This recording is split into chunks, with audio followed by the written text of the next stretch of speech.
Welcome to Paul Fletcher International Raceway. Built in 1994, it plays host to 14 ferocious corners and 1,382 metres of track length. It plays host to the Wera British Kart Championships this weekend, and the 6 classes doing battle with Water Swift, X30s and TKMs taking to the track. The Water Swifts, of course, are brand new for 2023, so keep an eye out of them throughout this entire season, with the Junior X30 and Senior X30 taking place as well. Junior TKM and TKM Extreme join the paddock this year as well for this ferocious first round. Stay tuned throughout all the action. You can catch it live on Motorsport UK's YouTube and Facebook, brought to you by Alpha Live.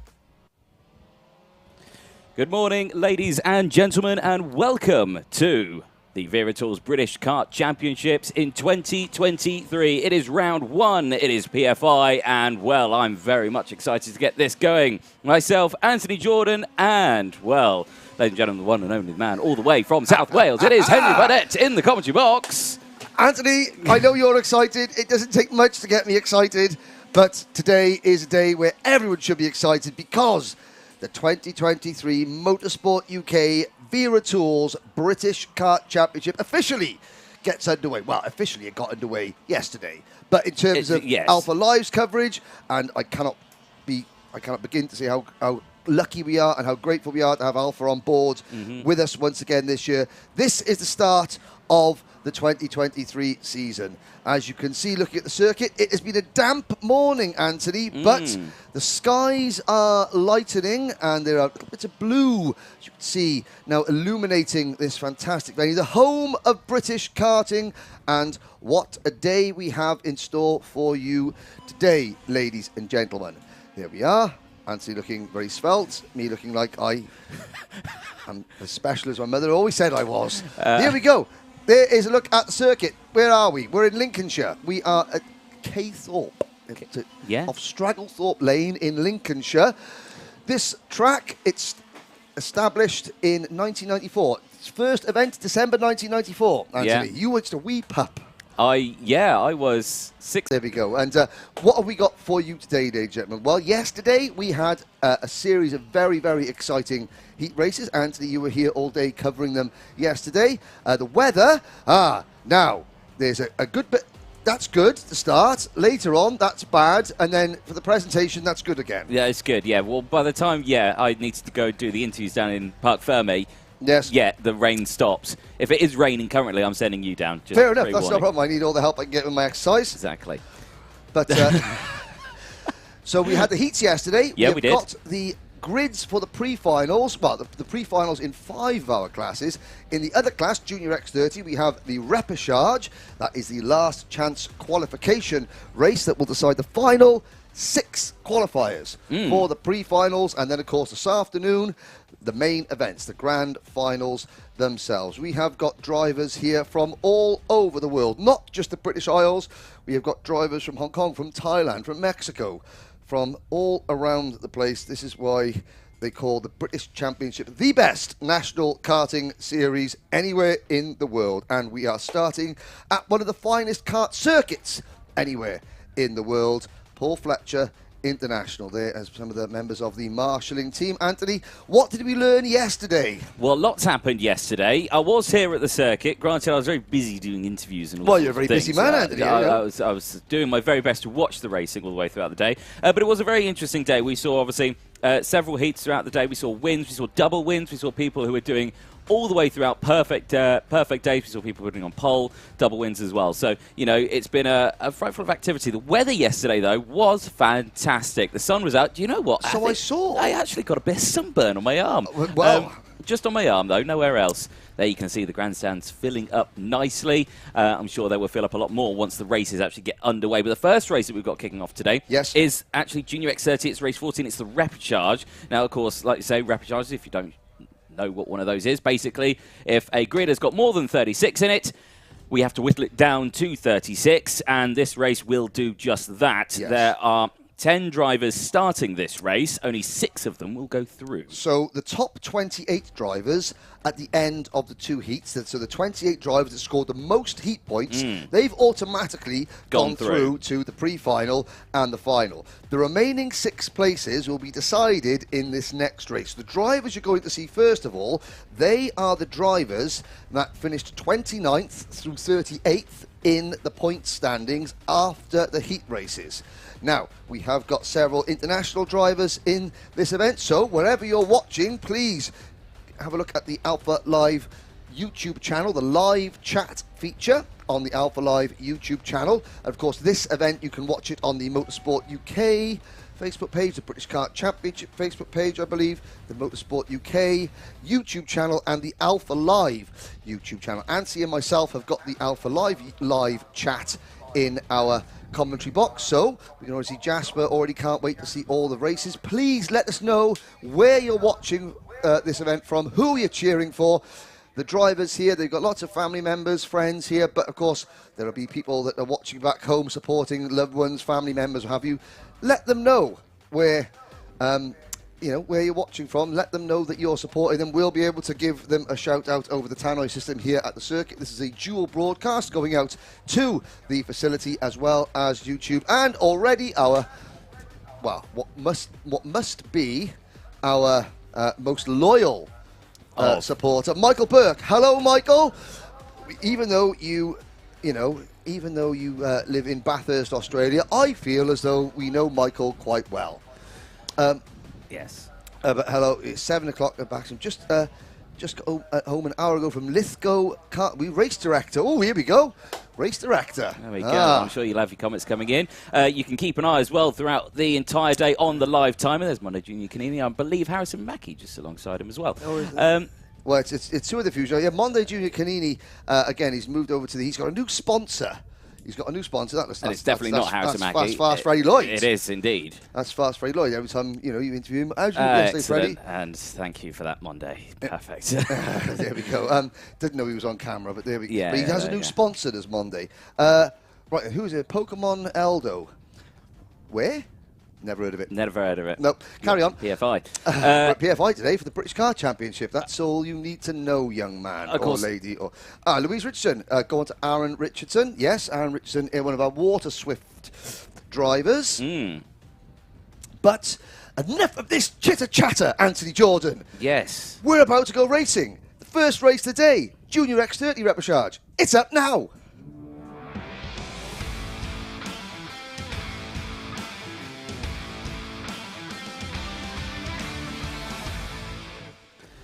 Well, like you say, Henry, Junior X30 Race 14 Repechage is about to take to the circuit. 10 drivers about to do battle in this one, and it was, obviously, these are the drivers who haven't had the best of weekends so far. Qualifying didn't go well. Heats also didn't go well. They find themselves in the danger zone here. 6 go through out of the 10. The danger zone. I know. Highway to the first danger one in zone. already. No, okay, sorry. Joey Brown then, he starts this one on pole position, qualified 25th place yesterday. He had a 23rd and 16th, so watch out for him. Rocco Shenton actually disqualified from qualifying. Not sure why. I think maybe a front fairing or a bumper issue. He did have to replace that one after qualifying. He starts this one second on the outside row after a 15th and 24th yesterday. Henry Carter and Sam Woolley go from row 2 from Austin Gale, Ollie Rands, Toby Gale and Harry Yule. George Quartermain and Aston Sharp round out the field. There is not many of them. There is a spin out of the pit lane. It was the 95 that did that. That was George Quartermain. Great new graphics kits, yes, courtesy of Alpha Live. All the timing and scoring solutions you're seeing by Ian Rogers at motorsport-timing.co.uk. There Perfect. We go. Here is a look at the rolling lap. Watch out for those drivers from Thailand, the Gale brothers, Austin and Toby Gale. Austin in kart 41, Toby in kart 20. Drivers moving up from different classes. Rocco Lee Shenton was in Honda Cadet last year. And who else have we got? Ollie Rands has moved up from Junior TKM. Yes, Uncle Tyrone is in the house already. Looks like Uncle Tyrone's new favourite driver is Kalai Atkins. Can Kalai win? Well, of course he can. Of course he can. First one of the season in. Let's have a look. Now, we'll concentrate on this next race. 10 minutes plus 1 lap. Joey Brown from Optima Performance on the pole position. There he is in kart number 11. Rocco Shenton, the privateer driver, on a croc kart. On the outside, the driver with a white nose cone, black NASA panel. Everyone else behind. They come out of the Mike Wilson complex into the tram lines. Lights are out. We're off and racing for the first time in 2023.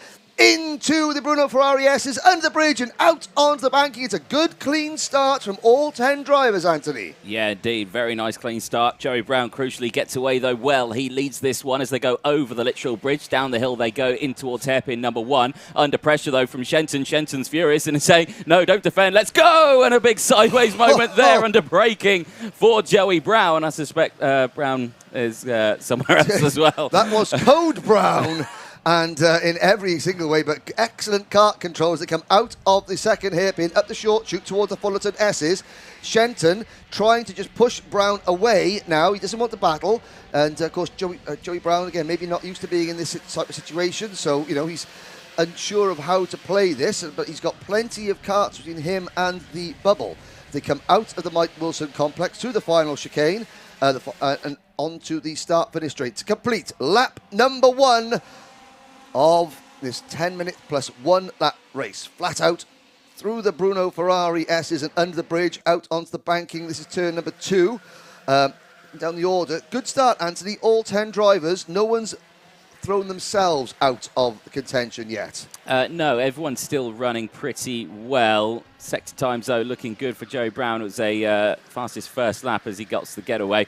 Henry Carter, though, for Croc Promotion, a driver who we would usually see up at the sharp end. IAME Cadet last year. So, yeah. Of course, there's been for those who are not familiar with the structure of British karting, there's been a lot of new changes in age groups and things. That the mini X30 class, so that mini sort of gap has gone. So we've seen Henry Carter jumping straight out of IAME Cadet into juniors. There's Aston Sharp, the Scottish driver in the number 25 Mick Barrett racing kart. Now, Aston yesterday, looking at the results, qualified 14th fastest yesterday, Anthony, but 2 really bad results in his heat. So he's obviously quick over a single lap, 14th fastest out of the 38 drivers entered this class. And there he goes, making a move out onto the banking. But again, we've got a 3-kart breakaway. Who's in third place? That's Henry Carter in third place. Ollie Rands, junior TKM last year in the number 27 MDL Motorsport kart. Now moving it across to junior X30. Oh, Henry Carter going to get locked up under braking there, Anthony. Yeah, setup not really there at the moment for him as he tries to squeeze Ollie Rands a little bit there to stop him losing any more places. Gets through, but he does tumble way down the order now. So big moment there for Henry Carter. So really struggling with that Croc Promotion car out there. It's just looked as though he was a little bit too lively going for brakes. Dived onto the brakes to avoid the collision. Good kart control with the back end stepped out. Now, is that the number 41 car? That's Austin Gale. He's got the CRG race suit on. Austin and Toby, I believe, now they are familiar to me through Rotax Grand Finals or possibly IAME Euro Series. IAME Euro Series, IAME Euro both raced Series. out in Marienburg last weekend for the second round of the championship. Yes, of course. Dear. Oh, and there's several carts off. Oh, my word. And that is the number 32. Okay, so that was Sam Woolley, potentially. So there's been an incident there. There's a carter going...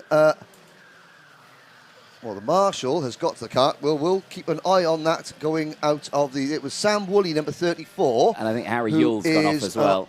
Harry Yule has stopped as well. Now... The yellow flag is waving. There is a marshal with Sam Woolley, and the Battenberg flags are out already. So obviously, ladies and gentlemen, we're not going to show that incident. Hands in the air for all the drivers. Now that is the number 27 of Ollie Rands, who has slipped back to 7th position. I'll keep an eye on the track. Anthony, you can keep an eye out the commentary box window just to make sure there, because as you said, drivers have got friends and family watching, but yeah, so Sam Woolley has come out of his kart, and there's a marshal and a paramedic there with him. He's just sitting adjacent to his kart at the moment. The leader's going to the inside of him, out of harm's way. We're under a Battenberg flag, so that yellow and black quartered flag signifies it's like a full pace car situation. We've got 5.5 minutes of this race to go, and there was a bit of a chain reaction going out onto the banking there between about 3 or 4 karts. And sadly, Sam Woolley was the driver that copped the worst of it. Now, half distance with Joey Brown, Rocco Shenton, Aston Sharp, Henry Carter, George Quartermain and Austin Gale, the top 6. They are your 6 transfer drivers at the moment.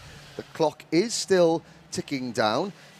On your screens there, it's got 6 minutes and 16 seconds to go. Well, that is not as that's not correct. There's actually 4 minutes and 45 seconds to go. So, yeah, we haven't. The race clock hasn't stopped. The race hasn't stopped. You can see there at the corner of your screens.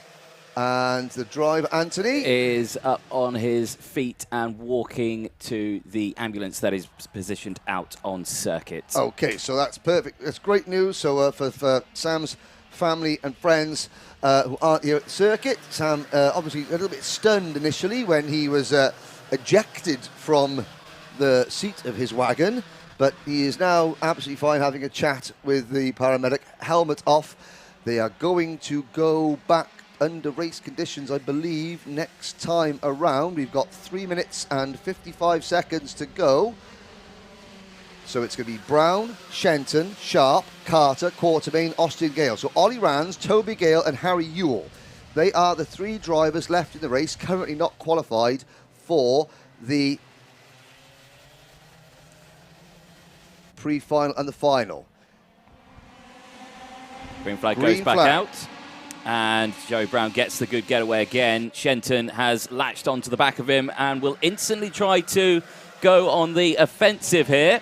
And wow, great move. It was indeed. Round the outside, gets it done. And actually, Brown's gone down to 3rd place now. So Aston Sharp up into P2 now as they all dive into it. Like you say, 3 minutes to go. The top 6 go through. Effectively, these top 3 don't really need to battle. They need to work together to break away because that group there is more than 6 drivers. So anyone there has got an opportunity, and it's all kicking off. Keep an eye on the 41 of Austin Gale just in the background because he's in the prime opportunity here to gain places. They've got to be careful now as they go through the S's. Back now down in towards Bobby Game corner, tucking to the inside there. Again, George Quartermain just trying to get that cut down the inside, runs a little bit wide, and I believe that is Toby Gale now just going through as well. So gaining those positions, back out of the final section they go, onto the start-finish line. Shenton leads the way then as they make their way back across the line. 2.5 minutes to go on this one. Joey Brown going for the lead through turn 1. Nicely done. Retakes it. Just got a great slipstream off Rocco Shenton. Now watch the nose combs as well. When Rocco Shenton was backing everybody up into the first hairpin,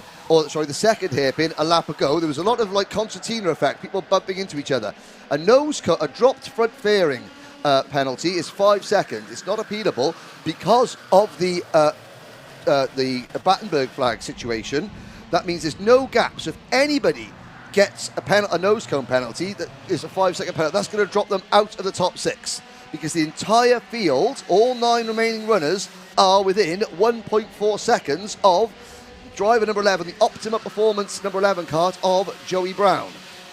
I just, at the corner of my eye there, Aston Sharp's nose cone looks a bit wobbly. Well, we'll have to wait and see. It's not dragging, but again, obviously with the bumps here at PFI, obviously no suspension on the kart. Every single bump is accentuated on the kart. There goes Aston Sharp up the inside of Rocco Shenton for P2. Does he make it stick? Yes, he does. Rocco Shenton on the outside is going to lose 2 places, 3 places potentially. He's down to 4th, and he's now got Rands right behind him. Yeah, indeed, very interesting development here as again, you've got to watch out. Yeah, Austin Gale just trying to go for that move down the inside there. Again, this is heating up now because now drivers got to be very, very careful. You've got a breakaway. Question mark over that nose cone, though, for Aston Sharp in 2nd place. So we'll have to keep an eye on that one as the race goes on. There's 50 seconds left.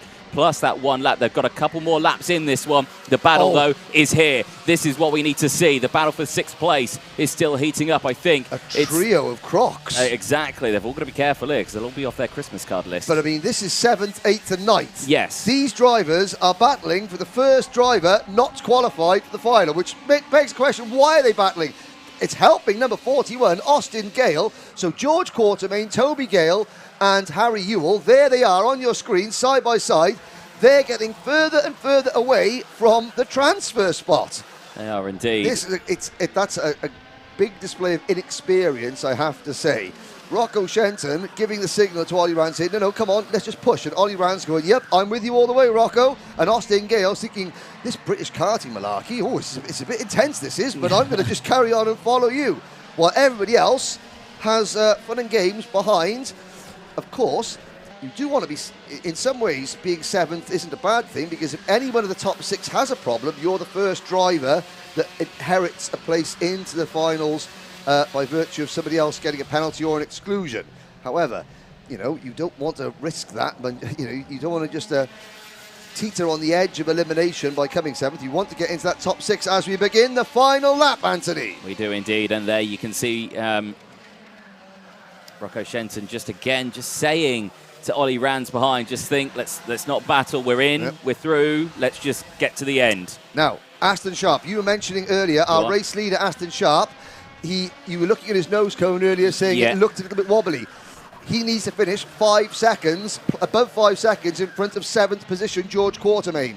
Because Quartermain has been battling with Toby Gale and Harry Ewell so much, at the moment, at the start of this lap, Aston Sharp 4.5 seconds in front. He wants to get another half a second just to make himself safe and secure in case there's a nose cone penalty.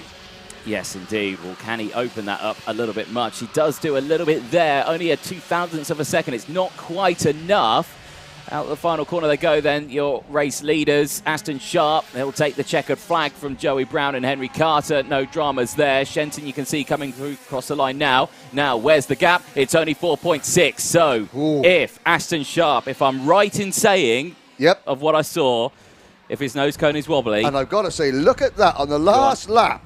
Toby Gale, fastest lap. He was lap on of it. the race. That only gets him 8th place, but it keeps him within 5 seconds of the race leader. There's Aston Sharp on the Mick Barrett Racing Gillard chassis. Joey Brown 2nd. So provisionally, Anthony, your 6 qualifiers unofficially from the repechage in Junior X30: Aston Sharp, Joey Brown, Henry Carter, Rocco Shenton, Ollie Rounds, and Austin Gale. Unofficially, the 4 drivers that won't transfer: George Quartermain, Toby Gale, Harry Ewell, and Sam Woolley. I have to say, Croc Promotion losing at least 3 of their drivers in that race. They won't make it through to the final. But George Quartermain, he'll be the driver sitting there thinking, okay, come on, if anyone gets a nose cone penalty in front of me, he's the first driver in. One of the Gale siblings is in, the other one is out, even though Toby set the fastest lap of the race. Yeah, exactly. Really showing the pace there, getting through the field. Unfortunately, like you say, just finishing this one in P8. Was in that 5 second, but still, if there is only just the one nose cone penalty on there, he will only finish this one in P7. He still will miss the cusp by a whisker. Well, those karts will make their way back into the pit lane, and we will see what will happen at the results later on. We'll see who goes through later. The Junior X30 Pre-final is actually the last race before the lunch break, and then we kickstart with the finals after that. So they will be the last final of the day as well. So if you are a Junior X30 fan... Oh, I am. Oh, good. You've got a while to wait. Oh, have I? Oh. Yeah. What am I going to do between then? Well, you can watch the next race. Can I? You can indeed. Excellent. Which is race 15. It's Superb. Pre-final. Water Swift, and it is the restricted class. Ooh.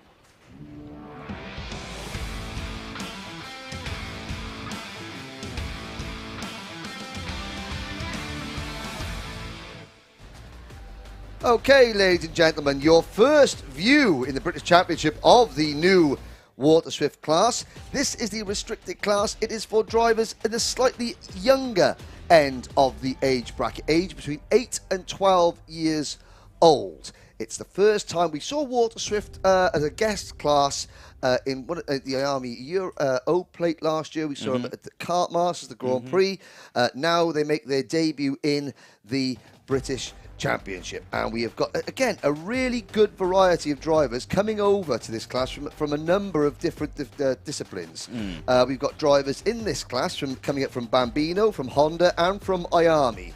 So, again, all the available potential routes from up to this point. We have got, here's a look at some of the drivers yesterday, Anthony. I obviously wasn't here yesterday. You were, but it looks like it was a very, very good day for Mason Brooks. It was indeed, yeah. Put it on pole position in qualifying and then bagged himself 2 race wins. It wasn't easy, he had to fight for it, but, like I say, solid weekend so far.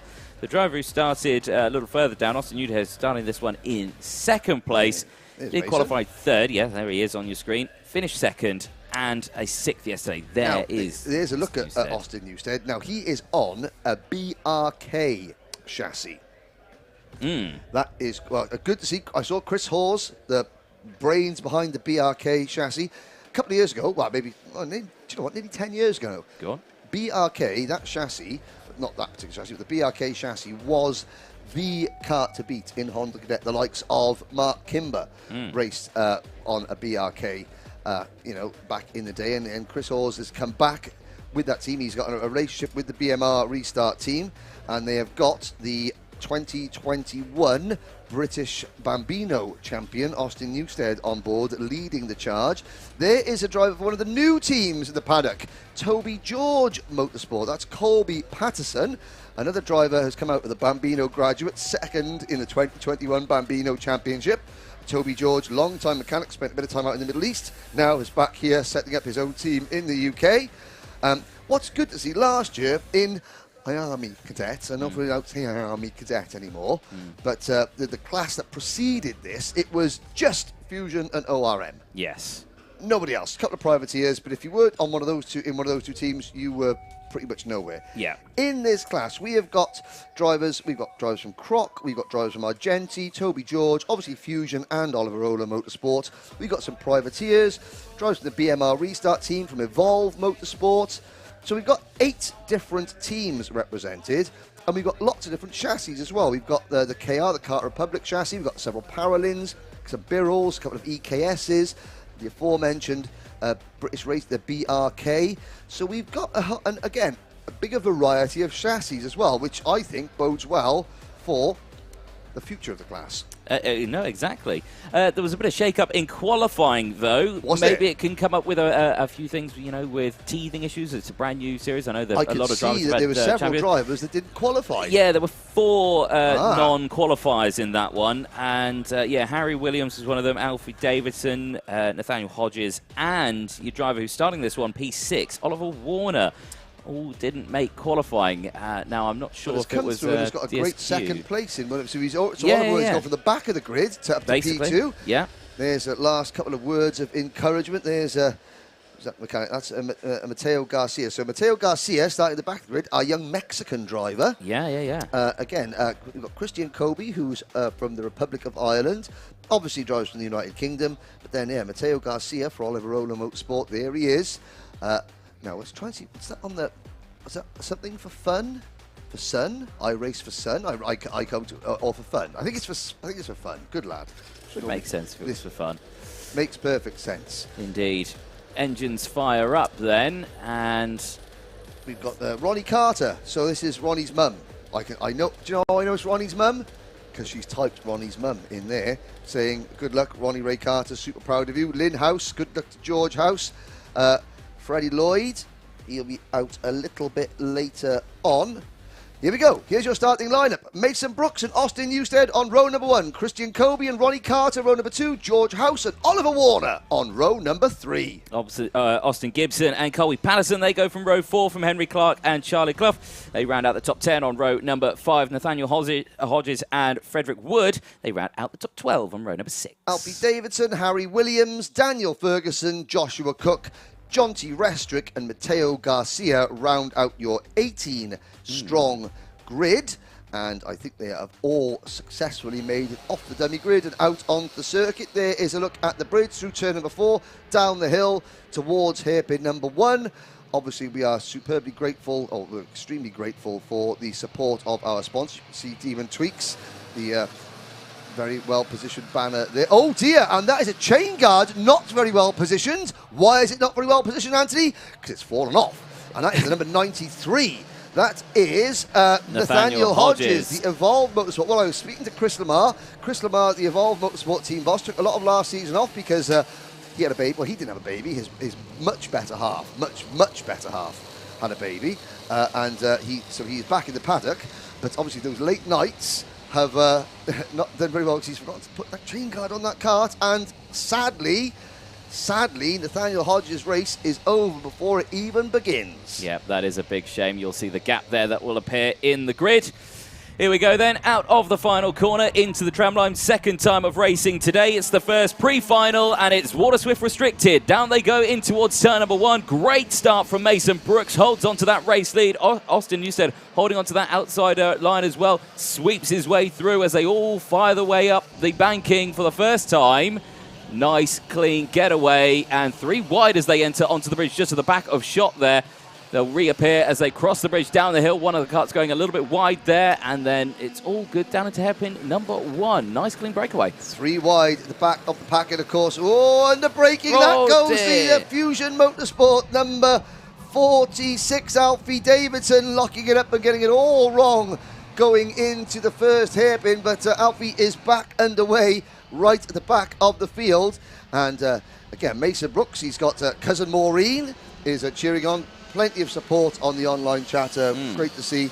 Well, we've had Uncle Tyrone, Nanny June, and now we got cousin Mo. Yeah. Sounds like one of the members of the EastEnders or something like that. There was Mo in EastEnders, wasn't there? Yeah, I think so. That's right. Yeah. But, anyway, cousin Mo is watching Mason Brooks pulling out an impressive advantage on the opening lap of the race. 3 karts, nose to tail, second, third and fourth. Austin Gibson, George House and Oliver Warner all working to try and catch him. But Warner already at the inside into P3, passing George House. Yes, indeed. So, big shake-ups there. Austin Newstead, despite the relatively decent getaway, he has dropped down the order, unfortunately, into P9. So he's dropped off that front row, which is a big shame. Nice little breakaway there for your top 4. Battle, though, raging for second. Just behind that, though, George House there in P4 as well. You've got Ronnie Carter, Charlie Clough, Colby Patterson, Austin Newstead. Changed the second place spot, though, as Ollie Warner gets past Gibson. Moves him down into third place. So Gibson here under pressure now from his teammate, George House. And George will have to be careful here. These two could work together now. They could close that gap and go through, but they won't. George House will think against that, and he'll go for the move on Gibson, and now move up into P3. So shake-ups there with the top order. Still 10 minutes to go as they go out of the final corner, back across the start-finish line. Still a long way to go in this race. Indeed, it is. And, of course, this is the repechage. This sets the grid for the main final.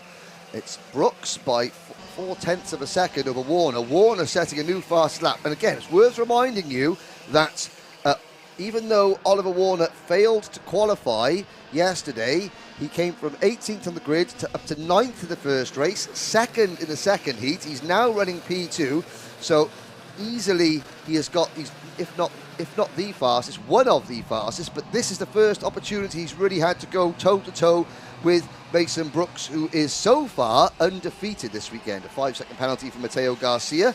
That would be for out of formation at the start, I would imagine. Yeah, something so early on into a race you would suggest such a thing, which is a big shame for him.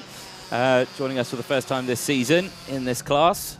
So all the way from Mexico as well. Long way he's travelled for that one, and to get a penalty. So look, it's only the pre-final though. And it's the first round of the championship. He's coming here to learn British racing, to learn British karting. So learn he is. And that is one mistake he won't be making again, because his team will explain what is the problem. Austin Gibson, new fast lap, 1 minute 6.83 seconds. Gibson, a really good start from Gibson, who started, I'm just looking back to see where Gibson started, 7th on the grid, running in P3 in the number 52 car. One driver we haven't mentioned since the start is Austin Newstead, who has dropped from the outside of the front row down to P7. However, he is not far off the lead. Well, he's in that second group of karts. We've got a group of 4 and then a chasing pack of 2. Colby Patterson is in 6th position in kart number 24. And the Toby George Motorsport kart. So that's Patterson up into 5th position. Newstead is not the 33 kart. He's the kart behind the 33. So from the front row of the grid, Newstead has gone backwards so far. but he still has 7.5 minutes plus a lap to make that ground up, Anthony. Well, he's on the charge again because he did drop down to about P9, so he's actually gained places. Right, okay, so, yeah, he is on a fight back at the moment. Change for the lead, though, as Oliver Warner goes past Mason Brooks up the banking. Nice clean move, and now through goes, oh, is that 2 for 1 there? Is that Austin Gibson? Fastest lap of the race. He tried to go for 2 for 1. Can only settle for second, and actually I think he's going to lose that one as well, as he's under pressure here from Brooks, and he is going to send it down the inside as Mason Brooks. He holds on to P2. Crucially, though, that's allowing George House, Colby Patterson, Ronnie Carter, Newstead to start to close back in, but Warner leads the way for Argenti Motorsport, looking comfortable out there. The setup looking well. Question is now, Mason Brooks has done a lot of winning. Can he now fight back from being passed, and he's now in the thick of a battle? Can he... You know, he's been defending his lead. Now he's got to attack to regain his lead. And this is what I got to say, Anthony. I love this situation. It's a new class. So these drivers, they haven't been able to race against each other in their current teams very much. No. Obviously, there have been warm-up events, club meetings and what have you, where most of these drivers, or some of these drivers, will have participated in. But unlike previous years where, you know, the established IAME class, you know, where every driver has known everyone else in the class. A lot of these drivers are new to one another. They come out of Honda, they come out of IAME, they come out of Bambino to race in this class. There's new teams, obviously a new engine, new drivers. They're all learning how each other operates. Yes. You know, which means that we're going to, the start of the season is going to be absolutely fascinating as all these young boys and girls, men and women, just discover how their rivals drive and who they can work with, who they can trust, you know, who's a little bit wild, who's more, you know, aggressive, and who is more sort of passive. It's a really fascinating picture that will unfold before your eyes. Yes, indeed. And like you say, it's a long season to go as well. They've got plenty of races left this year as well, not just in this championship, but of course in others across the UK, and one-off events as well throughout the year, especially here at PFI. You've got Kart Masters coming up at the end or beginning of August, actually, for that one. That's going to be a very exciting weekend. Looking forward to that one. And of course, these drivers will race at this one for the majority of them. Mason Brooks now fastest lap of the race. No, Alfie Davidson now fast lap of the race. Down in 16th position after that spin on the opening lap. He is, again, using the draft, using the slipstream, catching other karts. He's already passed Harry Williams to move into 16th position, but we've got to change up the front, Anthony. We do indeed. It is all kicking off here as Warner now holding on to that lead. And now it's all chopping and changing as, now who is that? It's the 52. It's Austin Gibson who's back up into second place. Yep. George House still there in fourth. Mason Brooks still holding on to third place, but they are just now becoming that, well, it's a question mark really of whether or not Patterson and Newstead can start to close in, because Newstead's there in now P6, so he's got past Ronnie Carter. Yep. So that's now starting to heat up, and if these four keep battling the way they are, you just see them at the back of shot. That there are only one corner between the two of them. Exactly. Let's check the gap between fourth and fifth last time around was 1.6 seconds. It's now 1.9. So even though these top four are... it's now got a top three, because that is George House in fourth position, just beginning to fall off the back of this lead group. They were side by side for second. Yellow flags waving going under the bridge. The three, we've now got a group of two. There comes Colby Patterson in fifth position, down towards hairpin number one. Newstead is working with him. Now, these two, they know each other well from the Bambino class 2 years ago and from the IAME class last year. And the Toby George number 24 of Colby Patterson and the BMR restart number 74 of Austin Newstead working together, but as things stand, they're not closing in on the race leaders. They actually got the number 99 of Christian Colby and the number 33 of Ronnie Carter not too far behind them either. 3 minutes plus 1 second to go, and we haven't quite established why or who the yellow flag on the bridge was for, or going under the bridge, but it appears as though possibly John T. Restrick? No, I don't think so. Now, there's no one stopped on track. They're all still going round. Now, there are some marshals there. I think, I don't know, maybe debris or something like that. Something might have fallen off a cart. There's lots of banners around the circuit, so maybe one of them had worked loose. Or there is a pond there, and we have had a race stoppage, yellow flags before for wildlife on the track. There was a duck. It was a couple of years ago. A duck made its way onto the track. Interesting. And went for a little waddle mid-race. Excellent. Absolutely quacking that. Which would have been very unfortunate for the duck if a cart had hit it. Yes. Although, for anyone with a tub of orange sauce in the paddock, it would be very fortunate. Anyway, back to the racing, 2 minutes to go. Yeah, indeed. Interesting, interesting. Well, isn't it good to be back for British karting, ladies and gentlemen? We're talking about absolute rubbish here. Less than 2 minutes ago, Mason Brooks now dropping down back into second place. Oliver Warner leading the way. Yeah, those four of Constantine together. We've got a 3-kart battle now. Newstead, Patterson and Christian Kobe. Christian Kobe, new fastest lap. But the gap is still over 2 seconds between these three. Those three have separated now, 5th, 6th and 7th. It's now Newstead in 5th. I don't think that Newstead, with 90 seconds plus a lap to go, has got the pace to close the gap. No, indeed, as Colby Patterson and Ronnie Carter going side to side there. Oh, Kobe! Oh, dear, that over bumpy. the grass.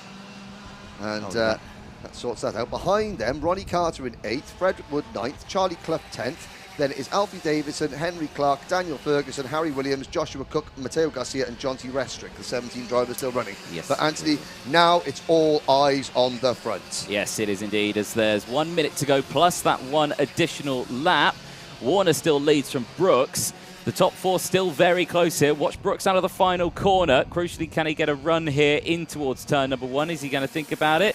No, he's not. He's going to stay there in P2. Crucial stuff. And actually, this is probably smart driving because he's thinking, right, okay, I'm done having karts behind me now. I think I want to start breaking away. So maybe he's just going to latch onto the back here and wait for an opportunity. But he's got to be careful, though, because Gibson is still there. He's actually latched onto the back with them. So he's latched onto that slipstream. And if he can maintain that, it will be a tough battle for all three of them. Yeah, because Mason Brooks is in the situation where if he goes offline to try and pass the race leader, he'll lose it. He'll lose second place. Yeah. Gibson will very, very gratefully inherit the position. So Brooks, you saw him coming down the hill off turn 4 into that first hairpin, really pushing Warner along, even though he could have easily moved out and tried to make the move and make the pass. He is, although as the clock strikes 0, they'll be starting the last lap next time around. Mason Brooks is going to have to manufacture a gap from somewhere, Anthony. Yes, it'll be this time around, Henry. This time around. Next time around? This time around? This time around. Well, it was next time. Now it's this time around. Okay. Well, yeah, okay. We can have that argument until the sun goes down. And again, they go across the line. Now, Mason Brooks there, still in second. I thought he went for the look there. Yeah. Now Warner is beginning to defend. There goes Brooks, side by side over the bridge.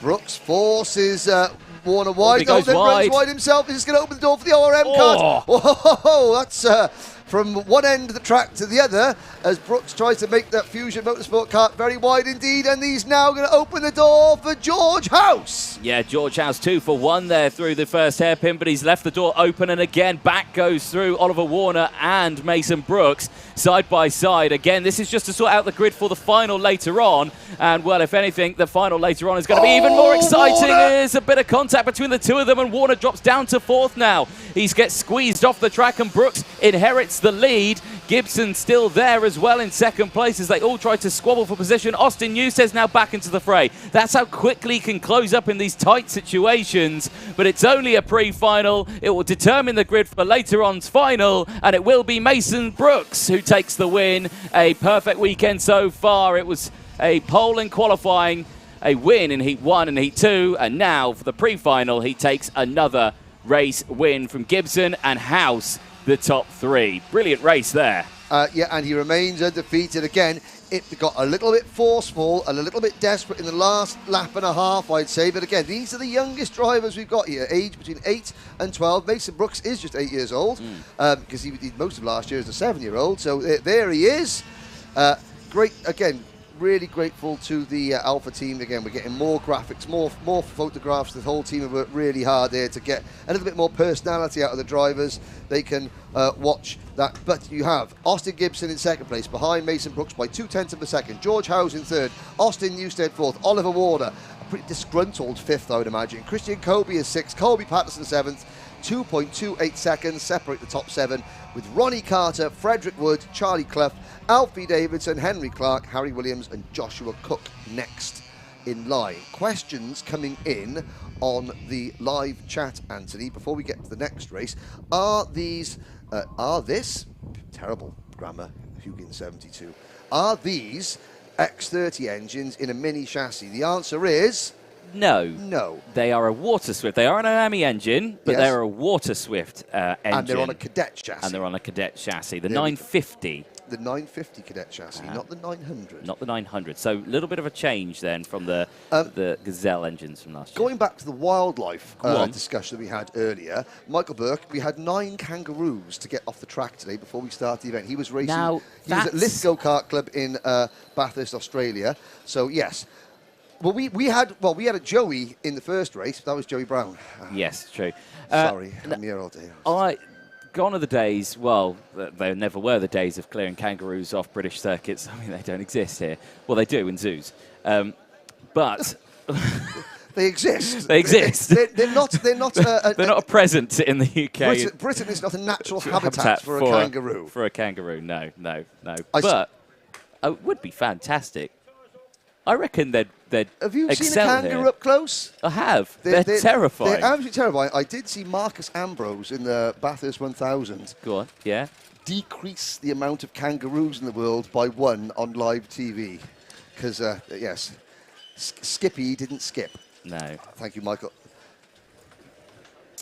All right, enough of this madness, Anthony Jordan. We've got 2 great races. We do. But it's about time we hear from some of the people that make this event possible.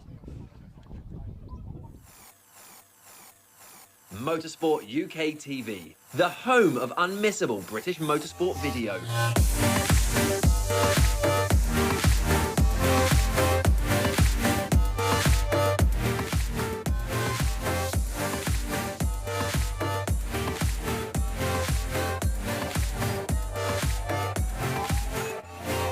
Bringing you all the action from the British Championships. Taking you behind the scenes. Giving you top tips to succeed in every discipline. Showcasing the best equipment. And much, much more. Visit motorsportuk.tv today and make sure you never miss a moment.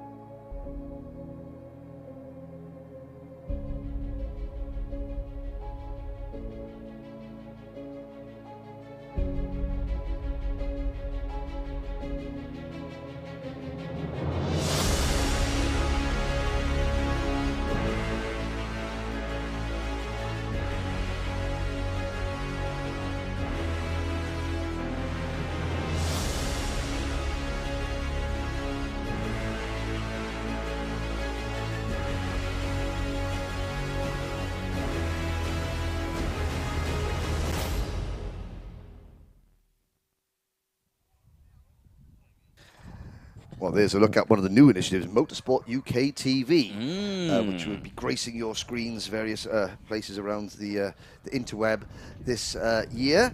And great to see Motorsport UK really sort of taking the plunge, you know, and publicising grassroots motorsport a lot more. But the next event, Anthony, this is the main this is the unrestricted. Yes. Not the main water swift class. No. Let's not upset those in the restricted class. This is the unrestricted water swift class, yes. And this is where we find a lot of the top contenders from last year's IAME and Honda championships that aren't old enough to move up yet. So explain. Well, okay, yes, I was listening, but I wasn't. These engines.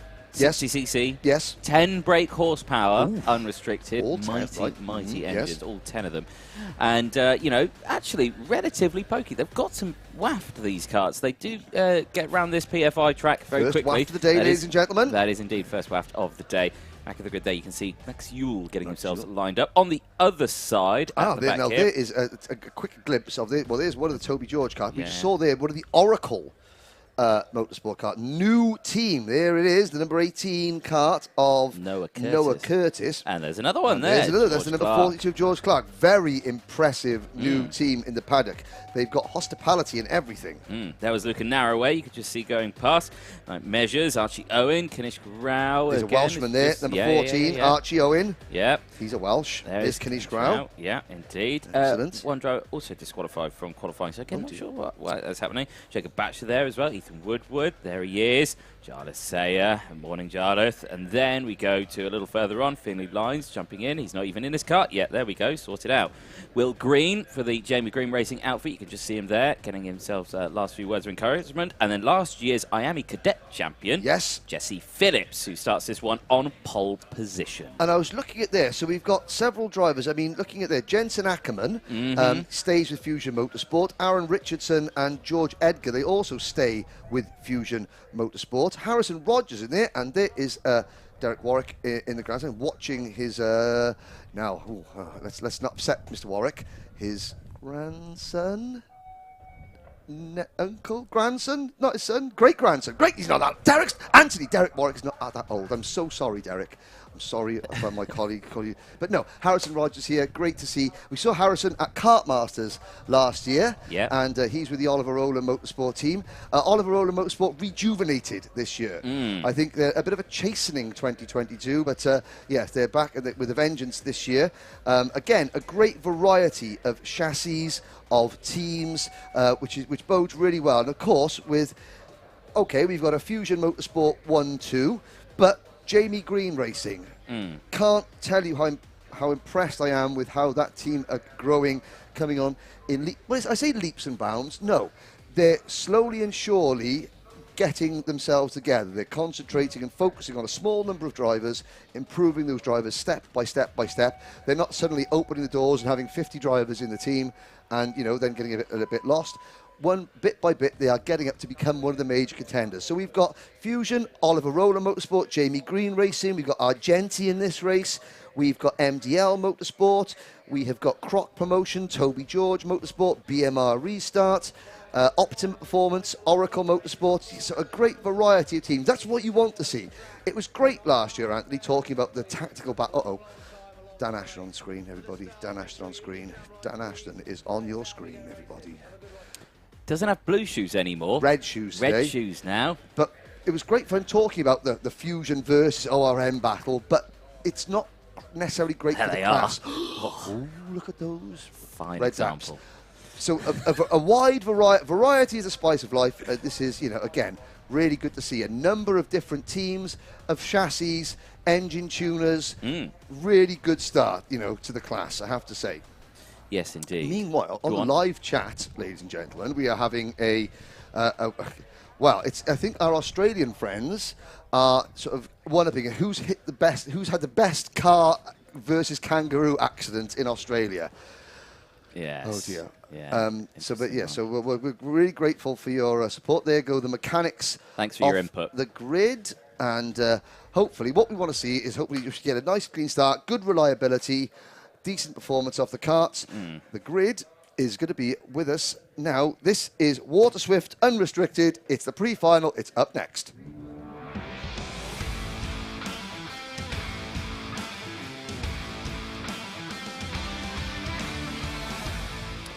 Yes, indeed. The next race underway very, very soon. Water Swift Race 16. It's the pre-final. Here's how they will line up then for their next race. Jesse Phillips, last year's IAME Cadet champion. He starts this one on pole position. He qualified second. He had a race win and a second yesterday, so he's feeling very happy ahead of this weekend. George Edgar starts alongside. He actually qualified pole, finished fifth, and then a first yesterday. So again, keep an eye on Edgar. Will Green and Archie Lover, then they go from row 2, and Finley Lines and Aaron Richardson, they round out the top 6 on row number 3. Jarlath Sayer, new team this year for Jarlath. He is on P7. Max Endicott, one of several drivers coming out of Honda Cadet, goes for grid number 8. Ethan Woodward and Sukhmani Kira on row number 10. Great result for the young lady Sukhmani. Then it is Jacob Bashler and Harley Musk on row number 6. Kanish Rao and Nat Johnson go from row 7. Archie Owen and Teddy J. Porter, they round out row number 8. Night Measures and Ethan Weldon, they round out the top 9 rows on this one, starting in P17 and 18. Row 10 sees Luca Naraway start alongside Jensen Ackerman with George Clark and Harrison Rogers on row number 11. Row 12 is Noah Curtis and Max Jewell. The final driver on the 25 starting grid is Aryan Nayar for Toby George Motorsport. Let's have a little look. Lots of support coming in. So Finley Lines, Phil Kinch saying, oh, hello, Phil. Saying, all the best, number 81, Finley Lines. Louise Richardson saying good luck to Aaron Richardson. And Lamborghini Madog. Ah, wow, you can tell that's a Welsh Lamborghini because it's Lamborghini Madog. Yeah, Right. I saw a wonderful post about well, it didn't involve a Lamborghini actually, but it did involve a car. It was a lamb in a car. Yeah.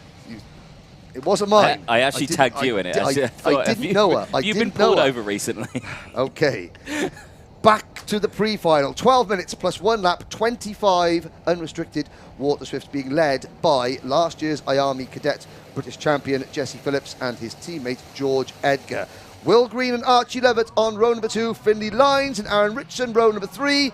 Lights are not out. No. That was a very tardy looking start. Management. Oh dear. Oh dear. Is for that start. But management saying good luck to all the Oliver Rowland Motorsport crew.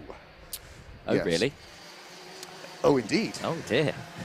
Oh my. Oh dear. Oh, that's a Here we same go. one. Never mind.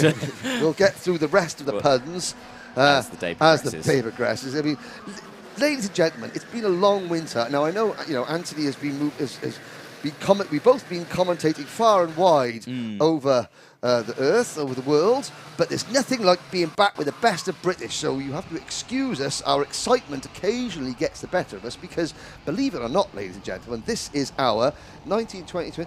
This is our 5th year doing this championship together, isn't it, Anthony? Is it? 4th 2020. year. Fourth year. Sorry, yes.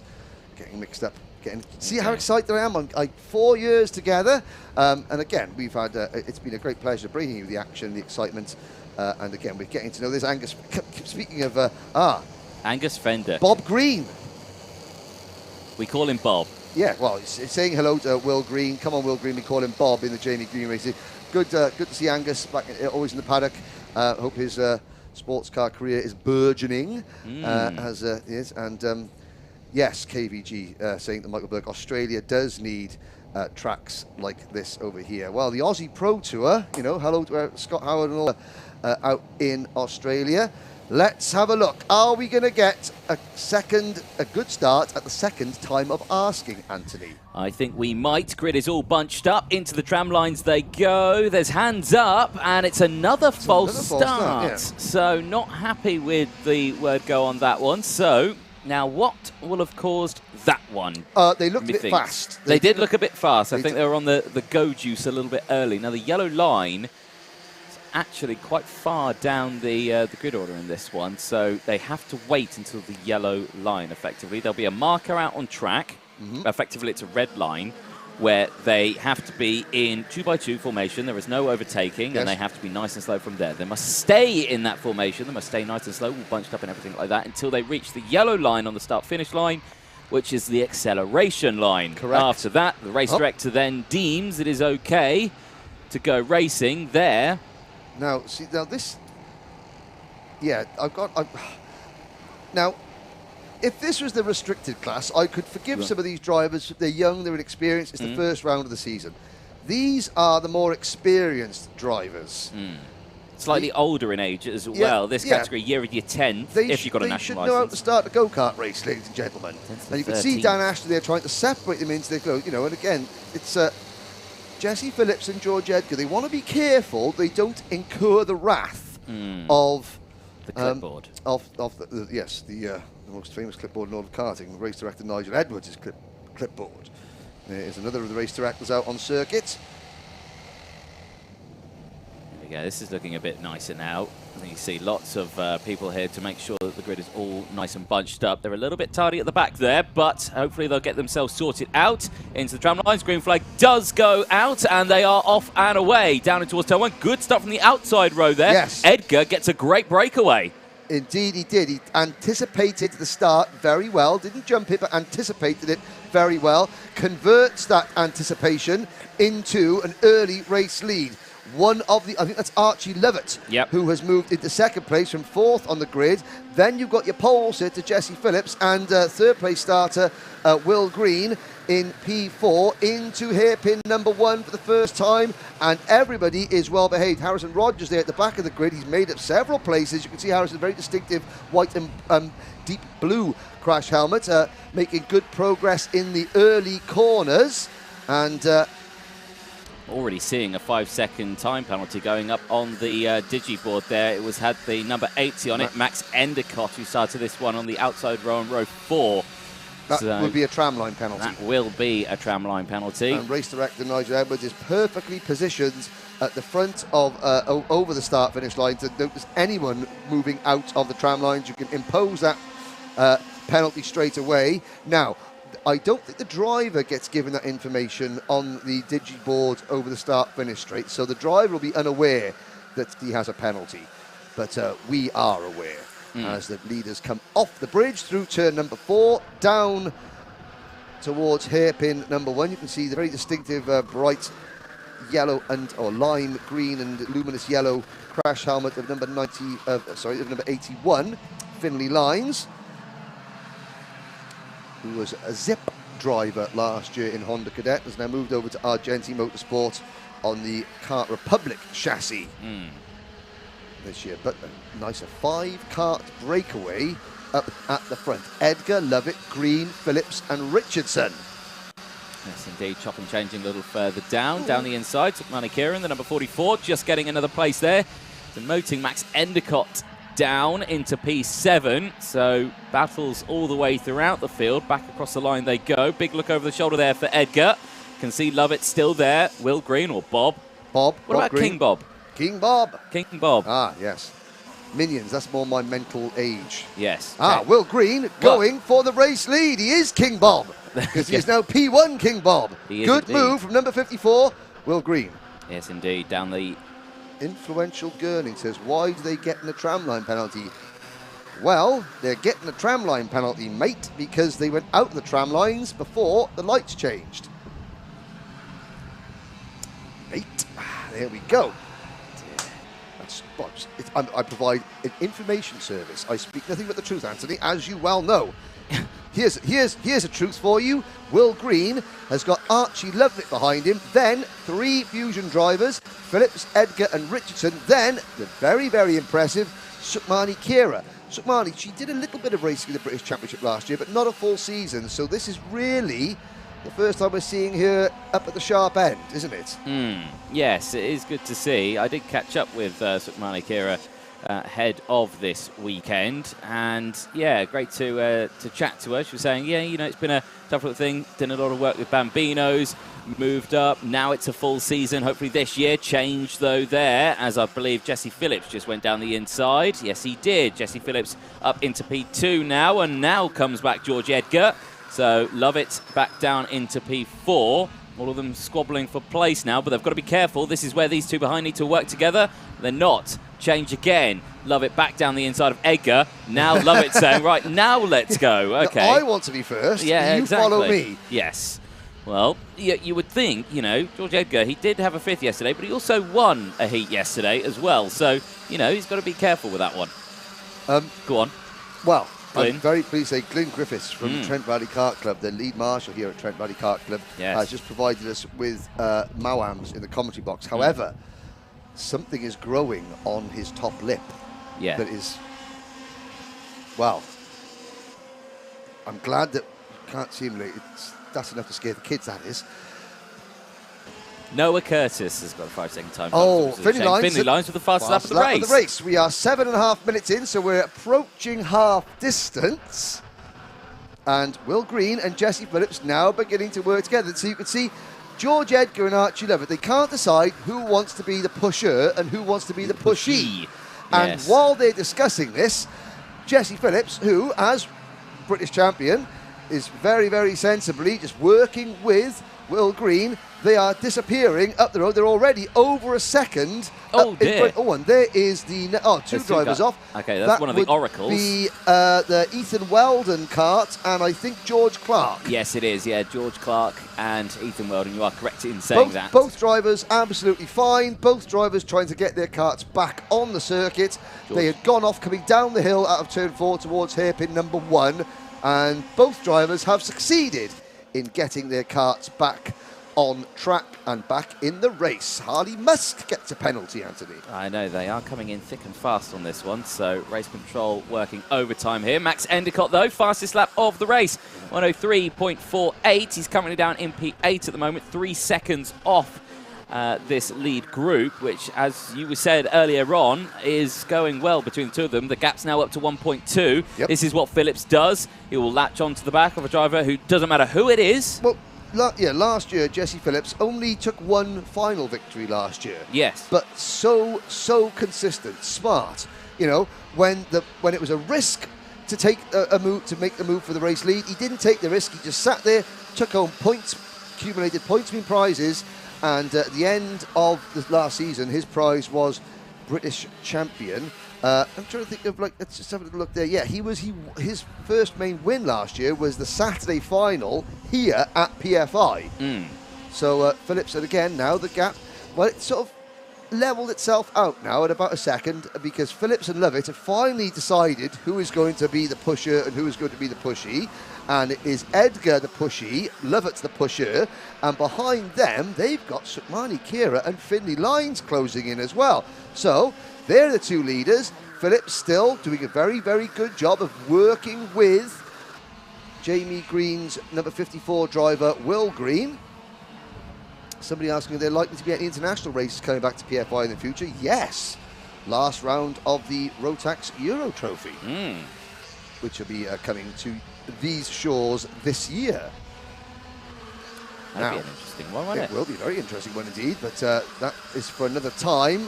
And of course, you've got the British Kart Grand Prix, which is an international event in all but name. That is an international caliber event at the first weekend of August. But here we are, starting the season off with a great day of racing here in the Motorsport UK Vera Tours British Kart Championship with Will Green and Jesse Phillips. Now the gap is beginning to come down. George Edgar has broken away from Archie Lovett and is inching toward the two leaders, less than a second, and we've still got 4.5 minutes to go, Anthony. We do indeed. There is changes still happening furiously as there's a quad of Fusion drivers just in the back of shot there battling away. There's Sukmani Kira just looking down the inside there of George Edgar, not managing to do it. Sukmani Kira on a charge here. Fastest lap of the race on that last lap again. And change of the lead, just going through, and yes, just in the front of shot, there was indeed. Phillips leads the way. So I think it's at that point now where Phillips thinks, right, okay, I've led now. The group behind are actually starting to close in. We're not breaking away. I need to lead. Spot on. You know, Jesse Phillips will be looking around. You'll see the drivers, especially in like Water Swift. We're not allowed to call them cadets. Water Swift. In Water Swift. But yeah, you'll see them looking over their shoulders. They're not just like seeing wondering who's about. They're judging, and Jesse Phillips had thought, right, it's not working. Edgar's closing in. Now I've got to go. Yeah. And Edgar with go the fastest he went. lap. Yeah, Edgar with the fastest lap of the race on that last one as well, into the 103.23s, and is closing in. So he's got to be careful now. Phillips, though, is he breaking away from Will Green, or is Will Green latched on to him? Oh, I've got to say, he's latched on to him there. But now we'll see what does Will Green do, because he's got one of Phillips's teammates closing in behind him. When Edgar gets him, and he's going to get to him very shortly, Will Green is going to be in a very unenviable position, because the two Fusion drivers will work together, and they will spit that Jamie Green Racing kart out if as soon as they get an opportunity to. Yes, they will. That is kind of like common Fusion strat on that one, isn't it? It's common strategy for any karting, team. Yes, in karting in general, yeah. So if Will's going to make a move, he's got to have to do it soon. Yes. If I was Will Green, I'm not, but if I was Will Green, I would make the move onto the banking on this very lap before Edgar gets to him. Does he? No, and Edgar is now there, which means the minute that Will Green moves offline, George Edgar will stick it at the inside, just like that, and take second position. Yeah, indeed. But, like you say, it's not over yet for Green. Runs a little bit wide out of the bridge, but he's still right there. He's got the slipstream, because now he's in the opportunity that George Edgar just had. If Edgar now goes for the move and goes offline, Will Green will instantly fight back. But if they do that, they will lose Phillips. It's a very touch-and-go situation. They have to time it perfectly. With just over 90 seconds plus a lap to go, Will Green is almost going to be forced to work with... Oh, he's not going to be working with anybody if he carries on doing that, because he runs very wide coming out of the Terry Fullerton S's. Now they're into the Mike Wilson complex. He's got to work. Now he's got to just try and stay in touch. Get in the slipstream now, Will. Tuck up behind the NASA panel. As we start another lap. Shakmani Kira up into P4 and closing in, and Archie Lovett is pushing Shakmani Kira up toward this lead group. We could have a group of 5, Anthony, before this race is much older. Finney Lyons in 6th, Max Endicott in 7th, but Max has got a time penalty to come. Aaron Richardson in 8th, then it's Ethan Woodward and Harley Musk, 9th and 10th. Jarla Sayer, Jacob Bashler, Kanish Grau, Noah Curtis, Harrison Rogers, your top 15. Teddy J. Porter, Nat Johnson, Luke Ewell, Max Ewell, Luca Narroway, Archie Owen, Knight Measures, then his mate equal, followed by Aryan Nayar, Jensen Ackerman, George Clark and Ethan Weldon. Weldon has retired and Clark is nearly a lap down. Yeah. So, big group of drivers still out in this one. Still 24 of the 25 running. Eyes on, though, the top 3. The timer slowly ticks away. 20 seconds remaining. Last lap board will be out this time for the drivers crossing the line. Next time? No, this time. This time, okay. It'll be this time, because the next time they come to the line, it'll be this time So that they do it. oh, Yeah. okay. So, oh, dear! Oh, dear! And who is that slowing down? It's an Oracle. Is that George Clark? Yeah. I think is he just giving way on the blue flags? Great, sensible driving there, George. Not good for my blood pressure. Yes. Is anything good for your blood pressure, Henry? Well, I several cans of Iron Brew, Anthony, as you well know. And a day of kart racing. Here we go. Good. Sukmani Kira now up into 4th place. Has got past Lovett, and I love it, and those two working together. Edgar still with the fastest lap of the race, though. If we're going to see a move, I suspect it'll be on this next lap. The last lap, of course, will be the only time he's got left to do it. So, as they make their way round the Mike Wilson complex, then for the penultimate time, they'll round the final corner, and the last lap board shall appear. This is sort of the ring the dinner bell moment now for all of them, and crucially for Will Green. Will Green needs to be on it here to make sure he stays with it, and on it he is. Fastest lap of the race, chopping and changing up into 2nd place, gets it as George Edgar sweeps to the outside to try and get the position. 2 cuts off there. It's an Oracle. Harrison Rogers and Noah Curtis. Yeah, they've gone off the track. Well, Will Green he got 2nd place, then went for the race lead, but had to then back out of it. So Jesse Phillips hangs on to top spot as we go in towards hairpin number 2 on the final lap, and they're going to have a problem, because going into the Mike Wilson complex, there'll be yellow flags waving.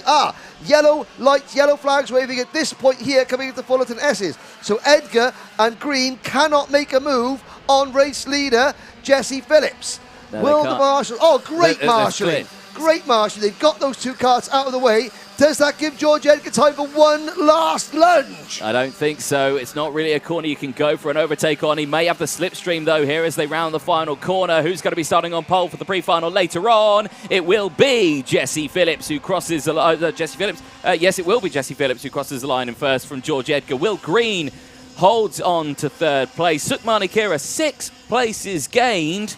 Finishes in P4. What a race from Archie Lovett. Finney Lyons finishing in the top 6 from Aaron Richardson, Max Endicott, Ethan Woodward, and Jarlath Sayer rounding out the top 10. The Wera overtakes in that one. A lot of drivers sticking to their same positions. Yep, but again, a very, very exciting race, I've got to say. Good battling. And again, although you could say that, okay, we've got 4 of the top 5 finishers belong to the usual powerhouses in this type of class, Fusion and Oliver Rowland Motorsport. Jamie Green Racing, yep, they have announced they are now firmly, they have a seat at the top table of Water Swift Racing. So does Will Green. Great. Sukmani Kira, what a drive there from young Sukmani to finish in P4. Archie Lovett. Finley Lines leading the Argenti Motorsport contingent home in 6th position. Aaron Richardson in 7th. Max Endicott is 8th. Then Ethan Woodward and Jarlath Sayer rounding out the top 10. The MDL Motorsport driver Jacob Bashler, the Anglo-Austrian driver in 11th position. Harley Musk, Kanish Grau and Nat Johnson round out your top 15. Teddy J. Porter, Luca Narrow, Max Jewell and Archie Owen are next. Night Measures and Jensen Ackerman round out your top 20.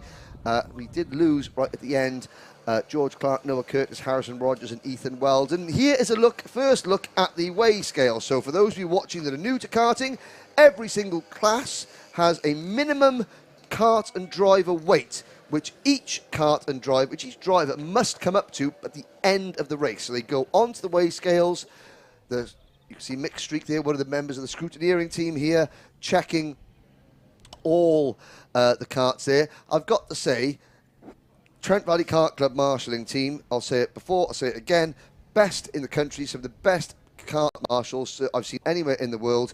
They did an absolutely fantastic job of clearing the 2 karts that had crashed, Noah Curtis and Harrison Rogers, within a lap before the leaders came round, so that we could have a battle for the lead at the end. That was superb, excellent working. For those of you who want to, those of you who are thinking, I want to try marshalling out, I personally believe that every single driver, when you pass your ARCS test, or when you get your license to drive a kart, as soon as you are 16, part of the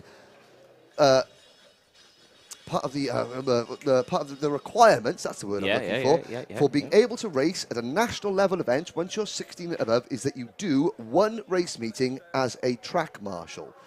It gives you such a respect for the men and women in orange who give up their time so that you can go racing.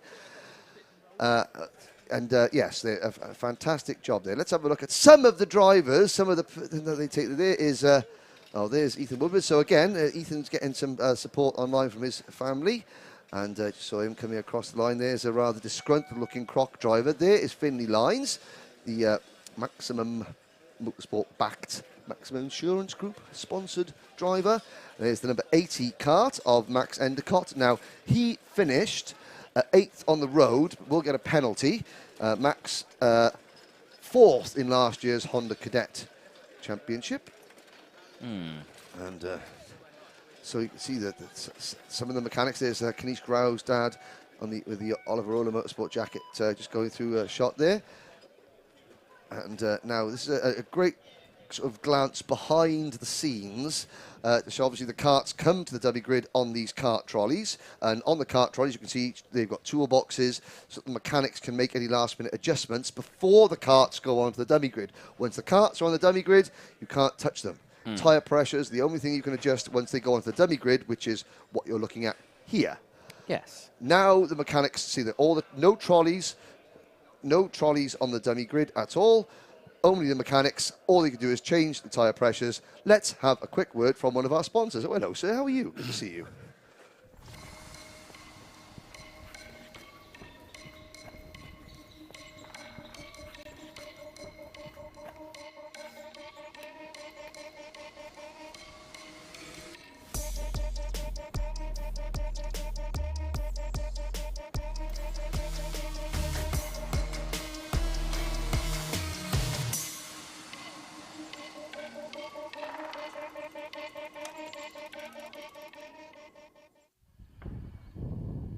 Welcome back, ladies and gentlemen. As you can see there, the clouds clearing. We were just having a quick discussion in the commentary box how warm it is in the commentary box. Yes. And that, it's humid.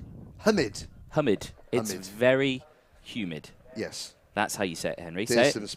Humid. There we go. The humidity is somewhat unbearable here. Next race is coming up. Ooh. Senior X30 Pre-final. Yes, please. Here it is. Thank you.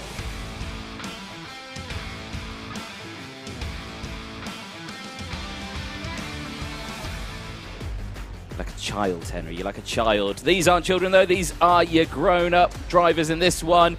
Senior X30 Race 17, Calai Atkins. Perfect weekend so far. Poled it, 2 race wins. Starts it on pole position for this one. He's got Sam Shaw alongside. Qualified it in P5. He had a 3rd and a 2nd place yesterday. Gus Lawrence, last year's champion in category.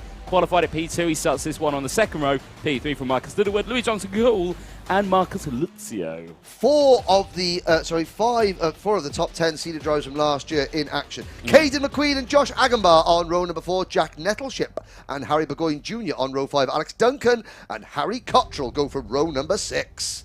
Ewan Thomas and Alistair Cresswell, they round out the top 7. Christopher Bingham and Oliver Greetham, they go from row 8. S8 Racing row lockout. Michael Rapsey and Luke Taylor, they round out the next row on row 9. James Pashley, double TKM Extreme British champion, and Callum Tanner go from row number 10, and Josh Palfreyman rounds out the 21 kart field. I've got to say, Anthony, not as many drivers as we have had in the past. However, the quality of the drivers is second to none as usual. Kalai Atkins, now, you were at Marienborg last weekend. Tell us about how impressive Kalai Atkins was and just how he won a couple of rounds of the British Championship last year, but that is the biggest win of his career so far, and you can see the net result has had to his confidence. He is absolutely smashing it this weekend. He is on it so far this year, I will say. The final Marienborg, in the horrible conditions that we had, started it in P14. It wasn't really someone we had an eye on to win the race. Why not? You should have done.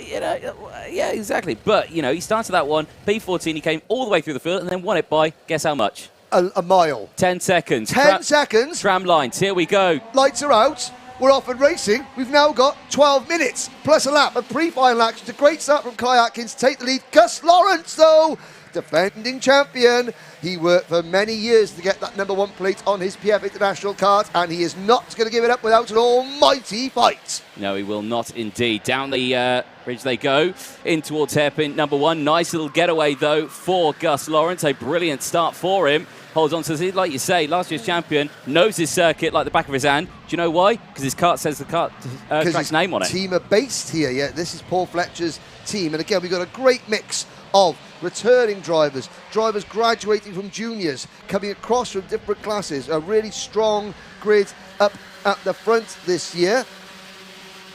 And we've got, Gus Lawrence, Kalai Atkins, Sam Shaw, Marcus Littlewood, Louis Johnson Cool, Marcus Luzio, Caden McQueen, always a contender, Josh Agambar, Jack Nettleship from juniors, Harry Burgoyne Jr. moving up, Alex Duncan, Harry Cottrell, Ewan Thomas, Alistair Cresswell, a former junior TKM British champion in his second season. You look down there, James Pashley as well, in his second season in the X30 category.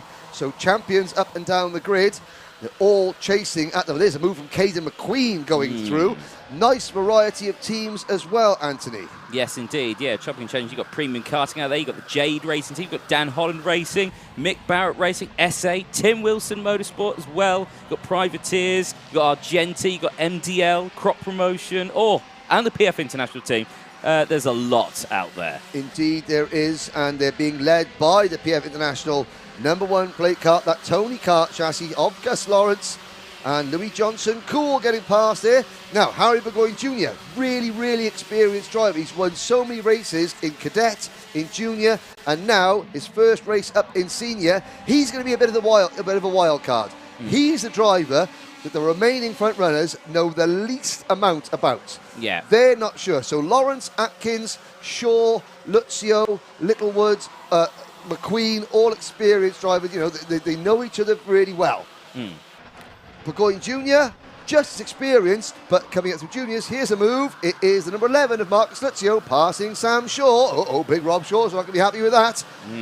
No, but he does move up into P3 now. He'll latch onto the back, hopefully, or they'll try to close that gap up between themselves and the two that are breaking away. Lawrence and Atkins, who have opened up a gap there as Burgoyne Jr. makes a move down the inside there, gets past Marcus Littlewood. Cade McQueen does the same as well. Back down the inside. Into Bobby Game corner. Cool on Littlewood. Gets it done. Keep an eye on Nettleship there as well, wanting to get involved. Now, warning flag's gone out to Harry Cottrell in the number 42. Now, he's currently down in P15 at the moment, so race control watching the entire grid out there, so you can't get away with anything. Back under the bridge they go, up the banking, and this is what we saw yesterday in the second heat in Senior X30. I was watching this one because I was standing actually at Marshall Point 2, just on the other side of that bridge. Right. Very fast part of the track, that one. Yes, indeed. Now, Atkins was in second place for the majority of it. He just closed and closed and closed, and it was actually a last lap move in hairpin 2. that Atkins got to take the win in heat number 2 yesterday. Right. So we might not see anything happen between these top two for the majority of the race, but nevertheless, action will ensue. I'm sure it will because, well, Gus Lawrence, we've lost a couple of drivers. I mean, we've lost the likes of Harry Platten. And, who is here this weekend? Who is here. Air Force One is in the building, so to speak. He retired, came back, then retired again. Oh, he did? Oh, right. He did. He's like a modern day... Who? Go on. Tyson Fury.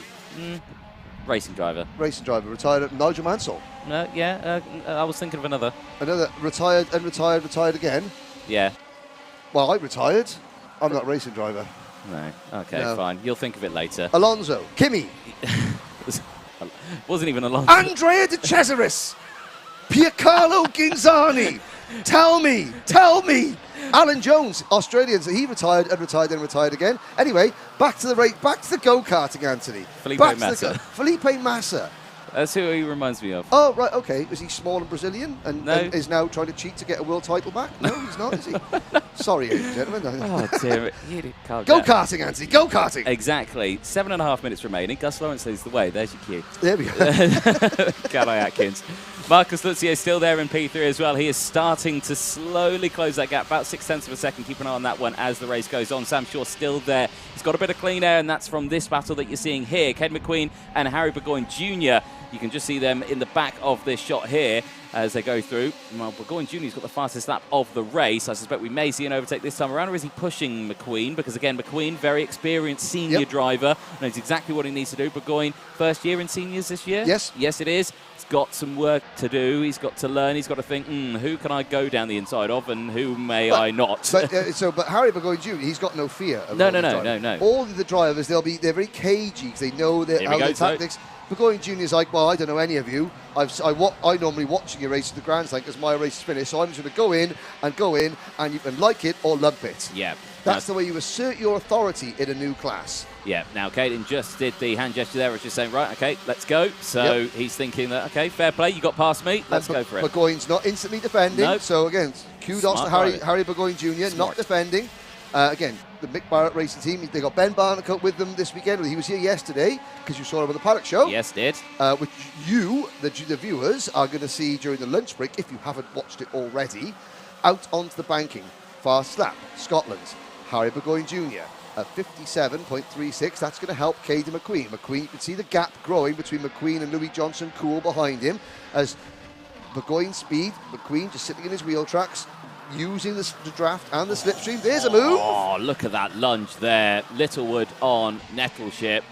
And that was a great lunge down in towards hairpin 1. Probably one of the most famous moves is in towards hairpin 1, isn't it? You can just absolutely full send.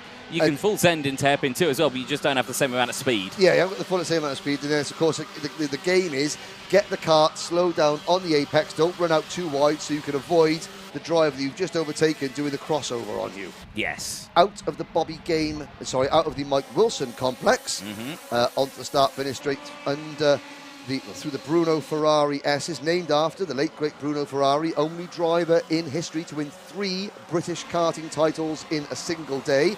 Out through turn 3, this turn 3 over the bridge, this is turn 4, now down the hill towards hairpin number 1, past the first timing split, and the fastest driver through the first timing split is third place man Marcus Luzio. There's now up to hairpin number 2.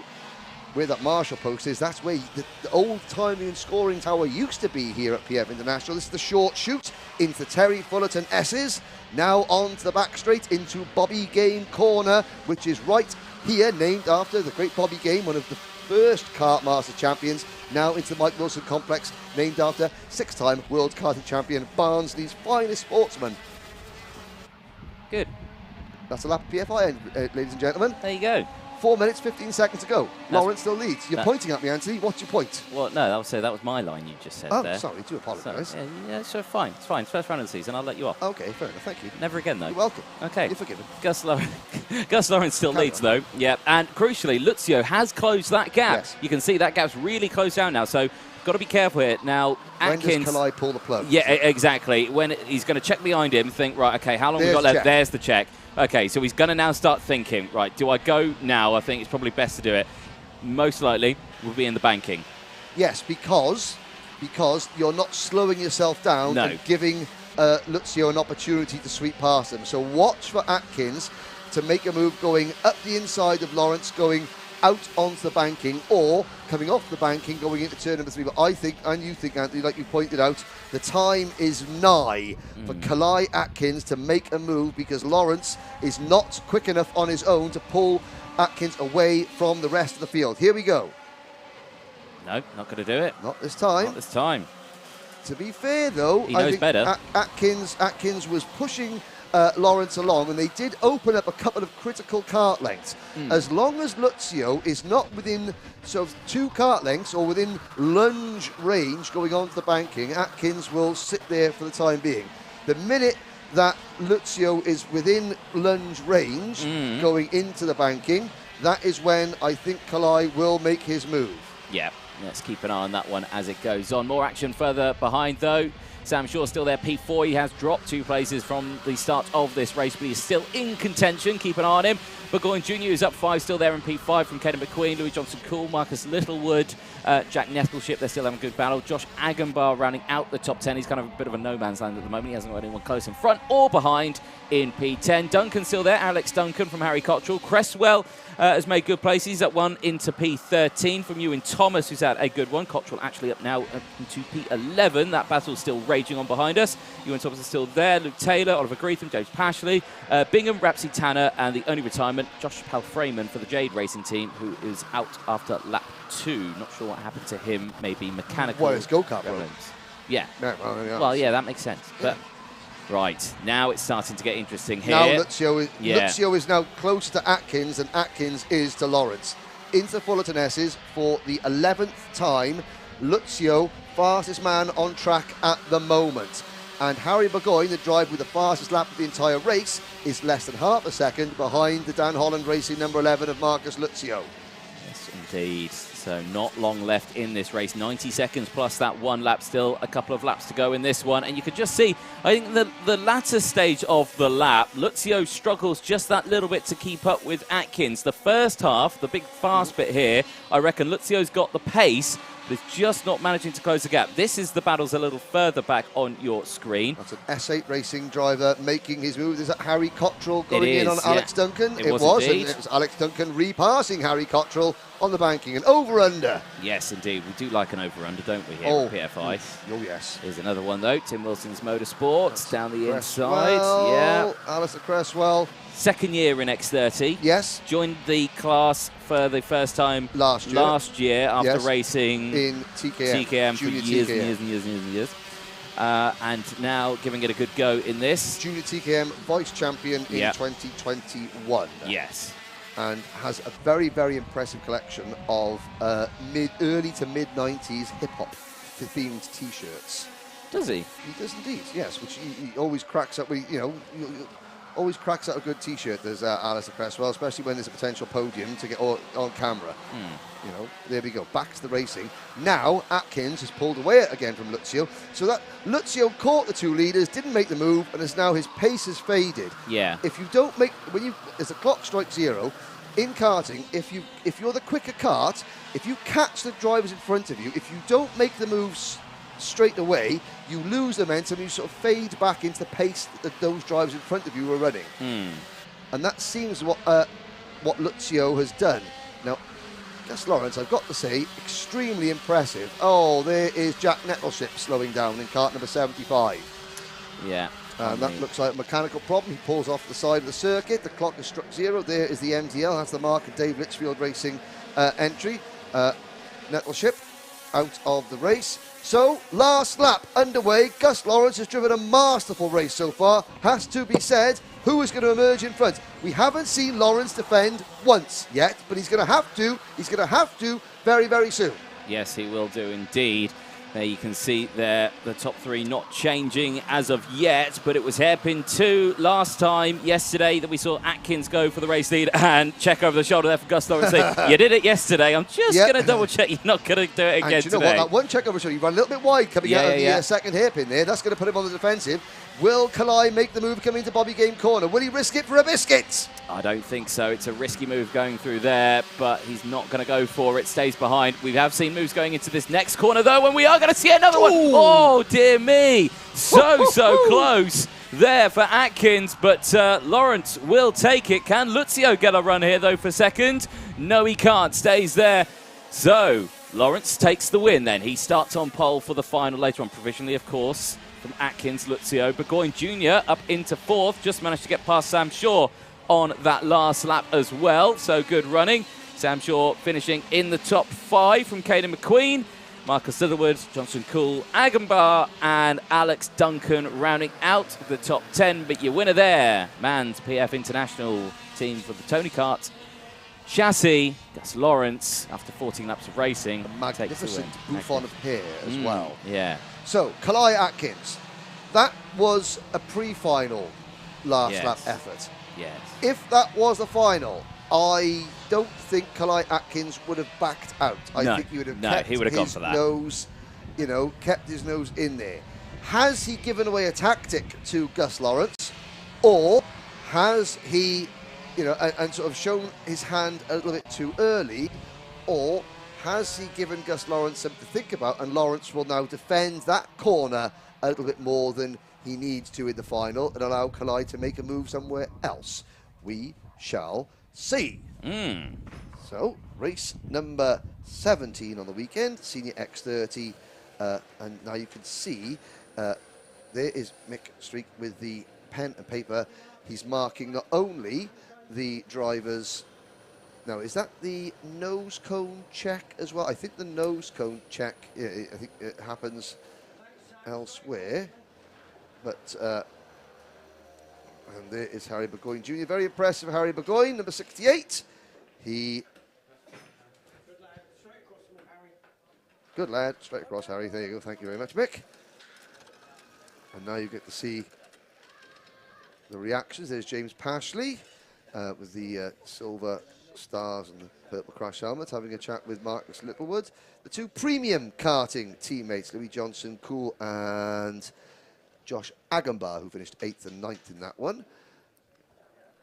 Looking absolutely thrilled. There's Alex Short of S8 Racing going across the screen. Good to see Josh Parker back in the paddock, former driver working for the Mick Barrett Racing team. And who's that throwing his gloves down? Number 21, Ewan Thomas. Not particularly impressed with that 14th place finish. There's Stephen Lamian, the PF International on the, I think there's Big Rob Shaw. Going to see Sam's kart.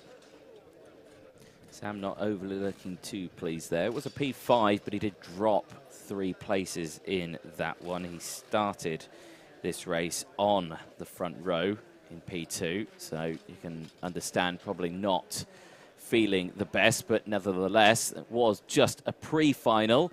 Final later on today. Stay tuned for that one. Oh, yes. It's going to be, I mean, even though the numbers aren't great, that is going to be a really thrilling final. Oh, that will be, yeah. Now, speaking of numbers not being great, Junior TKM, has to be said, only 13 drivers, but, oh dear, it's Dan Ashton. Hello, Dan.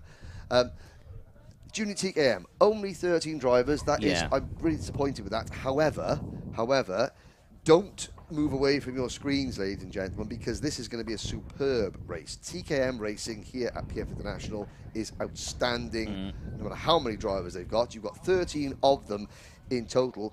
But of those 13, you have got 5 of last year's top 10 seeded drivers returning, which is very impressive. You've got Ihan Kalicher, the E-plate holder. You've got Dara McInerney, who finished 3rd last year. You've got Leo Robinson, Joe Cheek, and you've got Jake Humphrey, all of whom finished as a seeded driver last year. You've also got Aidan Mitchell, Patrick Leaf, Joel Hull, Jack Stewart, who raced in this class last year as well. Yes, indeed. What did we learn, Anthony, yesterday? Well, we learned many things. Oh, okay. Yihan Kalichern. Yes. Now, he starts his one on pole position. He qualified 3rd. Correct. After qualifying 3rd, I think his dad, Utam, and obviously Yihan himself, would say, right, we liked 3rd. It was good. But we want better. Oh, so they did something. and then they won both races. Ah, so whatever that something it went was, better. it worked very Excellent. well. So. There's a very smartly liveried number 14 Kart. That would be Aidan Mitchell. Repping his new helmet there. He's very proud of it. Brand new graphics kit Exactly on the wagon as well. Exactly. There's only one thing he said about his new helmet there. He said it's very difficult to clean. Oh, right. Well, then you should probably not drag it through the mud then, Ian. Yeah. Keep it on your head and keep your head in your go-kart facing the right way. There's the number 6 Kart. Now, Leo Robertson. Right. Happy birthday, Leo. Yes, indeed. How old is he? Well, he's still old enough to be in juniors. Yeah, exactly. I don't know. There is, on your screen, the number 57. Another very smartly livery car. That's Jack Stewart, privateer driver.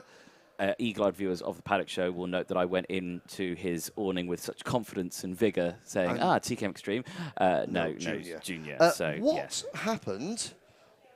happened to... Joe Cheek yesterday, because you abused him in the Paddock Show verbally, or did he give you any verbals back? Oh, he gives me verbals all day, just off the microphone, and when I put them in his face, he's really nice to me. He does that. Right. Okay. Now it's been an up and down one. Now obviously he's the number 9 seed, and he starts this one P12 in the pre-final, so good work to do. There's Ihan Kalachurn, the Klassen Motorsport entry on the ARC chassis. Dara McInerney, you can see walking up the back of the field right at the end. So he had a terrible day yesterday. So Dara, who's now dividing his time between karting and mini stocks racing, is down an ex-oval racer, and Dara out racing mini stocks. Still racing kart. Third seeded driver. Not a good day yesterday. No. There were many waft issues. Qualified 9th. Yes. Heat 1 was 9th. Heat 2, P12. Yeah. Yes, there were the many waft issues was the lack of waft issues. Yes. Hopefully that's been resolved. Well, now we've got several Uncle Tyrones now roaming the paddock. There can only be one, Mr. Hobson. There can only be one Uncle Tyrone. Oh, look at that. There's it's an unfortunate view, isn't the it? two Hello. biggest idiots in karting. Where's that? Hello. Look at that. The camera's over there, Henry. Oh, there we are. Look at that. Yeah, you waved over there. There you go. Now there we go. Back to the stars of the show. Yes. You can see. So again, if you're new to karting, if drivers have got a single digit, numbers 1 through 10 on their karts, that is the position they finished in last year's British Championship. Yes. If they move classes, you're not allowed to take your number with you. So if, Ihan Kalachurn, he's running the E plate instead of the 4. He could run the number 4 because he finished 4th in last year's Junior TKM British Championship. He's running the E plate, signalling that he is the English champion. Well, he's running the 4 plate at the moment. Is he? Yeah. Why is he on my entry list with the E? Well, because you get the entry list that's not the actual official one. It's the official one you get after practice. Anthony, I print my entry lists off from the motorsport-timing.co.uk website. Is that before the weekend? It is, because I've got to make all my notes. So it's not the official one yet, because the official one comes out after practice, which is the one that I get. So showing, if the camera pans around just that little bit further, oh, look, he's got a number 4 on his kart. Well, that's why my paperwork's correct and yours is false, Henry. I think that Ian Rogers is to blame.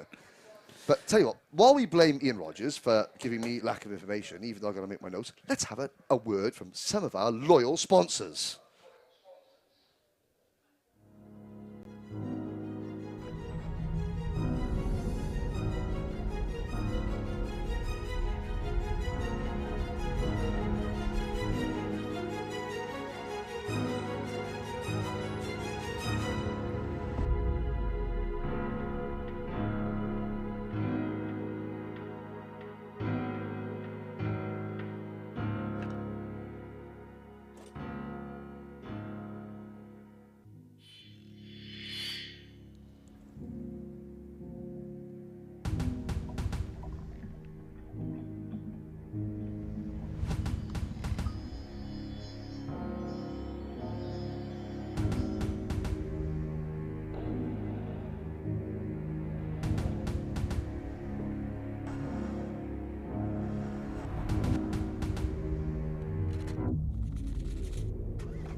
Next race is about to head out on track. In fact, it is heading out on track. It's Junior TKM, it's race 18, it's the pre-final.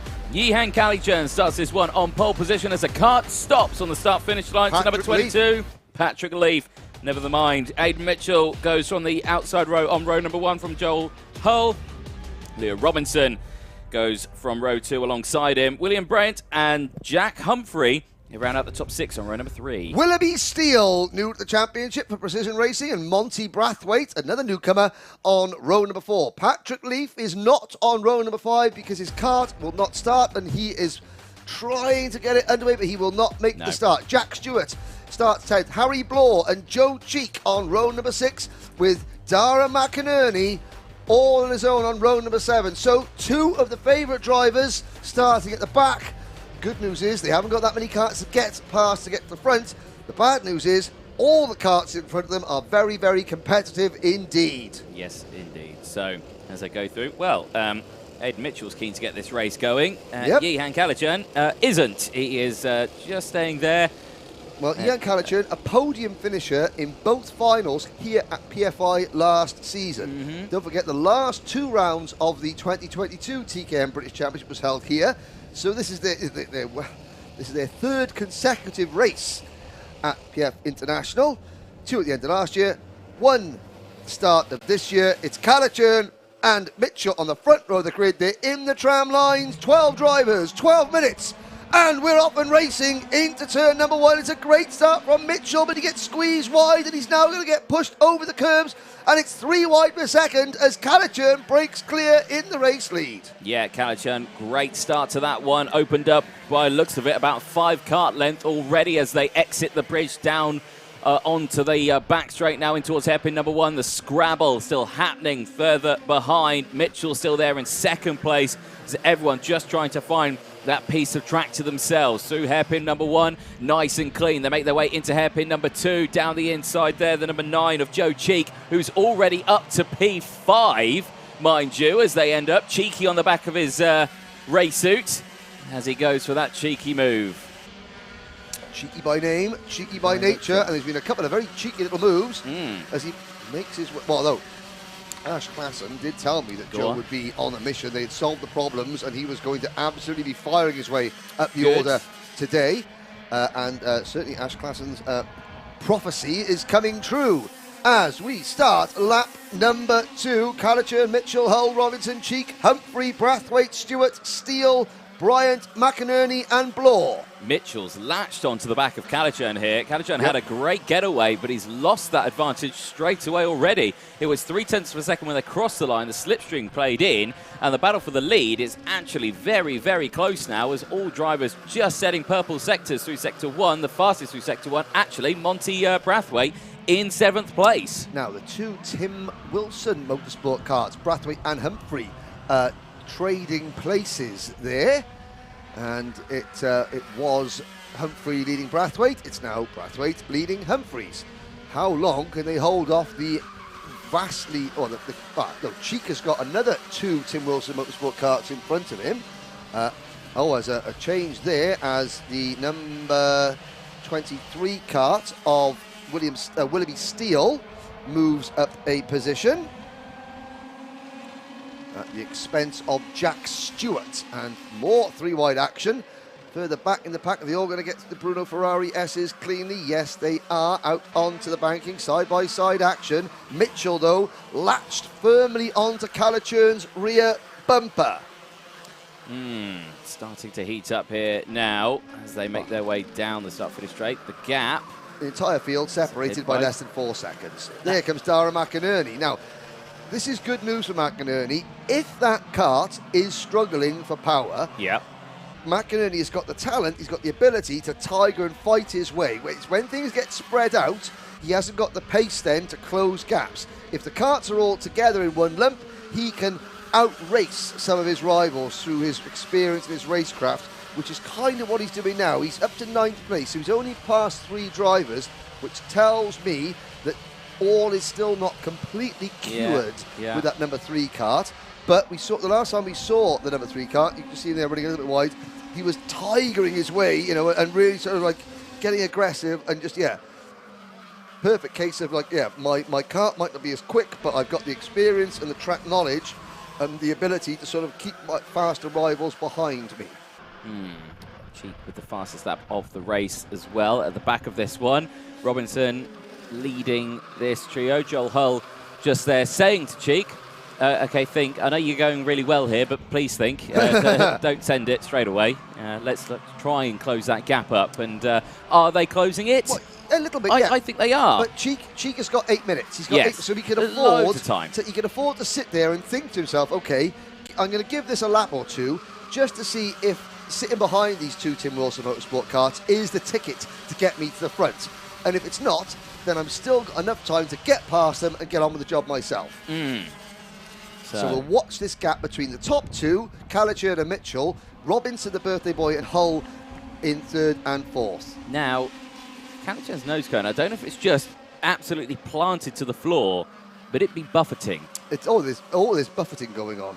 Well, I mean, the ARC chassis, maybe a slightly different bodywork style. Yeah. The graphics, the colours, it's again that sort of black and silver livery kart of the ARC chassis. Again, it can play tricks with one's eyes, perhaps. Although you could be completely correct. We'll have to wait and see. There's McInerney again, battling and tigering his way. Elbows out for Dara McInerney. It's going to be a hard slog up to the front of the grid, but Dara is doing his level best to get there. Yes, he is indeed. Still plenty of time, like we're saying, left on the clock. 7 minutes to go. There's that buffeting nose cone. I think it's all right because he's led the way and he's not really had to battle anyone. So still firmly attached. I think it's just very low on the setup. The great thing about the Alpha Live's coverage is that the quality of cameras, you can really see in detail how close these karts are to the ground. Every single bump and curb is magnified. You can see how physical it is for the drivers to get around here, which is great to see. And there is like millimeters between the ground and that NASA panel. There's millimeters between the track surface and the driver's backside. Yes. Crucially as well, Robinson, Hull and Cheek have, well, actually, no, Cheek hasn't. No. Cheek's actually dropped off from Robinson and Hull here, so he's not been able to latch fully onto the back of them. The two Tim Wilson Motorsport drivers have caught the two leaders. Mitchell there, pointing, saying, come on, we're still going to go. And look at the contrast, the way that the front of the car is. Now, you can see Robinson in third place. Look how high his nose cone is. Again, that's just the way the kart is set up. He's got, the NASA panel is down and the nose is higher. Yes, Anthony? I think Joe Cheek's got an issue here because that kart's looking very, very slow down the main straight. It's not going full waft. He's still there in the race, but look at the gap, how much it's opened up. You can see how much he's trying to tuck in, but the gap's just increasingly opening just down the start-finish straight alone. Wow, look at that. A 102.8 for Mitchell, a 103.1 last time around for Cheek. So he's lost 0.3 of a second, and he is, Willoughby Steele is now within a second of Cheek. Let's have a look. Cheek's looking over his shoulder. Yeah, I don't think crouching down. Something is amiss by the looks of it. That wagon not fully rolling, and you can just see out the corner. It's just not got the go out the corner, has it? Now, that's a disaster for him because now you can see everyone else is now closing in behind. Okay, big... Oh, we've got to change the second place because Leo Robinson and Joel Hull have dispatched Aidan Mitchell.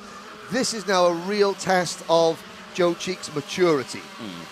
You've got a problem with your kart's not 100%. Yeah. You've done a load of work to get up toward the front. Now you're going backwards.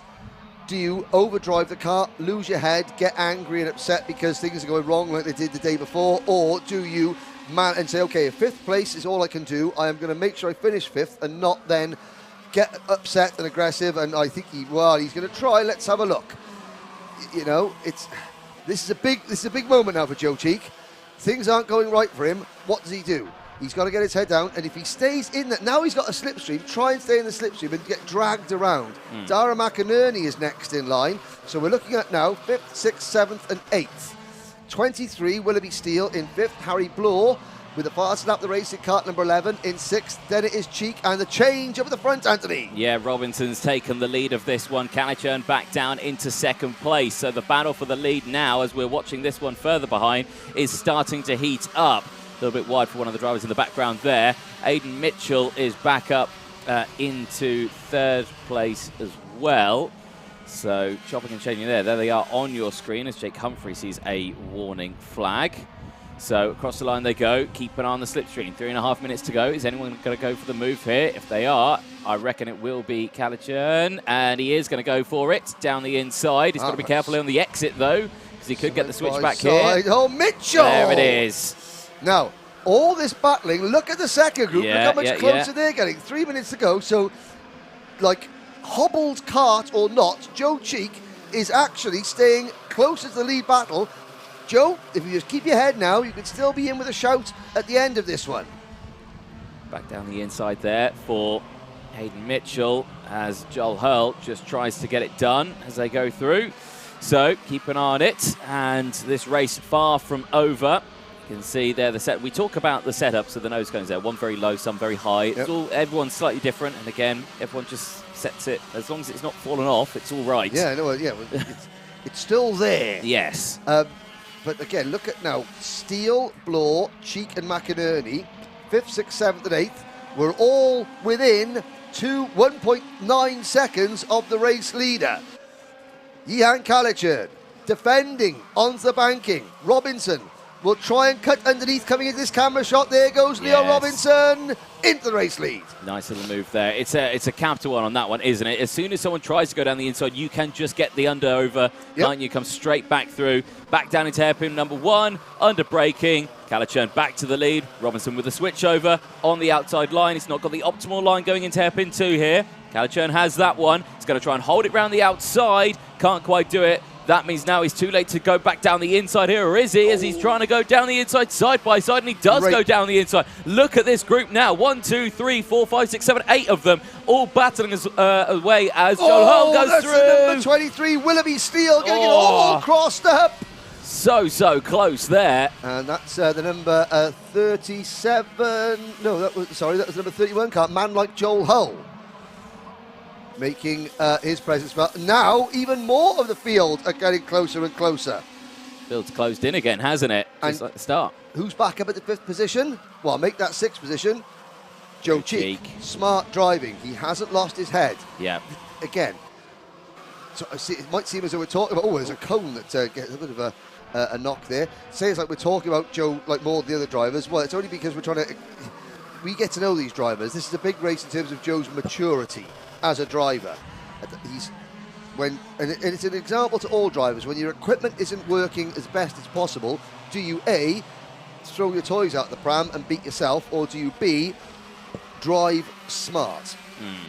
At the moment, we're going to find that one out. Timer Let still the race there. come to you. Oh, dear me. Leo Robinson tried to go down the inside here. Now he's lost out 2 places. Harry Bloor up into P3. We've hardly mentioned his name, and now he's 3rd. And with about 10 kart lengths, the race lead. 30 seconds to go, Anthony. And he's got the fastest lap of the race as well. Out of the final corner, then they go. And there, Yihan Kalachan going defensive now from Aiden Mitchell.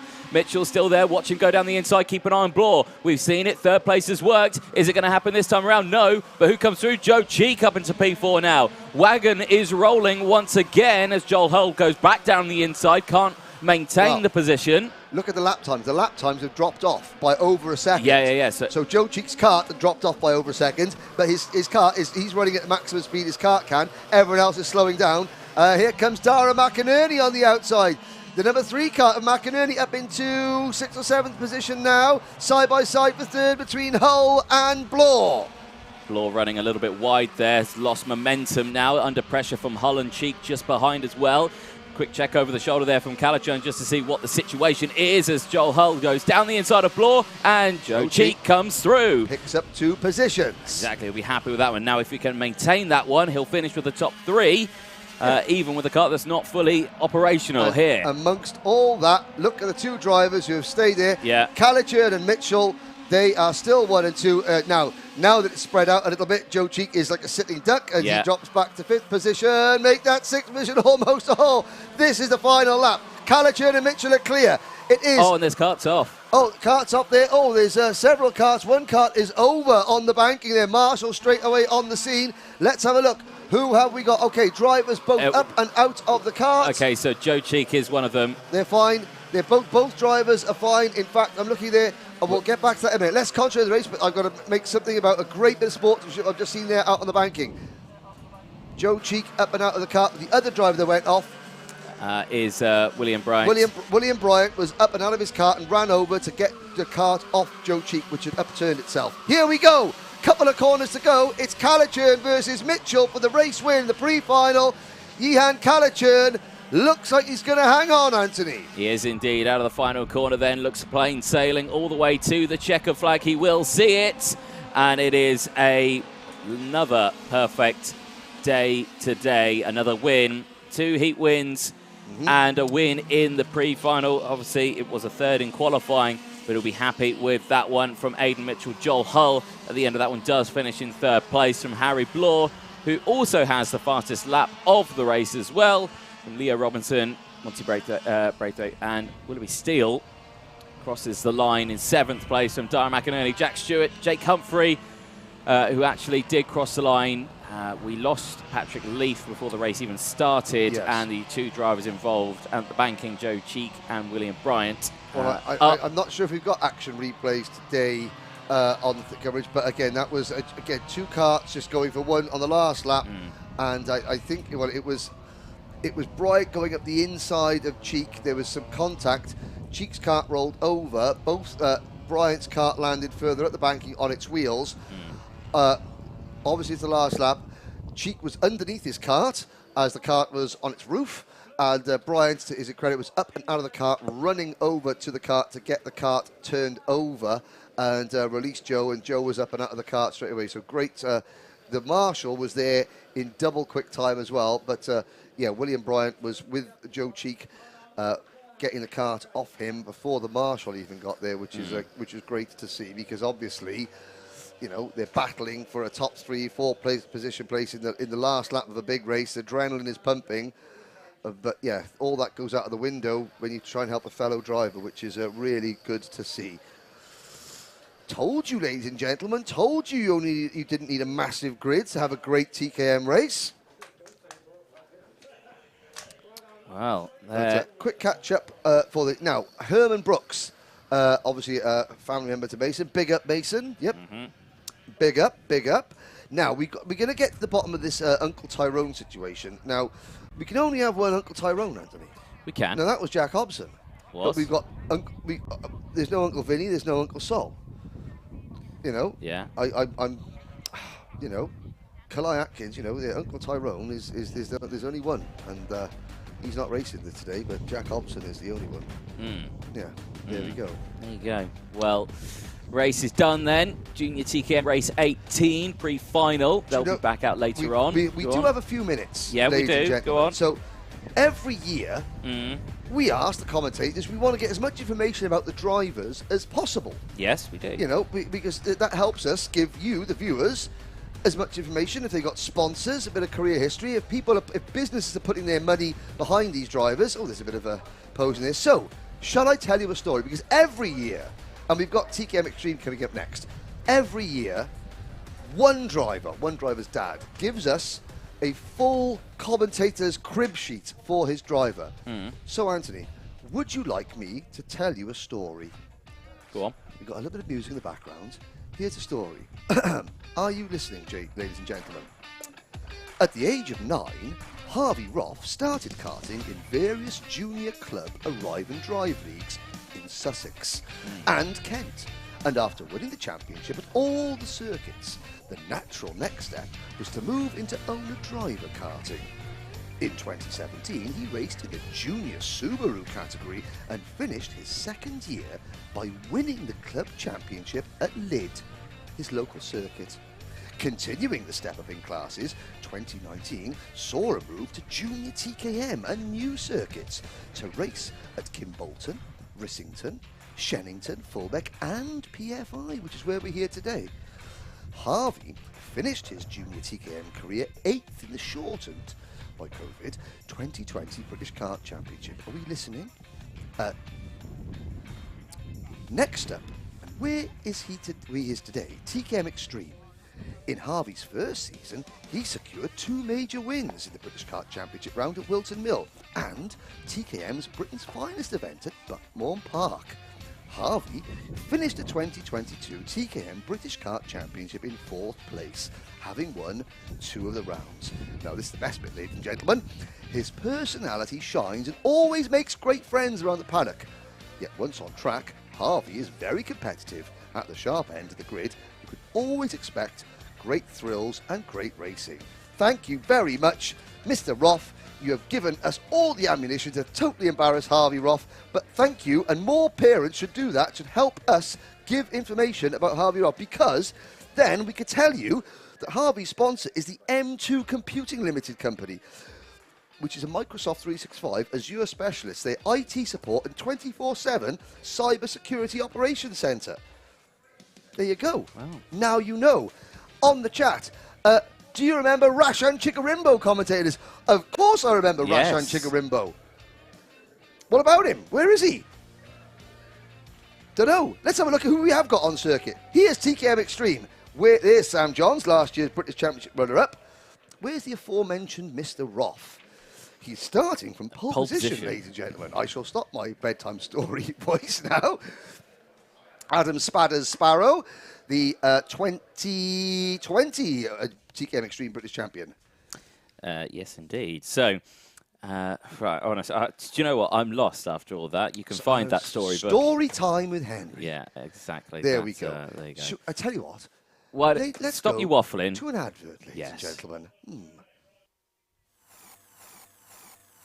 Motorsport UK TV, the home of unmissable British motorsport videos.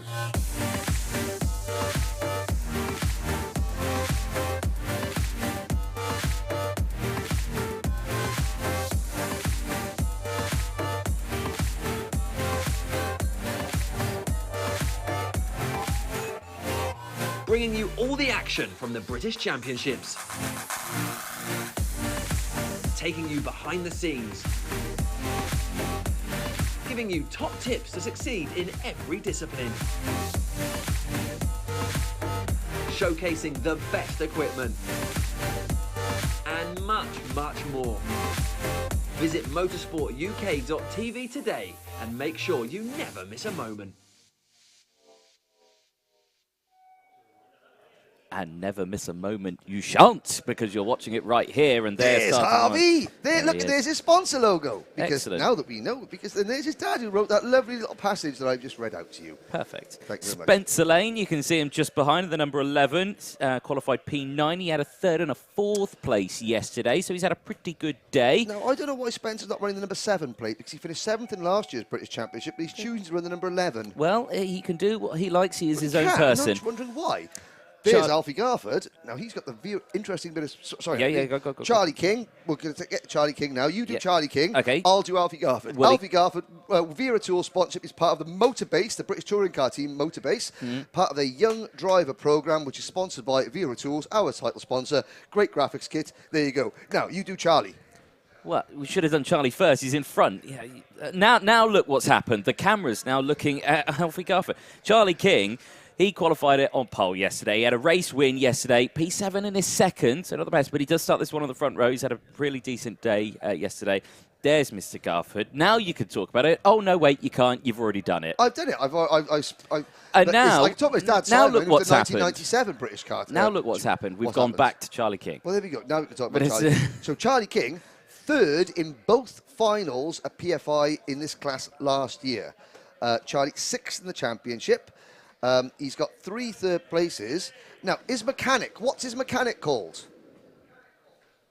Kong. Kong. Big up Kong. Big up Kong. That's what he said to you. Do you not remember the Paddock Show? We did. Anyway. Anywho, it's TKM Extreme Pre-final, and it is, Anthony. Coming up next.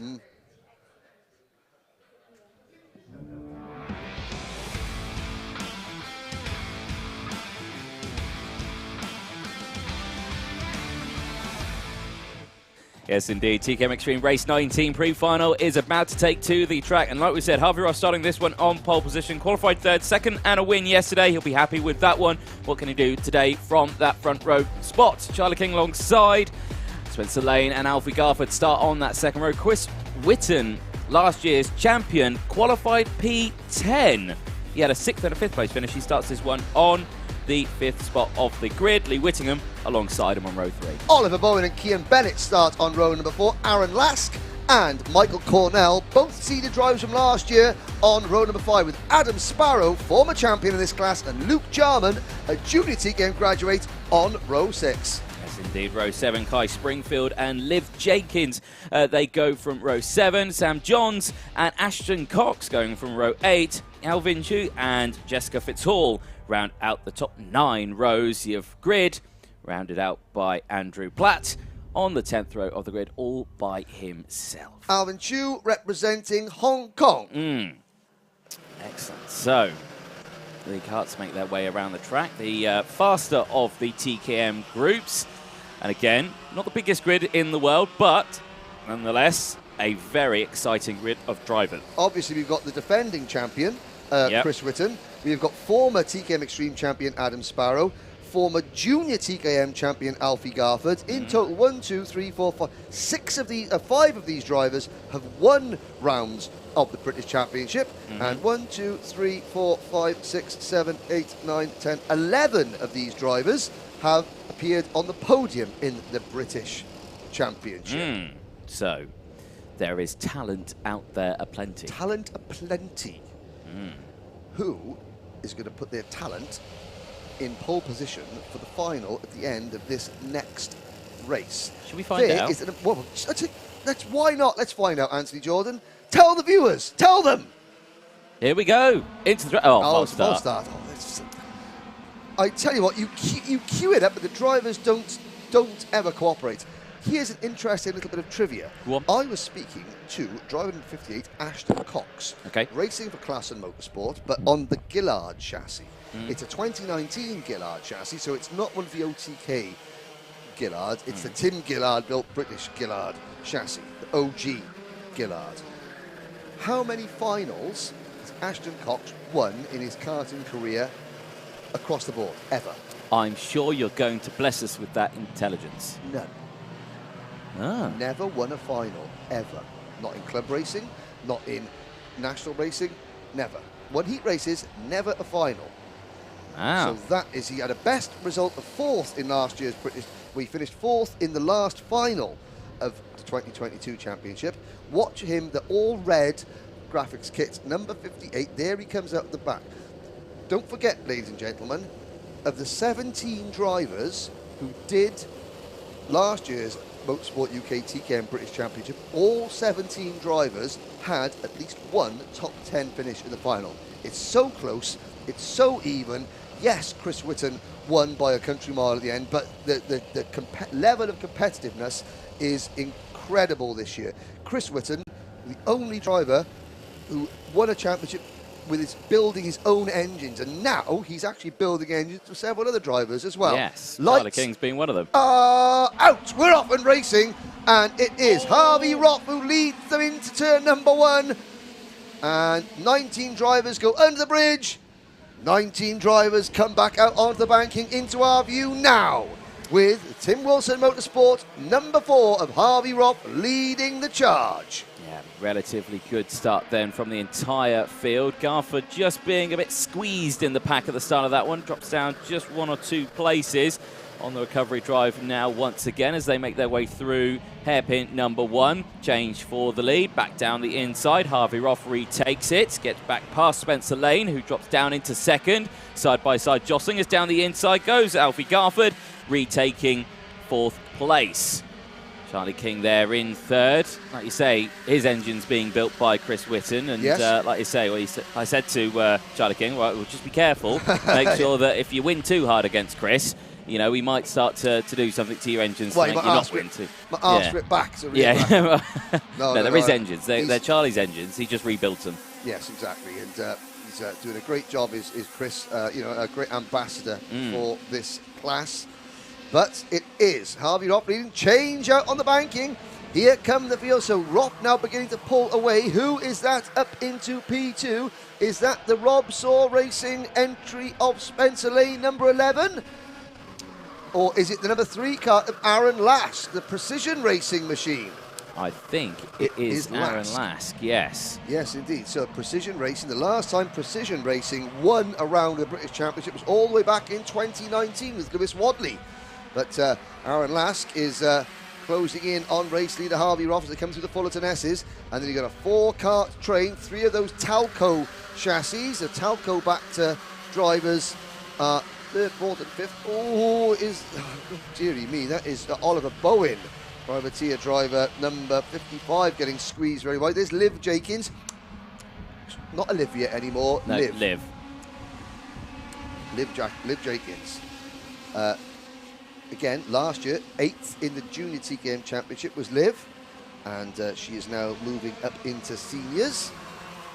Oh, we've got a 2, 4, 6-kart train at the front, so Harvey Roth's early race advantage has been whittled down to nothing. Yes, so keep an eye on them as they make their way through hairpin number 1. And you see King now at the back of this one. He's looking down a bit there. There's something not fully right with Wagon. He's on the pace still. He's on the back of the group. No dramas, but he is looking down at something. Yeah, I think he's got a problem with his front left wheel. Do you know what? The way that the car is just dropping off there, yeah, he's certainly looking... Yeah, hand in the air. Well yeah. spotted, Anthony, yes. And do you know what? That is smart driving there from King. He's going to be absolutely devastated losing out on a potential top place finish. He's going to start the final last, but it's better to come into the pits and double check than have a wheel fly off at 60 miles an hour, which would be somewhat expensive. Yes, and depending on where it happens, could be painful. Yes. Right, so up they go again. Roth leads the way then from Lask. And Sparrow with the fastest lap of the race there in 3rd place. He's had a good run in this one. He started quite far down in the field on this one. 6th row, P11. And Sparrow now having a little look to the inside. No, that's the number. Well, he is having a look to the inside now. Yeah. He's trying to pass the number 11 Kart of Spencer Lane. And side by side, Lask defending, going into hairpin number 2, hangs on to 2nd. And Adam Sparrow, well, here comes Chris Whitton in the number 1 Kart. And behind them, you've got Lee Whittingham in the number 10 Kart closing up. So Lee Whittingham, yesterday, having problems with his Micron. So Dad Robin did a bit of open heart surgery last night on his found a carb jet in the Micron. Ah. How it got there? Who knows? No one knows. Or a carb pin. Something to do with the carb. They were telling me this morning. But now that now that Lee has got his the correct lap, the Micron working, the rest of the go-kart seems to be working very well as well. Into turn number 3 we go now. And it's like an accordion. Every time the 2nd, 3rd and 4th place battle that allows the race lead to get away, they sort themselves out and just claw their way back up to the front of the entire field. Apart from the unfortunate Charlie King. Has Charlie King come back out onto the track? Yes, he has. So Charlie King is back out in the race.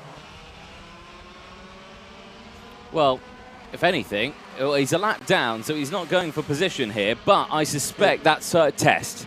Yeah, but if anyone else, we've got 7 minutes to go, if anyone else drops out of the race, he'll pick up a position. He will indeed. Oh, look at this, Anthony. 2, 4, 6, 7 drivers.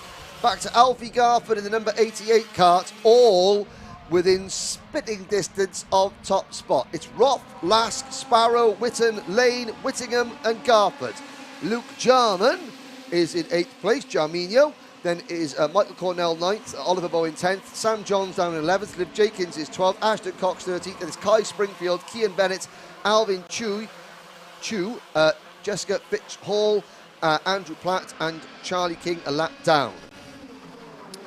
Indeed, the concertina effect kicks in through hairpin 1, and some drivers going a little bit wide there, and now 3 wide, and 1 driver getting spat out there. I think that's Spencer Lane, who's tumbling. Number 11, yeah, yes, it is. He's still there. I think Sparrow was one of them as well, who dropped down a couple of places as they went through there, or is he still? No, he's still there in 3rd, so he's fine. And Michael Cornell, the plain white Karts. Michael Cornell, the privateer's privateer. Yes. You don't get any more privateer than Michael Cornell. No, he's got a couple of karts here this weekend. One of them is the old school clutchless. Yes. If you spin, the engine cuts out, you've got to pick it up, lift the rear wheels off the ground and run with it. When the engine cuts in, then jump in, get your foot on the accelerator. And hope for the best. And hope for the best. That is old school. Mike, the very, very first ever round of the relaunched Motorsport UK British Championship was held in 2019 in March here at PFI. On that day, Michael Cornell came second in the final, his one and only podium in the British Championship to date. Yes. To date. Yeah. I do love seeing the old school push to start ones. You know, they are fantastic. Only because your back isn't the one that's trying to Well, get no, started. exactly. I just like watching them. I don't like racing in them because, yeah, then I'd have to try and start it. So, yes, definitely not my cup of tea. 2, 4, 6, 8, 10, Sparrow. 11. Sparrow there in second Sam now. John's in 11th place. But and they're separated by less than 2 seconds. Fantastic. 5 minutes to go. And, yeah, Lask leads Sparrow, Roth, Whittingham, Witten, Garford, Lane, Jarman, Bowen, Cornell and Johns. This is the calm before the storm. There's a move. Looking like potentially Luke Jarman there on Spencer Lane. Just a little further back. Yep. Cornell drops the back of this lead group in that all-white car with the blue race suit on. Oh, there goes Roth. Down the inside, a change for a second. And actually, look at that rear bumper there. That's why he's done it. Look at the rear bumper on Sparrow's car. It's completely broken. The rear bumper, the metal bumpers are broken on Sparrow's car, so that will be... That's the technical flag. It's got to be. Is it? I mean, it's broken, but it has detached itself from the car. That's true. I don't know. Question answered. Yes, it is, Anthony. Okay. And sadly, Adam Sparrow's race is run. That is such a shame because he was going so well. Yes. And so, yeah, there it is. You can see it down. He thinks so. But look at this. This has now given Aaron Lask a huge advantage. Huge advantage over Alfie Garford, who was in second. Lee Whittingham now moving into P2. Whittingham! Oh, is that... No, who is it? Did Whittingham make that move? Or is it still Garford? I think it's still Garford, you know. But Adam Sparrow now, Adam, you need to get out of the way. I know you're going to come in at the end of this lap anyway, but, you know, pull aside and just let everyone else go through.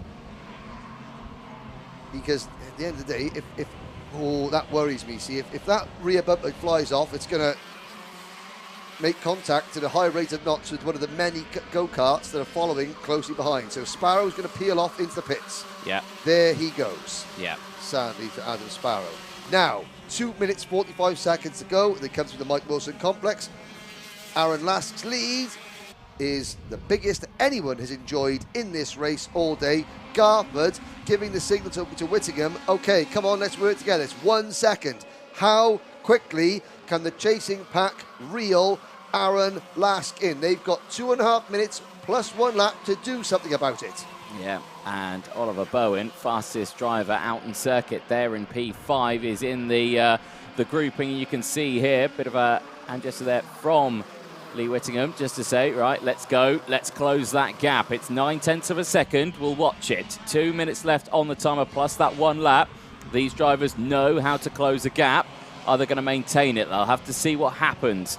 Again, they'll have the data on the screen just in front of them, of giving them what's going on, and they will see whether or not they are closing or not. Already the gap is coming down. Yes. You know, already those 3 drivers you're looking at on your screen now, the number 88, Alfie Garford, the number 10, Lee Whittingham, the number 11, Spencer Lane, working as one. The gap was 1.07 seconds. It's now 3/4 of a second in the space of 1 lap.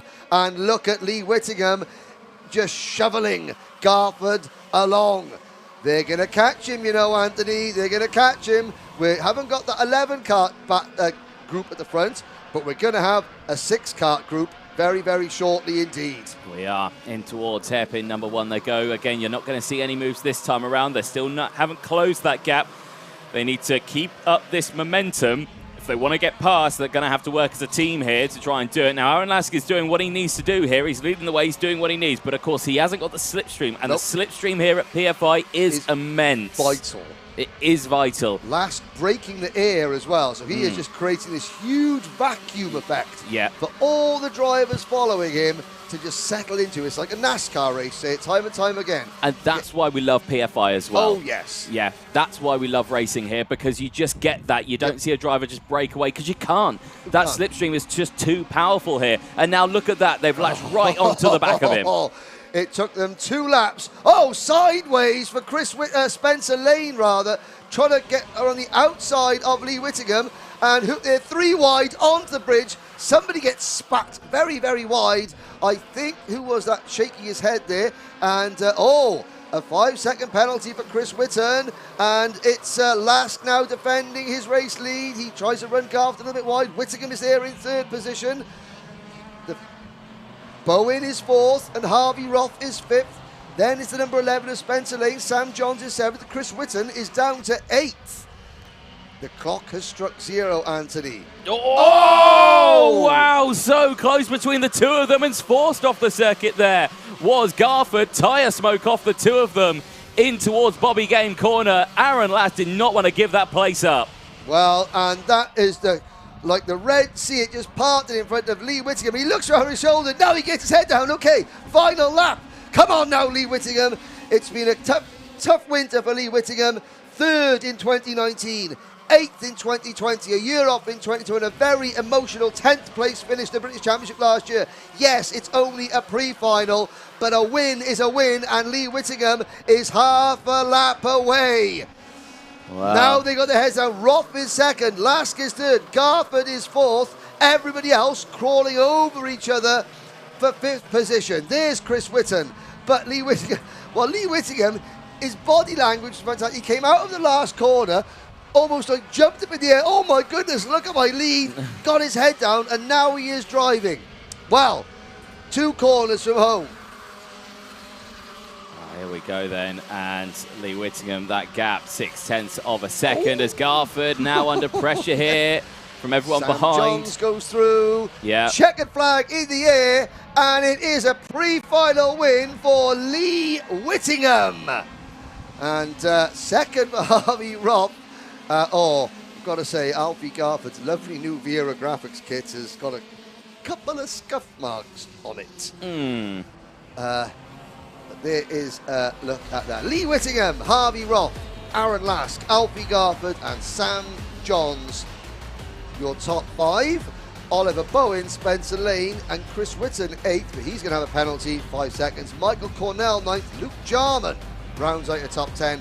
Kai Springfield, Liv Jenkins, Kian Bennett, and Ashton Cox. The top 14 drivers separated by 5.5 seconds. Yes, indeed. Very, very close out there. The rest of the field you can see on the screen from 15th place downwards. Alvin Chu, Jessica Fitzhall, Andrew Platt, Charlie King, and, of course, Adam Sparrow, the 2 retirements from that race. And you're going to have 2 potential winners starting the final from the last row of the grid. And as we have just seen there, anybody can win in TKM Extreme. Now, let's do a nose cone check. And good to go. Lee Whittingham just checks. Yep. Yeah, you're all good. Now he will go. So what Lee Whittingham will do now, he will go round and into the technical scrutineering area where technical commissioner, technical director Paul Klassen and Ernie Salmon, the 2 technical directors, Klassen and Salmon, will be awaiting them. There's Aaron Lask. Have to say, it was Lask and Garford defending a bit too vigorously that handed the race to Lee Whittingham. I'd very much like to see the other side of Garford's kart there, because there was a lot of smoke that came off that one. Yep, there's the number 55. That's Oliver Bowen. Yeah. Oliver Bowen, 15th in last year's junior TKM championship. So big step up this year. Here's a look at some of the other drivers. We're going to have a little Sam Johns. He's going to have a wander. He's going to have a chat with Alfie Garford there. He's going to have a chat with Chris Whitten. Sam Johns and Chris Whitten. Ooh, scuffage. Muchos scuffos. Quite a bit of it there. And, well, that's maybe TKM not the race. kind of coverage that Wera Tools wanted of this sponsorship there. But there we go. But again, it's great to see. So Wera Tools, this is their 3rd year now sponsoring this championship, and they have invested. They're not just investing in this championship, they're investing in grassroots motorsport through the motor-based British touring car team. Alfie Garford, one of 4 drivers on their young driver program. Again, it's backing drivers who don't have the funding to race at the highest level themselves. Great to see. Have to say thank you to Wera Tools for all they're doing for this championship. And there's some other sponsors, OGO, Team and Tweaks, and the rest. Again, we're just very, very fortunate to have a multitude of loyal and forward-thinking sponsors that are allowing us to create, allowing the team at Alpha to make the coverage of this championship even more dynamic and groundbreaking. So, Anthony, one race to go before the lunch break? Believe so. I believe so, yes. And that will be the pre-final. I don't actually have X30. I don't actually have a timetable in the competition. Well, I mean, I would imagine that the finals take place after the lunch break. We do. It would make sense. Oh, dearie me. Let's have a little look. What have we got here? Yes, it is race number 7 of the day. Race number 20 overall, which will be the Junior X30 Final. Now, at 12:22 and 10 seconds at local time, we are going to have an opportunity to run through the grids. Yes. Here are some of the drivers. Now, we saw the repechage earlier on, and not all the 6 drivers that finished in the top 6 are on the grid here. George Quartermain, who we saw finish 7th, he is in. Aston Sharp, who we saw win, he is out. Yes, and I looked at the race result from that one, can confirm there's a nose cone penalty. And so the fact that George Quartermain put in a storming last lap to get to within 5 seconds of Aston Sharp at the end, that was the difference. If George Quartermain had finished a couple of tenths of a second further back, he would have been more than 5 seconds behind Aston Sharp, and he wouldn't have qualified. Exactly that. Well, this will be a very interesting one. And I may have said earlier as well that 36 drivers start this race. It's 34. It's 34. Oh, dear. Yeah. Well, maths is not my finest strong point. Yeah, maths is your strong point. Speaking isn't my strong point. But I tell you what is my strong point. Queuing Segways. Up an advert. Segways. Lovely. Thank you. Nice.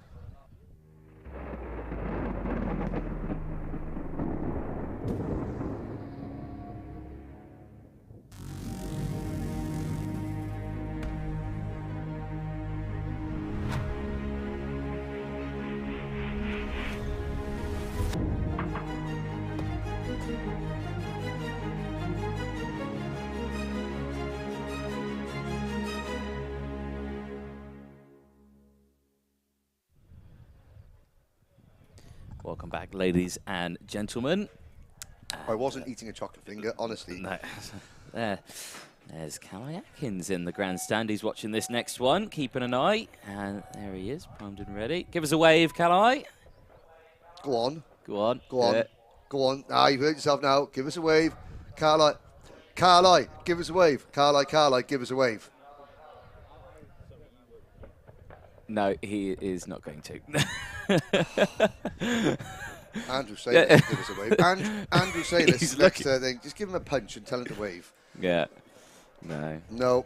He's thinking about how he's going to win the final later on. Yeah. Now, there is George Quartermain, driver number. No, that's not. That's Austin Gale.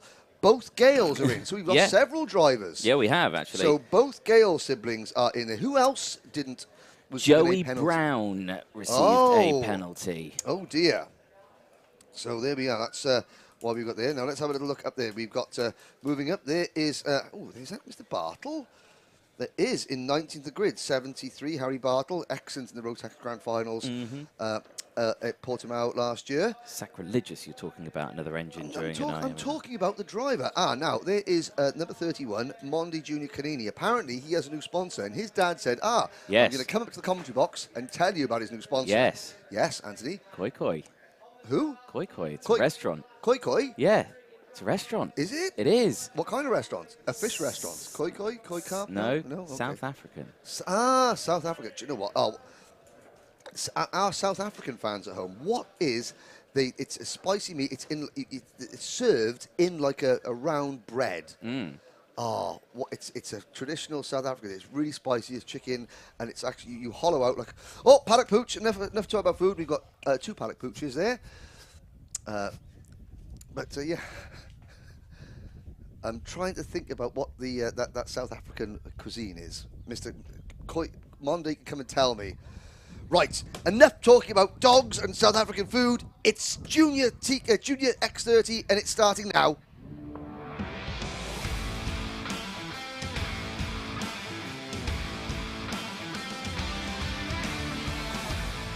Okay, a very, very quick rundown through the full 34 starting lineup.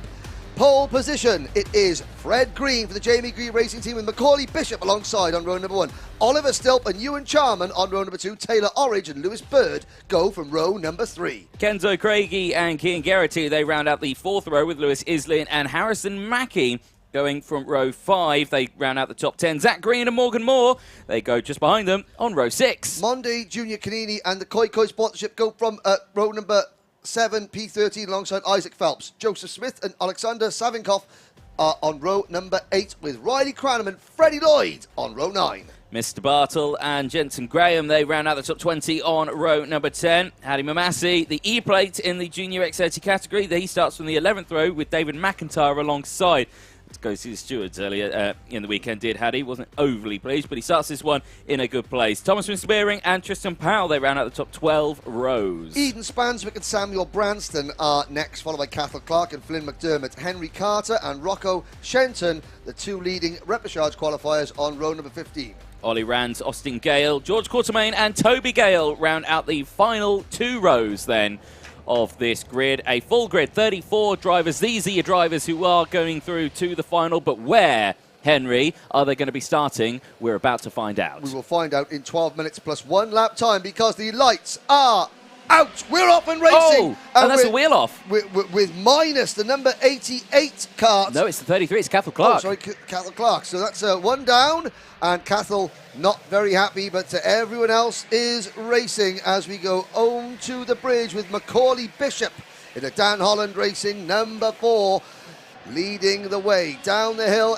Someone driving going very, very wide here off the bridge down towards hairpin number 1 into 3 wide. We go into hairpin number 1. You can see at the back there the repechage qualifiers all jostling amongst themselves to try and get the better position in the field for the final. But it's Bishop from Fred Green, and is that Oliver Stilp in 3rd position? No, it's the Argenti Motorsport Kart of Ewan Charman in P3. Yeah, good start from Charman. Started this one in P4, so already gaining places, and a nice breakaway that they've got there. You've got a duo of crop promotion cuts just in the back of shot as well as they make their way across the line. I say that's complete false. It's Oliver Stilp who's in an Optima Performance kart, apparently, according to my screen, and Lewis Bird in the crop promotion kart. Well, Oliver Stilp, we used to talk about a very fast Stilp in Junior X30. It's Gabriel Stilp, who's now moved on to the British Formula 4 Championship. Yeah. Very, very successfully indeed. Don't forget, Gabriel Stilp has won the last 2 IAME X30 International finals. So Britain has got the last 2. Britain leads the way in the world of Junior X30 racing for the last 2 years, courtesy of Gabriel Stilp. He's moved on. Oliver Stilp has now stepped up and is having a fantastic debut showing here in the British Championship in 4th position. Top 3 breakaway though, Bishop, Charman and Fred Green. Yes, indeed, across the line they will go. Nice little breakaway. Change though as Charman up into 2nd place. As that'll update on your timing screens now as they make their way up the banking. Now that gap, what is it? Because Lewis Bird is there now in 4th place. He's managed to get through. 1.5 seconds is the gap, or is about 1.3 to the side of them. Freddie Lloyd's just picked up a 5-second time penalty, the number 17. He had a bad day yesterday, did Fast Freddie. Always fast, but in the wards a little bit. A 16th and an 8th place finish in his 2 heats yesterday, and that is not going to help him early on with a penalty here. He is currently running in 23rd position. So Fred's day goes from bad to worse. Yeah, not the best for him. Kenzo Craigie there with the fastest lap of the race. Number 44 currently in P7-6, I think now out on track. Having a good run. Very fast as they exit out of that corner, isn't it? That camera shot there really shows how much they just sweep across the side of the circuit, doesn't it? As they use their tyres up as much as possible.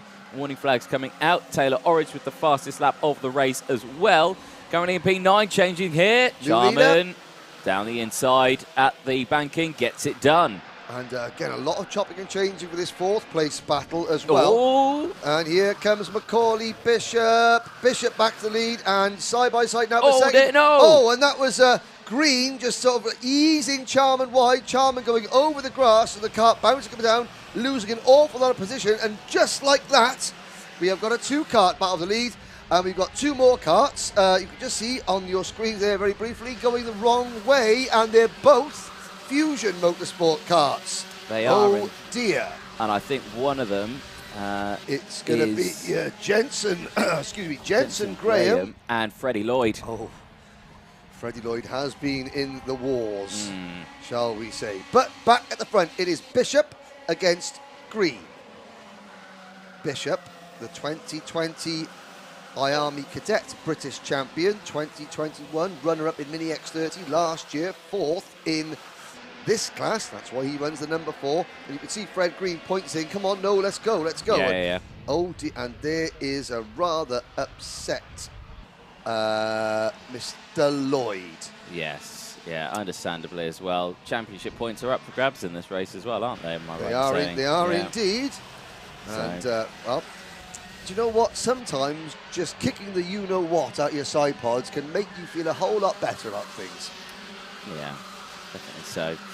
Well, the race goes on nevertheless, and Craigie up into 4th place actually in this one. Kenzo Craigie for Argenti Motorsports. Yep, and again he's doing Rotax and X30 this year. He's part of the Mercedes Petronas Young Driver Program. I think Mercedes Young Driver Program is good enough. The Mercedes Young Driver Program is good enough. Excellent. Well, if it's good enough for Mercedes, it's good enough for you and me, Anthony. All I know is that Kenzo's on it, and as he makes a move, showing us why. Yeah, indeed. Nice little move there. Sporting his new helmet. He's very happy with it. Back down the inside, though. Cian Geraghty fighting back. Gets it done.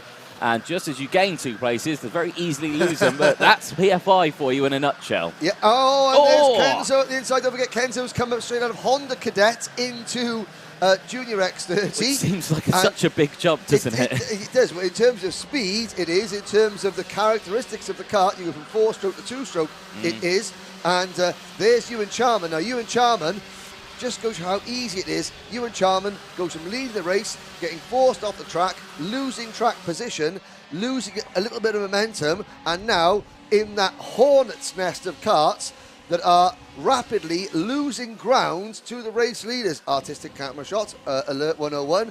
Macaulay Bishop and Fred Green lead by 2 seconds over Taylor Orridge. I haven't mentioned Taylor Orridge. Taylor Orridge in the number 66 crop promotion car, quietly gone about his business and is up into P3. Then it's the battle between everybody else. Craigie, Bird, Stilt, Charman, Geraghty, Mackie, Canini, Bartle, Mimasi, Phelps, Zach Green, Joseph Smith, Min Spearing, Savnikov, and the rest. I want to point out Rocco Shenton in this yes, one. Started it in 30th place. He's currently P18. 12 positions gained so far. What a run. And the leading privateer. Yes. Even better. Head of Riley Cranham, Eden Spanswick, David McIntyre, Ollie Rand, Samuel Branston, George Quartermain, Henry Carter, Austin and Toby Gale, Flynn McDermott, Lewis Islin, Jensen Graham, Morgan Moore. And Morgan Moore has retired, so we're down to 30 karts. Tristan Powell, Cathal Clark, Freddie Lloyd and Morgan Moore out of the race, Anthony. Adi Mamasi as well, 10 positions gained. The E-plate, who's not had the best of weekends, is doing well in the pre-finals, just outside the top 10. And has got quick drivers around, because he's got Zach... Oh dear, that's one of the Jamie Green Racing karts. Is that Isaac Phelps? Let's have a look. Oh, he's not happy with the way things have gone. It is Isaac Phelps, yes. Coming out of the turn 4, down the hill. Now the judging by the way he was gesticulating, I don't believe he went onto the grass of his own free volition. Hardy Mamassi. Yep. Talk about, we're watching Macaulay Bishop and Fred Green. Bishop has been the Dan Holland racing team for the last 2 seasons. I believe he was so, with yeah. Paul Munn Racing for a couple of years before that, and then he was always a privateer. Loyalty in karting, Hardy Mamassi. Hardy Mamassi has been with the Evolve Motorsport team for as long as I can remember. Sometimes he's been the only Evolve Motorsport kart in the entire field. Now, the team are gradually growing. They've got more and more drivers. Loyalty cannot be understated in karting.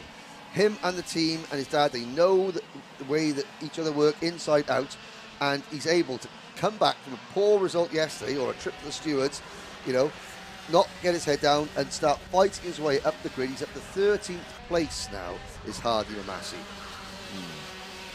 Good little show here. 3 minutes to go as well in this race. Time quickly running out. Crucially, you're not seeing Fred Green go for a move here on Bishop. Again, just working with each other, pushing away from the pack. Yeah. The gap's opened up to 2.7 seconds, so doing exactly what they need to be doing.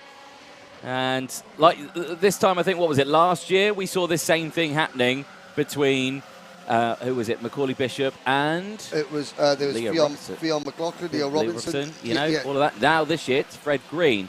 We were just talking about Hardy Mamassi. Yep. Currently under investigation. Oh, dear. But I mean, Harry Bartle set the fastest out of the race. There goes Ewan Charman. Well, Ewan Charman just took 3 people in one corner there, including his teammate Kenzo Craigie. He's closing in on Taylor Orridge. Taylor Orridge still in 3rd position. Now, Charman and Craigie are 4th and 5th. But if you're Fred Green, why make the move for the race lead? Why risk it? At the moment, you're starting on the front row of the grid for the final of a round of the British Championship. The team is in its 3rd year, I think, now. Yeah. Third year. It's still growing. It's a relatively new team. This is a great, probably the best result they've had so far. So just keep it nice and steady.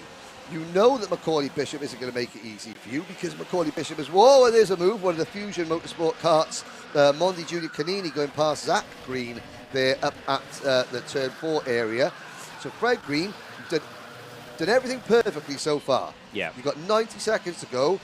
It could all go to waste very quickly with one overtly risky manoeuvre, as we've got more action, Anthony. Yeah, that looked like to me Harrison Mackie getting a bit sideways there and going off a hairpin 2, gets back on the track, albeit now losing several places there, which is a huge shame. He drops out of the top 10, I believe, as well. So a big change up. 1 minute to go then on this race. The gap between your top 2 is non-existent as they cross the line. The gap that we're watching here, this is the battle for 3rd place down, because Ewan Charman is latching on to the back of Taylor Orridge here, and we might have a change for 3rd. Taylor Orridge has been in 3rd place for most of this race, all on his own, and just at the end, as we go into the final 2 laps, the chasing pack swallow him up. 3 wide, further back. We've got lots of Croc Promotions karts in the mix there. Really good to see the, well, it's obviously mating season because the Crocs have multiplied over the winter, which would be, well, Simon Parker and the rest of the team at Wilton will be very happy with that. But you've got Lewis Bird, Harry Bartle, Cian Geraghty, Oliver Stilp, Zach Green, all fighting in this pack here. There's the 73 of Bartle. And there's the 43 of Stilp, who is not running with optimum performance, I don't think. Is that a change? It was, yeah. Charman's got past, and he's up into P3 now, and it's all kicking off a little further back as well, as Kenzo Craigie is trying to fight off Lewis Bird, who has latched onto this group. Cian Geraghty, Zach Green, Harry Bartle, and Stilp still battling away. Stilp being the Oliver Stilp. Yep, we got it. So far, neither of us have called him Gabriel. No. Let's see how long that statistic goes for. Right, the clock has struck 0. The next time that Macaulay Bishop and Fred Green cross the start-finish line, they will see the last lap board. Here they go, into Fullerton S's. So far, 2 things have not happened. Number 1, Fred Green has not made a move for the lead. Number 2, Macaulay Bishop has not started to defend, which is slowing them both down. We've got 2 karts going backwards at the short chute, the number 16 and the number 15. Oh my word! They off camera they get going again. The 16 of Joseph Smith and Savnikov. Somebody else out of their kart, coming out of the Fullerton S's. But the last lap has begun. There are yellow flags waving. Catch a number. Oh, it's that's Monday Junior Canini. Oh, what a disaster. Out of his kart. Now, Bishop starts to defend. Here comes Green. Doesn't overcommit. No. I think that Green, the yellow flag's going to be waving coming out of the second hairpin because the marshalling team and Monday Junior Canini's kart is in a dangerous position. So there's the yellow flags. So Fred Green can't make a move here. I think that Fred is going to just sit tight and take second. Well, you say that. I reckon we could see a move here in the Mike Wilson complex. I don't think he's close enough, actually, for the move now. I say it. Is he going to go for a cheeky move down the inside here? We've seen it done before. No, but he did close that gap up quite nicely. Out of the final corner, they will go then, and Macaulay Bishop will take the win. He'll be happy with that one as he crosses the line from Fred Green. They open up a gap of over 4 seconds, 4.6. The battle ensues further back. This is the battle for about 7th place, or actually no, it's the battle for about 13th place. Rocco Shenton in the mix, all the way from the Repechage in the number 86 kart. Privateer driver Rocco Shenton finishes 16th. Makes up nearly half the field. Well.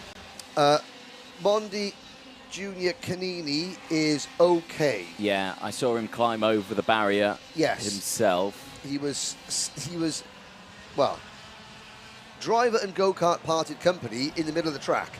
And you, a sharp intake of breath because there was a whole pack of karts coming through the Fullerton S's, and Monde is standing in the middle of the track in a bit of discomfort, but they all missed him. But there is your result. After 14 laps in the Junior X30 Pre-final, Macaulay Bishop takes the win by 0.03 of a second from Fred Green. Ewan Charman third, Taylor Orridge fourth, Kenzo Craigie rounds out the top 5, ahead of Lewis Bird, Zach Green, Harry Bartle, Oliver Stilp and Harrison Mackey. Cian Geraghty, Thomas Min Spearing, Hardy Mamasi, Lewis Islin, Riley Cranham, your top 15. And then the remaining finishers, sadly, we only had 29 finishers because Monde Junior Canini, Morgan Moore, Freddie Lloyd, Tristan Powell and Cathal Clark failed to finish. Oh dear, Anthony, take a breather. I know, that was quite an action-packed Junior X30 Pre-final. Their final up later today. You can catch the Junior X30 Final at about 4 o'clock. Well, now we're going to take a break, Anthony. Yes. You, the viewers, you don't take a break because whilst the lunch break occurs here at the circuit, for your viewing pleasure, sadly I wasn't here because I was watching my son play basketball yesterday. You did the Paddock Show, Anthony. I did. And now, you, the viewers, not you, Anthony, but you, the viewers, are going to be able to watch the Paddock Show. 33 minutes and 1 second of it. Oh. What a treat. See you later.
Okay, hold on, let me get around this.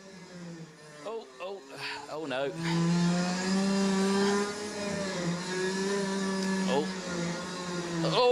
Oh dear. Well, welcome, ladies and gentlemen, to the Paddock Show. It's 2023, it's round 1, it's IAME, and that's me spinning. And the reason why I'm not driving this weekend, I'm commentating. Give me a moment, you might need to turn a camera around for this one. I've got to get out of this thing. Oh, big thank you to Kart Sim for allowing me to have a quick go on that one. Thank you very much. We'll start with Kart Sim. Firstly, who do we have here? It's Jack. Jack, right, okay. So Jack, Kart Sim's been around for quite a while. You're based at Silverstone, I'm correct in saying? Silverstone, yeah. And you're in the British Champs Paddock now? Yes, we are. No, it's a nice place to be. Always busy, so yeah, no, really good, really busy today. Excellent. You've been giving the drivers hot laps and testing them, haven't you? Yeah, I mean, they've been coming back, trying to fight each other all day to be at the top, so no, it's really good to see them all here.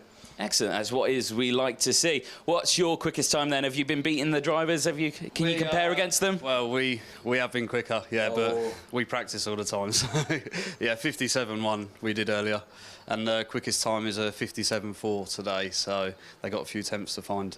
There you go. Well, you have to see if you can try steal one of their actual karts and get out there and see what you can do. Thank you very much for talking to us, Jack. And yes, we'll be back, because I need to have another crack at that. Nice one. Cheers. Right, if you head out the back of that one, I'm going to head out this way. And, well, the Paddock Show, it begins. And as you can see, spring has very much started here, ladies and gentlemen. The sun is shining. It's a beautiful day. Racing is currently happening as well. We are live all the way throughout Saturday with the live timing. We are live on the broadcast that you're watching this one on Sunday, and you're probably watching this one through the lunch break as well. So plenty of action already happening. But as you can see, I think the weather that we've got right here might be slightly different to what we've got currently today on Sunday, if that makes sense in my head talking about it. We can have a little recap of what has happened so far today, though, because a lot has happened. In IAME Water Swift, the rookie class, well, I say the rookie class, that's completely wrong. The restricted class has been, well, it's been quite interesting. We've had some shake-ups. It's a brand new series joining us in 2023. Gone are the days of the IAME Cadet, the Gazelle engine that is out of the British Champs Paddock now with the Water Swift engine, so the water-cooled 60cc engine. Now that's been playing host to that one. Mason Brooks, he put it on pole position in qualifying. He also has won his race 1. He's currently out there in race 2, and he's currently live right now. He's in P2, so he's doing a pretty decent job so far today in this one.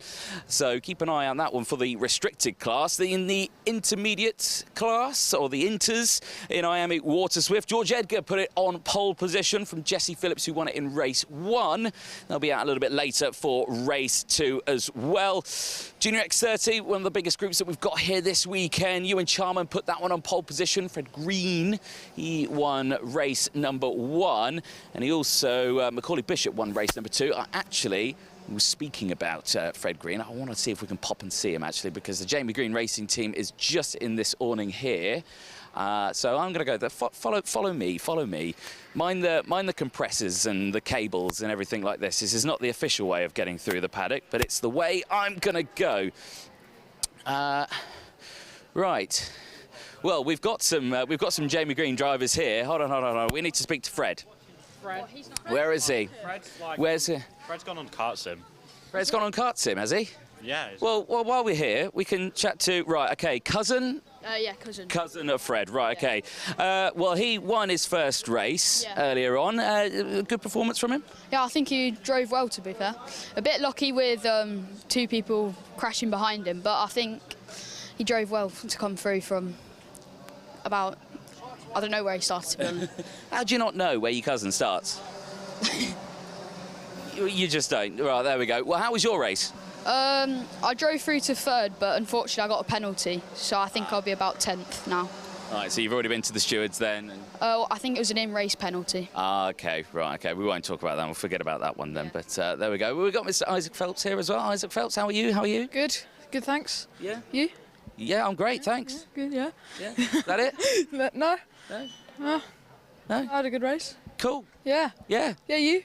Yeah, no, I'm not racing, mate. I'm talking about it. But, yeah, expectations for this weekend, what are we expecting? I'm expecting hopefully top 15, maybe top 10. I had like P5 from P11 last race, so it went well. Pace is there. It's so close. It's just racecraft pretty much now. I could do better, probably, but there's like tenths to find. Like I'm a tenth off where the fastest people are, so it's not much to find. And then, yeah. It's all those little bits, isn't it? Yeah. Brilliant. Well, we'll let you crack on. Enjoy your conversation. You're not driving, are you? No, I'm not driving. You're just loitering. Basically, yeah. Well, Driver coaching, if you would say. driver coaching. Oh, there you go. Not bad talent. Brilliant. Well, thank you very much. Brilliant stuff there. Well, the Jamie Green Racing team doing very, very well. Keep an eye on them throughout this weekend. Moving on, Senior X30. What can I say? Croc Promotions, Calai Atkins. He put it on pole and, well, he won race 1 by about a second. I think he overtook on the last lap. Actually, I've been hailed. I have been hailed. Oh, and she disappeared quickly. I'll give her that. But while we wait for this one, I do want to have a quick chat. No, Joe, stay seated, mate. Stay seated. I don't want you to get up. No, move your phone. Joe, cheeky, as you've been dubbed now. Firstly, how are we? Very good. How are you, Anthony? I'm very well. Again, a very friendly paddock here. Everyone's asking how I am. Joe, your day, well, has it gone so far? I mean, I don't see your name anywhere. It's not been... It's been all right. I mean, we've had the pace, but the luck just wasn't there in the first race. I mean, we had a couple penalties. I lost my head a bit. But we've always got the second race. We've got the whole rest of the championship. 3 more races this weekend. I'm sure I can climb it back and hopefully have a top 10, top 3 finish, or hopefully top step in the final. That's what we like to see as well. And, well, it's the first round back. Basically, it's the first day back at school. Is that the sort of vibe you're getting, or is it just good to be back? It's good to be back. I mean, British Kart Champ's very different to normal club rounds. So many different things you have to know. It's obviously a lot more strict as well. But it's more about the long run, to be honest. With club rounds, it's not as serious, but obviously you still have to put the work in. But with the British Kart Champs, you've got to be very reserved, sort of, what's the word? Very, very reserved, and just take it as risk-free as you possibly can. Rake in the points and bag yourself a championship at the end. That's what we need. It's a long way, isn't it? It's a lot to go through, isn't it? 6 whole rounds, about 4 races each weekend, qualifying, practice, Friday practice. There's a lot you've got to put in. It's very hard work, but I've seen to make it stick. Exactly. Well, best of luck for this weekend, mate. So we'll leave Joe Cheek and the Klassen Motorsport team to themselves. Thank you very much. Thank you. In talking about TKM Extreme, Charlie King polled it, and he's won the first race. So keep an eye on that one. Danielle Short, you can hear on the mics there, doing a quick announcement. Now, PFI. Beautiful place, the one place. Now, I love this about PFI. The running of engines only gets done in here, meaning it's nice and peaceful and quiet when you don't have to worry about engines currently getting fired up left, right and centre around you. It's quite irritating a little bit. Let's pop this way down this one, because already I can see a couple of drivers. And actually, there's a driver I want to talk to. No, come here, come. You, yes, you, right there, Mr. King. Well, why do I want to talk to you? No, you don't want to go home. No, I don't want to go home, you're right. No, there's another race coming up anyway. Yeah. Pole in qualifying, race 1 win. Yeah. Well done. Thank you. It was, all right, I guess. I don't know. Is that it? Yeah, it's the start of the season, so got to keep a cool head. Yeah, exactly. I mean, Chris Whitten, champion last year. Do you feel like you can take it to him? Absolutely. So, I mean, he's doing my engine, so hopefully... Oh, he's building them, is he? Yeah, he's building them, so hopefully doesn't do anything. Don't beat him too much then. He might start to swap engines. I hope not. Oh, he's doing way too good. I'm going to take that engine back. Yeah, I'll give you mine. No, they're mine. He's just rebuilding them, so okay. So he's not having them. Oh, okay, yeah, sure. No, so he'll find his pace. It's Chris. He knows what he's doing. He knows what he's doing, indeed. What's up with your hair? I don't know. Helmet hair, isn't it? Is it? I do also want to give a shout out to someone. Go on. I don't know if you know him or not. Good old Kong. Shout out to Kong. He's a hero. Okay. Cheers, Kong. Looks like Donkey Kong in the car. Right, okay. I'm glad you said that, not me. Perfect. Let's go this way then. We've got Mick Barrett Racing here.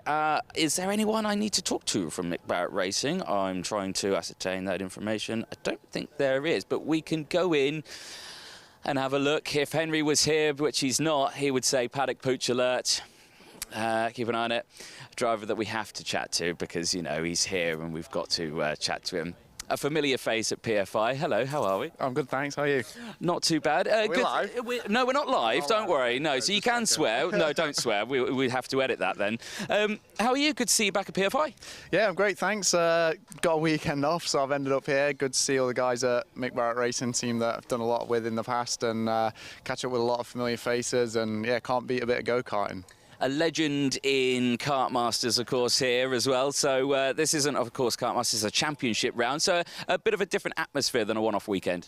Yeah, obviously, especially for these guys as well. It's first round of a championship. You know, the year's long. You always want to start a series off on a good foot with a good result. It's not necessarily, you know, Kart Masters, a one-off event. It's all about the winning. The winner takes all. But here, it's more about let's just have a good, clean start.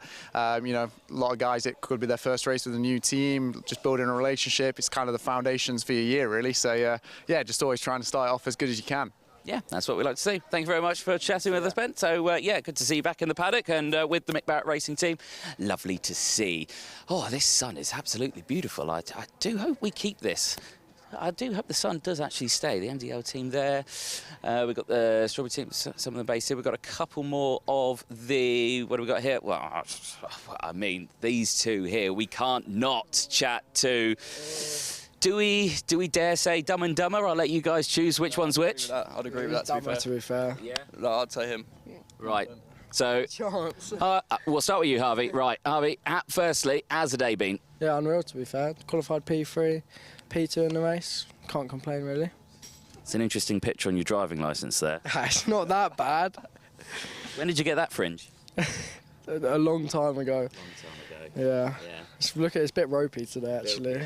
Yeah. It's all right. It's looking good. It's looking good. What are your expectations this weekend? Where do you, or for this championship as well? Obviously, it's a new season, first round. What are we thinking? Just looking to score good points today to start the pre-final tomorrow and just sit in a good position. It's all about consistency over the season, really. Just score some good points and hopefully win the championship. Exactly. You're in the wrong spot. You need to be over that side, working on your tan.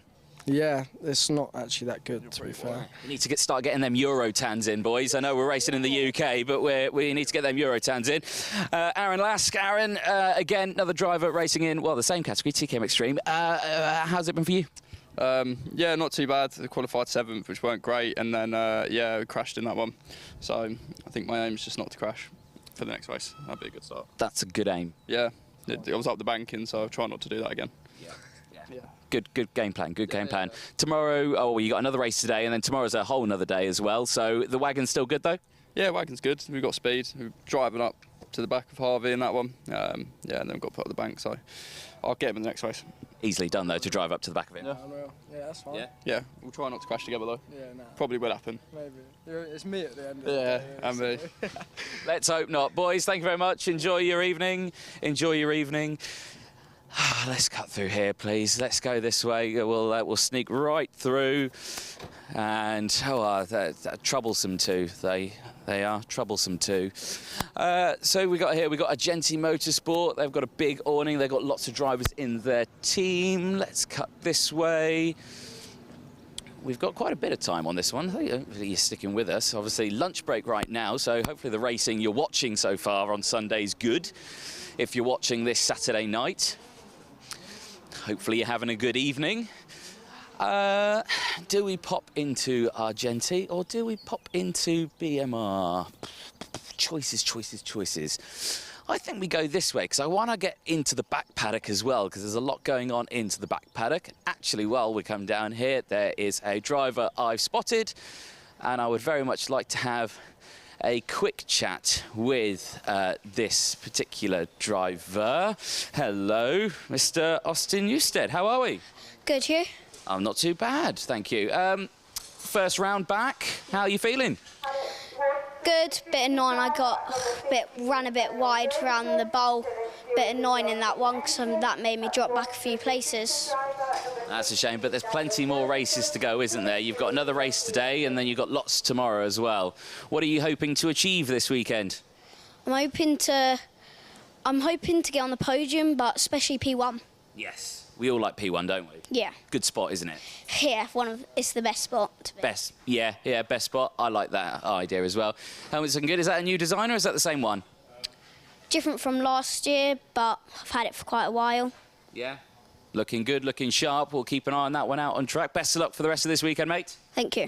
Excellent. Good to chat to young Austin. He's very quick out on track. He definitely knows how to pedal a kart.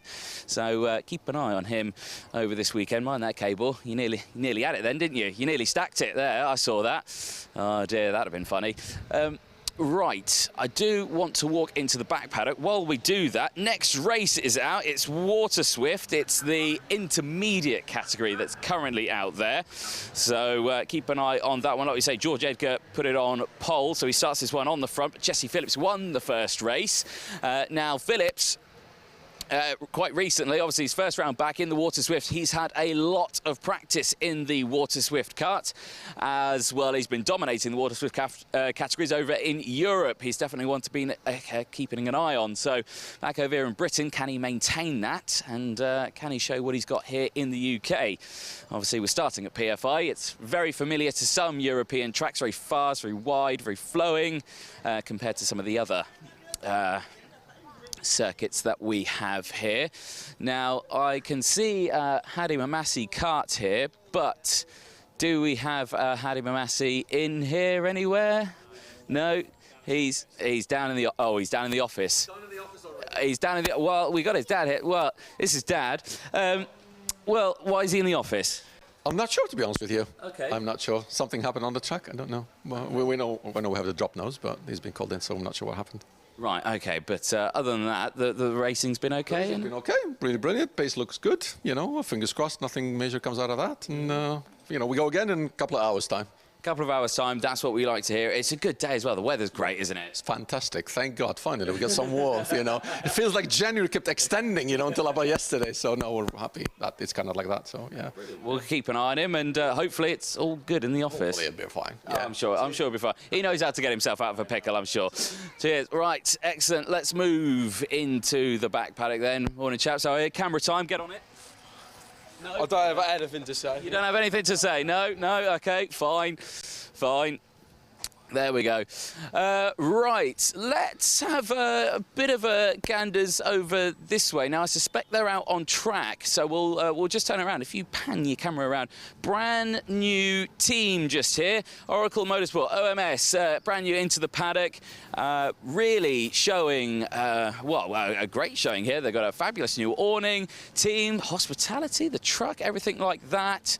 They've got, look at this, driver photos in here. You've got your two drivers here, Noah Curtis and your other man just in the background there, George Clark as well, the two drivers in this team. Look at the plateau they've got set up there. We'll come back out because there's no one actually in there and they're racing at the moment, so we'll leave them to it. How are they doing at the moment, actually? They are, Noah Curtis, they're P18, George Clark P22 at the moment, so they are having a go out there. Here's a driver who's walking towards me. And now, Toby Gale. Firstly, how are you? I'm good, thank you. Excellent. Last weekend, racing out in Marienburg? Yes. This weekend, PFI? Yeah. Which one do you prefer? Go on, honest opinion. I honestly prefer Marienburg. No, there we go. Interview cut short. No. PFI, mate. You're at PFI right now. Yeah. Yeah, there we go. How's your day been so far, mate?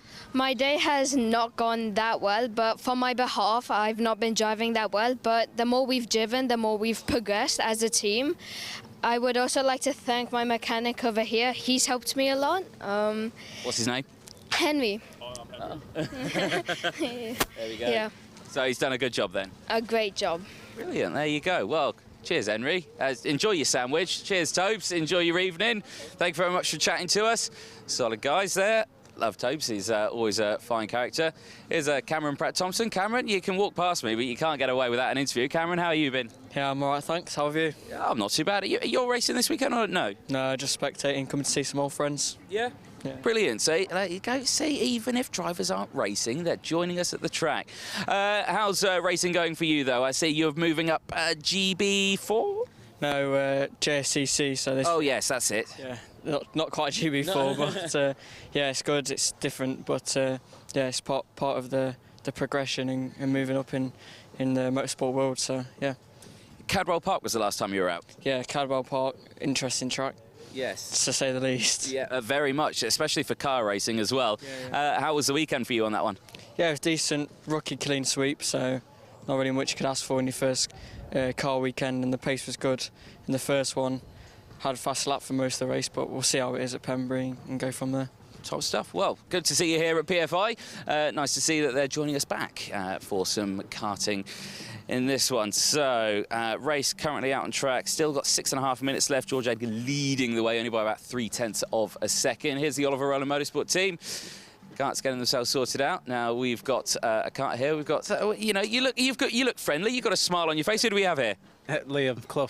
Liam Clough. So I'm guessing you're Charlie Clough's dad. Yes, that's right. Excellent. How's Charlie's day been? Yeah, good. Yeah, made progress throughout the day. So finished ninth in heat 2 then, and started 11th. So made a couple of places.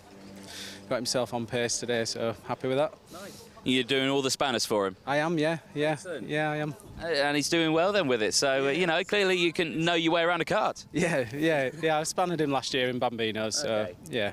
It's going all right. Step up then for you with now moving up to a Water Swift. Is it a bit more of a challenge? Yeah, there's quite a bit more sort of to it, and certainly in here we do a lot more sort of setup changes, so it's quite frantic at times. Well, excellent stuff. Well, thank you very much. I'll let you crack on because you looked busy before I rudely interrupted. But yeah, as you can see, yeah, the rest of the team doing a fabulous job, the ORM guys. Now, come on, you can't sit on a chair in the sunshine like that and not expect to be interviewed, especially while I'm walking past. Henry Carter, welcome back to PFI. It's another race weekend, and how are you? I'm good. Yeah, I mean, this week's going well so far. Yeah, so... Yeah? That it? I mean, I don't know what much. No, that's fine. How are you finding it with Croc? You enjoying the team? Yeah, I'm really enjoying it. Such a great team. Yeah, I mean, like, the setup's amazing. The car's so good. Like, it controls so well. Yeah, so... First weekend back, I've asked this to a couple of people already. Does it feel like being back at school, or does it feel just like, you know, season's underway, let's go racing? Yeah, season's underway, let's go racing. Yeah. Like, only can but go forwards. That's what we like to hear. Excellent. Cheers, Henry. We'll let you crack on. Enjoy your evening. Music blaring, good music, but unfortunately we're probably going to have to bypass that because, well, it's not our music. So... we are diving deep into the paddock here. I don't know what else we've actually got behind here. I think this is all accommodation for the weekend. You can see all the camper vans and everything like that lined up over there of drivers getting themselves sorted. But I think there is not actually much else to see going that way. We'll walk back past the lovely music and hopefully we can find something. But... racing, I'll give you an update. Ooh, Ethan Weldon, number 98 in the Water Swift race 9 of the weekend. Under investigation, apparently, at the moment in that one. Will Green is still leading the way, which is good in that race. They'll be enjoying that one. They've got about 3.5 minutes left on their race, which is good to see. More accommodation down there. There's not many more teams that way. We might have to resort back into the actual main paddock itself, which is fine, because there are lots of teams that we've not spoken to yet, which is good. Back to the main hustle and bustle. And actually, we went past Hadi Mamasi earlier. We didn't get to speak to him. We spoke to his dad. But is Hadi back now? Is he back? His dad's there. No, I don't think he's back. Is he not back yet? Is he still in the office? Is he still in the office? Oh no, he's here. Here's the man. We spoke to your dad earlier because we wanted to speak to you, Hadi, but you weren't here. Hadi, how are you, mate? Good. Good. Yeah. Good weekend so far? No. No. Right. Okay. So we heard that you were going to the office. Do pray tell, if you can, what can you disclose for us? I got a 5-second penalty. Drop down. Ah, for nose cone. Yeah. One of those horrible things, isn't it, nose cone penalties? But if we didn't have that penalty, I suspect there'd be a lot more carnage. No, carnage is the wrong word. Action out on track. Yeah, it would be a lot more. Well, tomorrow's another day, mate. Have you got another race today? Yeah, I got another race. So, got to win that one to have a chance of starting in the front for the pre-final. Yes, yeah. because for you in Junior X30, you've got yourselves a repechage as well. So there are drivers under pressure here this weekend, and yeah, hopefully you can squeak it back and get into a good spot for the pre-final as well. So hopefully you're avoiding that one. But tomorrow's another day. You looking forward to it still? Yeah, I'm looking forward to tomorrow. We'll see how it goes. Brilliant. Okay, mate. Well, we'll let you crack on and enjoy the rest of your evening, and best of luck in your next couple of races. Here's to Hadi Mamasi there. Obviously, tough weekend still for some drivers, so they've got to be very, very careful with what they do out on circuit. The Fusion team running a lot of the Water Swift karts at the moment, so that awning is pretty much empty.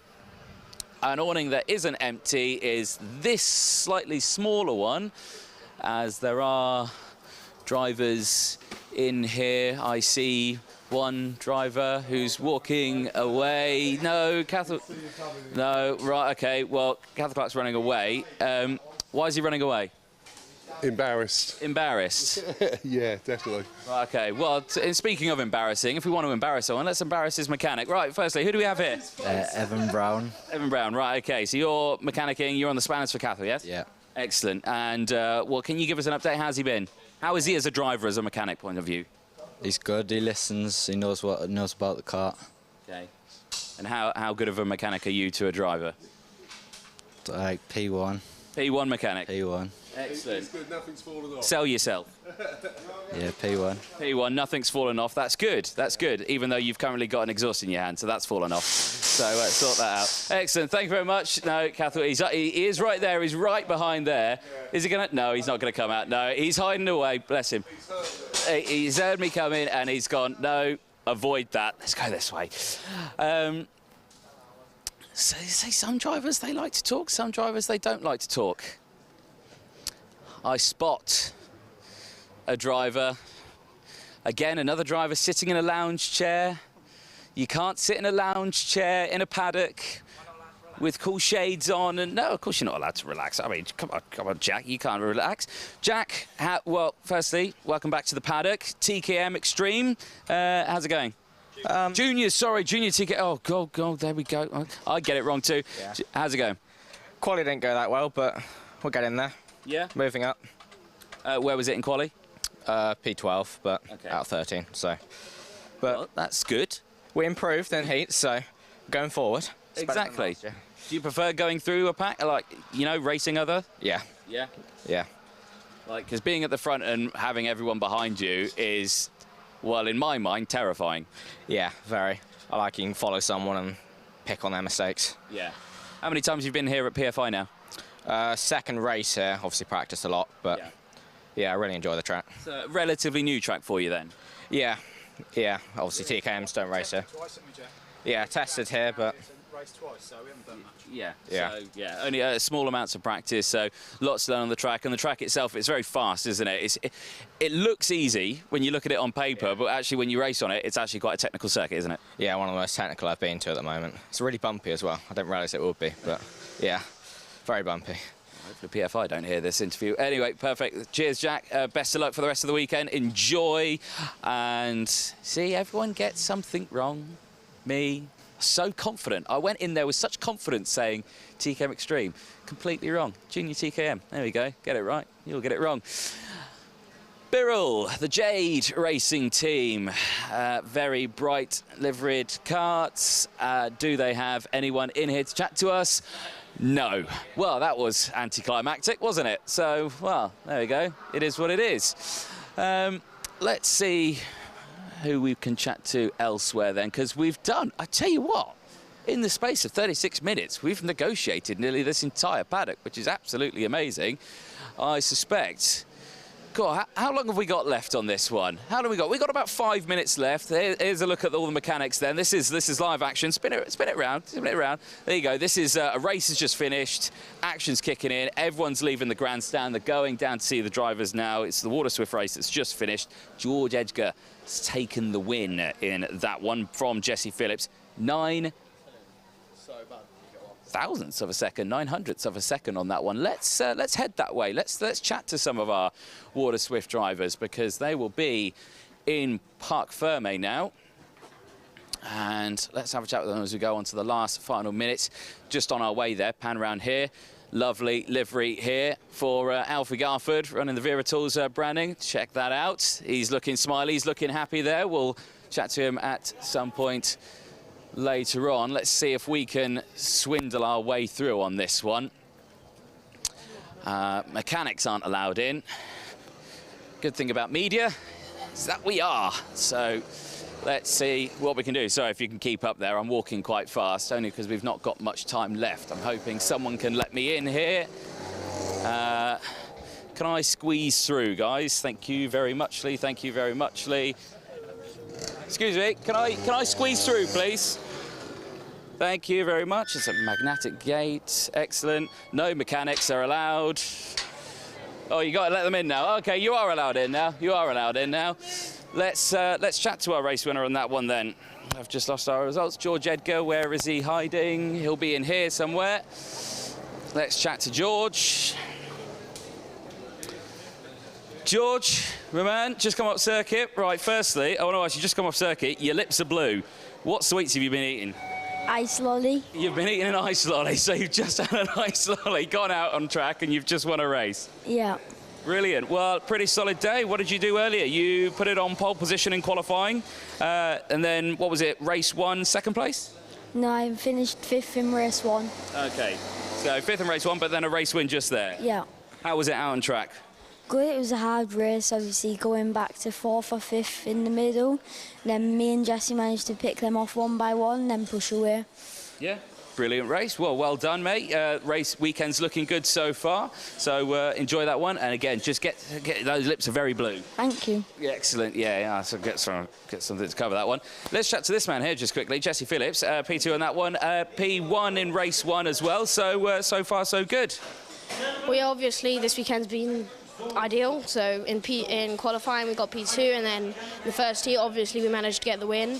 So I knew here we just had to push George to the line, and then that's what we did. And now I'm starting pole for the pre-final, and I'm very happy with that. You've had a fair chunk of practice out in Europe now as well with the water swifts. Is that becoming useful here back in Britain?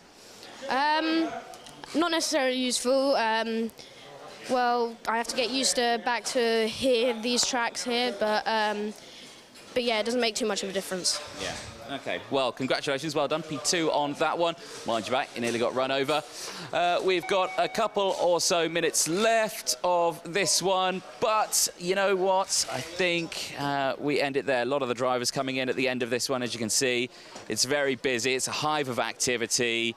Mechanics working well together, even mechanics from different teams come over. They'll lend a hand as well to help get the carts on the trolleys, everything like that. It's a very good atmosphere here for round 1. The sun is shining. We are ready to get round 1 underway. If you're watching this on the lunch break, it's already underway. So we'll head back to the racing now. Stay with us as the racing will resume.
Well, good afternoon, ladies and gentlemen. Welcome back to Paul Fletcher International, home of British kart racing, for the opening round of the 2023 Wera Tools Motorsport UK British Kart Championship. My name's Henry Bodette. Joining me, as always, the commentary box, Anthony Jordan. And you join us in time for the finals of the opening round of the British Championship here at the 1,382 metre PF International Circuit in Lincolnshire, which is now, hard to believe, been around for nearly 30 years. The weather, well, we were expecting a little bit of rain this afternoon. Thankfully, that has not materialised. However, the Alpha Live Meteorological Service says that the drive home this evening might be a little bit moist. Yes. So we'll see there. But firstly, thank you for joining us. Please, let's get this is the finals of the opening round of the British Championship. This is the premier championship in British karting. Please, wherever you're watching, whether you're watching on the Alpha Live YouTube channel, whether you're watching on the Motorsport UK YouTube channel or any of the Facebook, please share this stream. Go out to as many people as possible, friends, family members, to watch some of Britain's finest drivers race in the sport that they love. The first race, Anthony, is the Water Swift restricted class.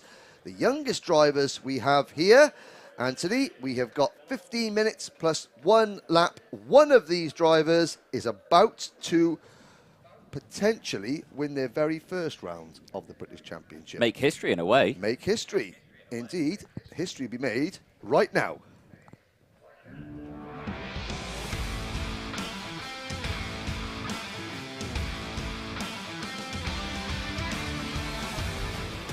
Yes, indeed. Water Swift, the restricted class, is about to make its way out onto the track. Race 21 and its final time. And Austin Gibson starts it on pole position. George House and Austin Newstead, they go just alongside. You've got Christian Kobe alongside him as well. Colby Patterson and Ronnie Carter for Fusion Motorsport, they round out the top 6. Frederick Wood and Mason Brooks. A problem for Mason Brooks after the pre-final. He's starting down on 8th of the grid. Erstwhile, he was undefeated coming into this event, but a problem post-race tech has pushed him back to 8th. Oliver Warner and Charlie Clough are on row number 5. Alfie Davidson and Harry Williams go from row number 6. Joshua Cook, Daniel Ferguson, Henry Clark, Mexico's Mateo Garcia, John T. Restrick and Nathaniel Hodges, whose kart failed on the rolling lap of the pre-final, round out the 18-strong grid. Only one of these drivers, Austin Newstead, has ever won a round of the British Championship. He won all 4 rounds of the 2021 Bambino Championship, but nobody has ever won a Water Swift final in the British Championship, Anthony. The only thing in this class that is not restricted is the excitement. How's that for a segue? That's a good segue. I'll give you that one, Heza. I'll give you that one. No. To give an update from the pre-final earlier on, Austin Gibson took the win from George House, Austin Newstead, rounding out the top 3. 4 penalties were given out. Mason Brooks, Oliver Warner, Henry Clark and Mateo Garcia all receiving penalties at the end of that race, which is why you see them in their current positions. Well, they come out of the Mike Wilson complex into the final chicane. 18 drivers, 15 minutes plus 1 lap. It's Oliver Rowland Motorsport on the front row of the grid. It's a false start. They will go around again. Trivia time, ladies and gentlemen. Ooh, go on then. Right. I like a bit of Trivia time. The last time that Oliver Rowland Motorsport stood atop the podium in a British Championship round was October 2020. Nathan Tye Jr., the final in the first on the Saturday here at PFI. That was the last time Oliver Rowland Motorsport won a round of the British Kart Championship, and they have annexed the front row in this, the very first Water Swift event running in full Motorsport UK British Championship conditions. Can we see that losing streak come to an end here? Well, there are 16 other drivers that would like to continue that unwanted streak for ORM. I have to say, very impressed with how ORM have bounced back this year from what was a very disappointing 2022. Yes, indeed. Here we go then. Second time of asking. Out they go, and you can see the hand gestures already coming in. So slow down, slow down. We're going a bit quick here. We're going a bit quick. Into the tram lines. Are we going this time? It is... Nope. No, another false start. They're just going that little bit too quick. It's the first final of the year. You can forgive them. The youngest drivers. Nerves, you know. Want to get on with it. So, opportunity shut up. Please, thank you for your comments. You kept them coming in on our live chat. We can only see the live chat on the Alpha Live YouTube channel. Please chat in. Please share this stream far and wide to as many people as possible. Rodrigo Ordóñez cheering on Mateo Garcia, and Ronnie's mum cheering on Ronnie, understandably.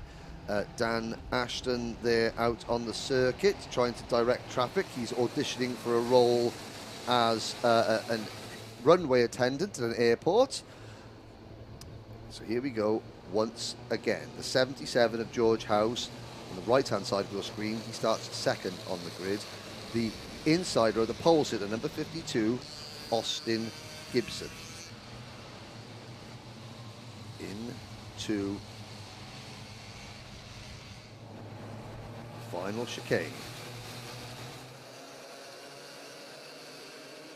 Now, for the third time of asking, lights are out. We're off and racing, and it's a great start from the second row of the grid. There was almost 3 wide between the 3 Oliver Rowland Motorsport karts. They settled themselves down, and it's the 2 Fusion drivers. Is that Ronnie Carter and possibly Mason Brooks making a great start up into second and third?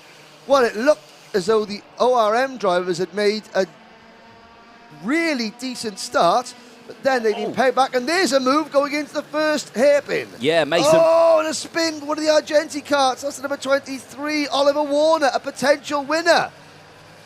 Well, devastated for him. He's not happy with it. Hand gesturing, so something tells me that wasn't all his own doing there. But Mason Brooks, like you were saying, a fabulous dive to the inside at hairpin 1.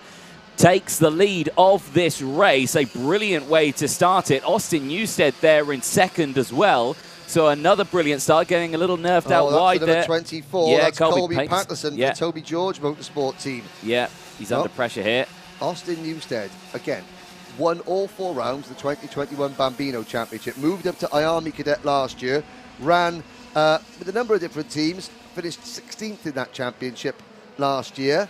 So, you know, a rude awakening almost, you know, a big step up. It's a gulf in speed and a gulf in class, quite literally. But now Newstead's found his feet again.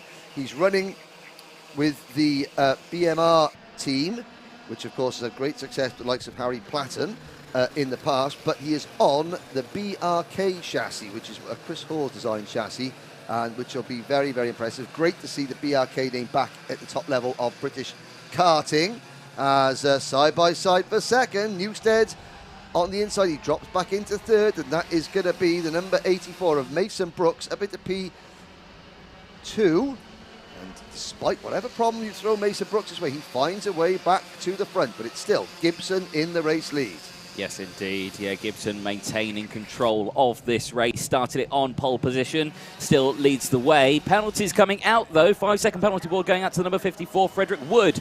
That was possibly for a start infringement. We'll keep an eye on that one as the race progresses to see what we can gather from intelligence. But breakaways happening thick and fast. The top 3 with a clear breakaway. Then you've got a group of 2, then a group of 4, then a group of 5. Battling a little further down the order. Biggest mover in this one, I would probably say Nathaniel Hodges. He's up into P9 from 18th on the grid. He's gained 9 places on the start of this one, having a good one. Mateo Garcia as well, the 36th, the rookie this year, the Mexican driver for Oliver Rowland Motorsport. He's up 3 places, up into P13. Same with Henry Clark, up into P11, 4 places gained for the Toby George Motorsport team outfit as well. There on your screen is the 93. We didn't see that Nathaniel in the Hodges. pre-final. And why didn't we see it in the pre-final? Because the wagon stopped rolling on the rolling lap. It did. So, I mean, in this class, Anthony, tyre wear, obviously, Nathaniel Hodges has got less wear on his tyres. Not a huge factor, but a factor, a little bit of a factor potentially. Yeah, definitely so. I mean, the tarmac here, I wouldn't say it was coarse. I wouldn't say it was very harsh on the tyre, but it is a very fast circuit, and it does put a lot of wear on it still. And you've got to remember, they've been using these tyres all the way through. I think yesterday and today, you know, all of that. So they've been worn down dramatically. And yes, okay, you may get a bad race on one time, but if you're guaranteed to make the final and you've lost a heat, okay, you can get away with coming away with some decent points here and even a race win. Exactly. Now, of course, the advantage that those new tyres, the newer tyres potentially have given Nathaniel, that'll dissipate a little bit. Good start, I've got to say, from Harry Williams, up from 12th of the grid into P6. For Harry in kart number 44, there he is, the Fusion Motorsport driver. Harry, first year in the British Championship, he's got Alex T as his mechanic. Alex, you might remember, was Kit Bolofsky's mechanic last year. So, again, Alex very familiar with the Fusion setup, you know, very skilled mechanic, and how he's guiding a new driver. Kit Bolofsky has moved on to European karting. And so Alex staying with the Fusion team and, you know, using his expertise to guide another young driver from the very start of his career, hopefully to a very bright future. There is young Harry Williams leading Ronnie Carter, and Ronnie's mum is watching, probably from, you know, biting her nails from behind her fingers, but, you know, on the sofa back home. Ronnie in 7th place. Then it's Colby Patterson, Hodges, Henry Clark rounds out the top 10. Then Frederick Wood, Mateo Garcia. Mateo from Mexico also got a lot of support online. Then it's Cook, Davidson, Charlie Clough, Daniel Ferguson, Oliver Warner. Now watch Oliver Warner recovering from that spin. Warner, we had a problem in qualifying yesterday, but came through and finished second in one of his heat races, Anthony. And then I believe it was a definite thing. He was leading the pre-final at one point. Had that spin in the opening lap of this race. He's got still nearly 10 minutes. He's 8.3 seconds off the race lead, but he has just put down the fastest first sector of the entire race in that number 23 Argenti Motorsport kart. And that's a statement there. If you're on motorsport-timings live.co.uk live timing web page, which you can visit, of course, if you want to. That just shows there. Look at the sector times coming in. Fastest sector 1, Ollie Warner. Fastest sector 2, coming from Christian Kobe. Fastest sector 3 comes all the way from Frederick Wood, Privateer in the mid-pack. The entire grid, that's one at the front, middle and back, all setting fastest sector. That's how close and competitive the Water Swift restricted class is. Exactly. And Oliver Warner has gained a place. He's up at the 16th position now, as we watch the number 33 kart of Ronnie Carter pick up a position. There's Colby Patterson in the 24. Now slotting in behind him, and Harry Williams in the number 44 also now behind his teammate Ronnie Carter, so that would put Ronnie Carter into 6th position. But watch the back of the camera shot, you'll see the black and blue and white livery kart of the Argenti Motorsport team. That's Oliver Warner. He's 8.5 seconds off the race lead. He's not in this camera shot, but he is lapping as quick as the race leaders.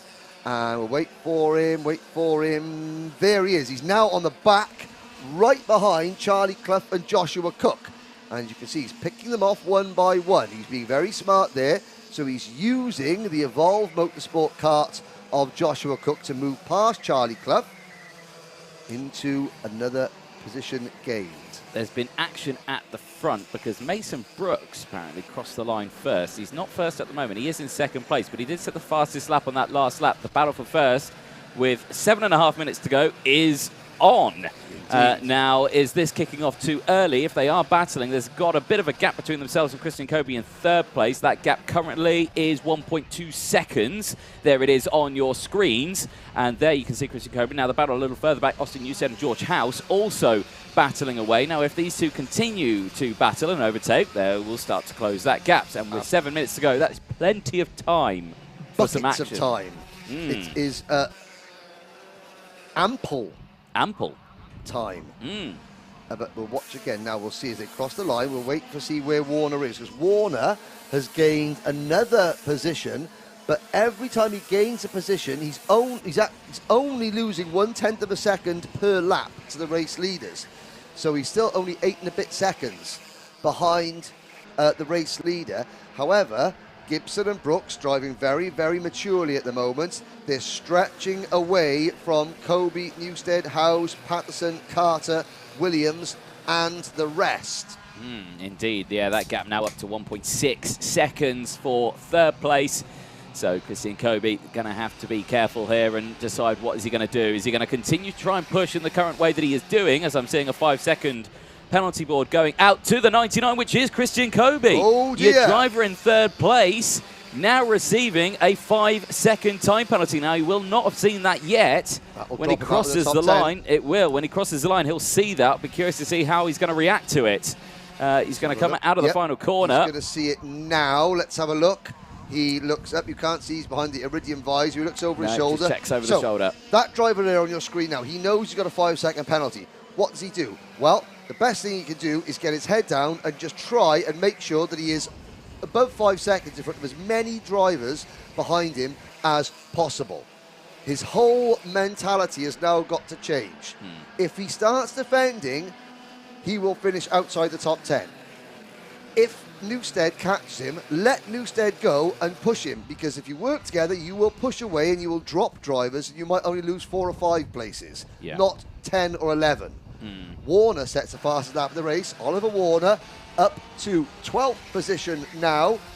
Fastest lap of the race, 106.29, and he is 8.4 seconds off the race lead. There we go, really piling it in. You know, it's never nice to spin on the first lap, is it? And especially if you feel like it wasn't even your fault as well. I think Oliver Warner is somewhat aggrieved. Yes, so, you know, one of those things. So he'll be pushing as hard as he possibly can and is doing just that, like you say, up several positions now, back into P12. Eyes still on this front battle, and like you say, Brooks just doing the smart thing with Gibson here. Gibson not defending, Brooks not attacking, working together. 4.5 minutes to go. You know, this would be it would be a perfect, nearly perfect weekend for Mason Brooks. Obviously, it didn't go his way in the pre-final. Yes. On track it did, but yes. Off track they didn't. Not quite as successful. No, but to come away with a win in the final, I suspect he will be very, very pleased with that. Now you could see Kobe looking over his shoulder. Now that was just him just checking, okay, how many drivers have I got in the train directly behind me? The answer, Christian, is 4. So he will now, well, what does he do now? I mean, Newstead and Howes aren't close enough to make the move. Kobe's not defending, he is just driving as hard as he possibly can. At the moment, that 5-second penalty will drop Christian Kobe to 11th position. But we've still got 4 minutes to go. Mason Brooks has not moved off the rear bumper of Austin Gibson. Now, you can see Mason Brooks has taken the lead of the race. He hasn't. On the timing screen it has. That's just a slight transponder glitch. Don't worry, ladies and gentlemen. Mason Brooks hasn't been given the race lead when he hasn't earned it. Now they make the move on Christian Kobe. Christian Kobe doesn't defend, and that is Newstead and Howes ahead of the number 99. So Christian Kobe, well, it looks like the gloves are coming off because Kobe is beginning to battle, and that will bring more and more drivers within 5 seconds of him. And of course, if he gets a 5-second time penalty, that's handed out in race, that is non-appealable, because that is a start line infringement, which is black or white. There is no grey area for which to appeal a start line infringement. But it's Newstead into 3rd position. The gap between this group on your screens now and the 2 leaders is over 2.5 seconds. You can see Brooks just shadowing Gibson. Gibson, new fastest lap of the race. That has been instantly broken by Colby Patterson with a 106.26 seconds. And there's a move. Oh, that's Patterson looking at the inside on the banking in that Toby George Motorsport number 24 car. It's a Paralin chassis. Toby George, good to see the Paralin name back with a vengeance in British karting this season. But it's Gibson, Brooks, then this battle. 2, 4, 5 drivers. Patterson looks to the inside of the 77 of George House for 5th position. Gets it. Gibson Still 800ths of a second in front of Brooks. Into Bobby Game corner. Newstead not take a defensive line. Now, Christian Kobe, he do well here now to just try and push for a lap or two. We've got under 2 minutes remaining. With the penalty, now it would only drop Kobe to 9th place. Oliver Warner is up into the top 10, still only 8.5 seconds behind the race leader. Oh. The new race leader, Mason Brooks. Yes, indeed, made the change there, but instantly it swaps back. Gibson holds on to the race lead as they exit the bridge now, back down the hill towards hairpin number 1. They've got a clear gap of 2.7 seconds with the rest of the field, but watch it because that gap can close. Brooks doesn't copy the move he did on the first lap for the race lead, stays behind in there in second place. Now, crucially, look at what Gibson did there. He held that inside line for as long as he could, then he swept back. Brooks back to the inside here. Again, side by side. Brooks just checking over the shoulder just to see what the mechanic's saying. Back down the inside goes Gibson, chopping and changing. Gap still decreasing. Keep an eye on it, one, as back through goes Brooks. It's just chopping and changing all the way throughout this track layout, isn't it? It is indeed, and you can see the drivers behind already closing in. Christian Kobe up into 3rd position once again, but with that 5-second penalty that would drop him back to 10th. Here comes the chasing pack 2, 4, 5 drivers all in a line. Kobe, Newstead, Patterson, Carter and Howes. Then a gap back to Frederick Wood, Harry Williams and the fast approaching Oliver Warner. Henry Clark was 11th. New leader, Austin Gibson, makes the move going through turn 3 and onto the bridge. Patterson with the fastest lap of the race so far. That 106.26 set several laps ago. Austin Gibson has defended, been passed, repassed, has now been repassed and is now re-attacking Mason Brooks. The clock has struck 0. Next time around, they will see the last lap board. Brooks to the inside as they come out the Fullerton S's. Brooks has the line going into Bobby Game corner. Gibson will now get one last slipstream down the front straight. Can he make that slipstream count going into the banking? We shall see now. He's got a good run, has Austin Gibson. He's right on Brooks' tail. Will he sweep to the inside, going under the bridge and onto the banking now? He goes to the outside line. Now watch the crossover move. He'll try and get the inside line going through turn 3 onto the bridge, and he's made the move. Gibson has the lead back. Now he's going to have to defend. He's going to have to defend through the 2 hairpins and the Fullerton S's. Brooks round the outside. Will Brooks dart to the inside? No, not this time. Austin Gibson will hug the inside line. Now watch Austin swing out wide now, going into the 2nd hairpin to try and prevent the crossover from Brooks, which he does prevent. Brooks looks to the inside. Oh, and Gibson cuts him off going into the Fullerton S's. Now we're onto the back straight. This is going to sacrifice a little bit of speed for Austin Gibson. However, the Mike Wilson complex on the final lap. Austin Gibson is about to end 2 years of victory drought for the Oliver Rowland Motorsport team. Austin Gibson wins the first ever water swift race in the British Championship. Oh, does he? Hang on a minute. Well, by 100th of a second, Gibson has the win. That is as close as it is possible to be. And the long wait for victory is over for Oliver Rowland Motorsport. They win the first ever Water Swift restricted final in the Motorsport UK Vera Tours British Kart Championship. Mason Brooks, his first ever podium, 100th of a second down in P2.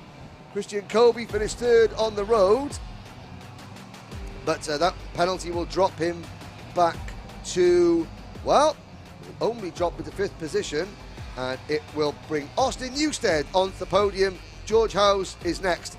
Frederick Wood finishes 6th. Oliver Warner finishes in 7th position. 8th for Harry Williams. 9th, Henry Clark. Nathaniel Hodges rounds out the top 10 ahead of Alfie Davidson, Matteo Garcia, Charlie Clough, Joshua Cook. At the very end of the race, Ronnie Carter and Colby Patterson came together going into the Fullerton S's. There's a big smile from Austin Gibson. There are Patterson and Carter trudging back to the pit lane. They crashed going into the Fullerton S's on the last lap. There's a big smile. Mason Brooks, well, he's going to be a little bit disappointed, I'm sure, with P2 after winning both the heats and the pre-final on track. However, that's a first British podium for him. There is the biggest smile. There's Gibson looking up. Yes, I am on weight. I am now going to push my cart in and await the cheers and the celebrations with my mechanic.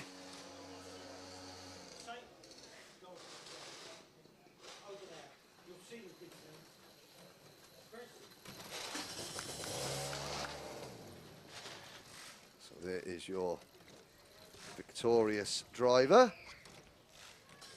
It's a novel way of pushing his cart there. The technical team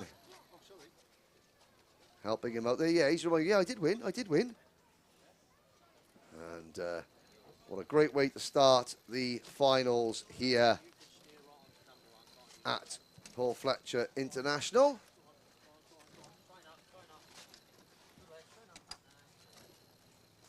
And they'll be pushed over there. Anthony Jordan is making his way. And here we go. There's the Evolve driver just saying, well done, well done. I think that was Nathaniel Hodges. See Colby Patterson walking back there with Dan Ashton on the one side. I think that must be Colby's mum alongside him. Oh, that's my lift home later on. Just popping in. You know, man likes to travel in style. Thank you, Derek Clemens. Obviously supporting Austin Newstead on the live chat. Austin fourth in the road. I think that will turn into third. But Anthony Jordan is winging his way down to the Parc Ferme area where he will speak to the top three drivers. The next race will be the main Water Swift class, but Anthony Jordan is with the top three now.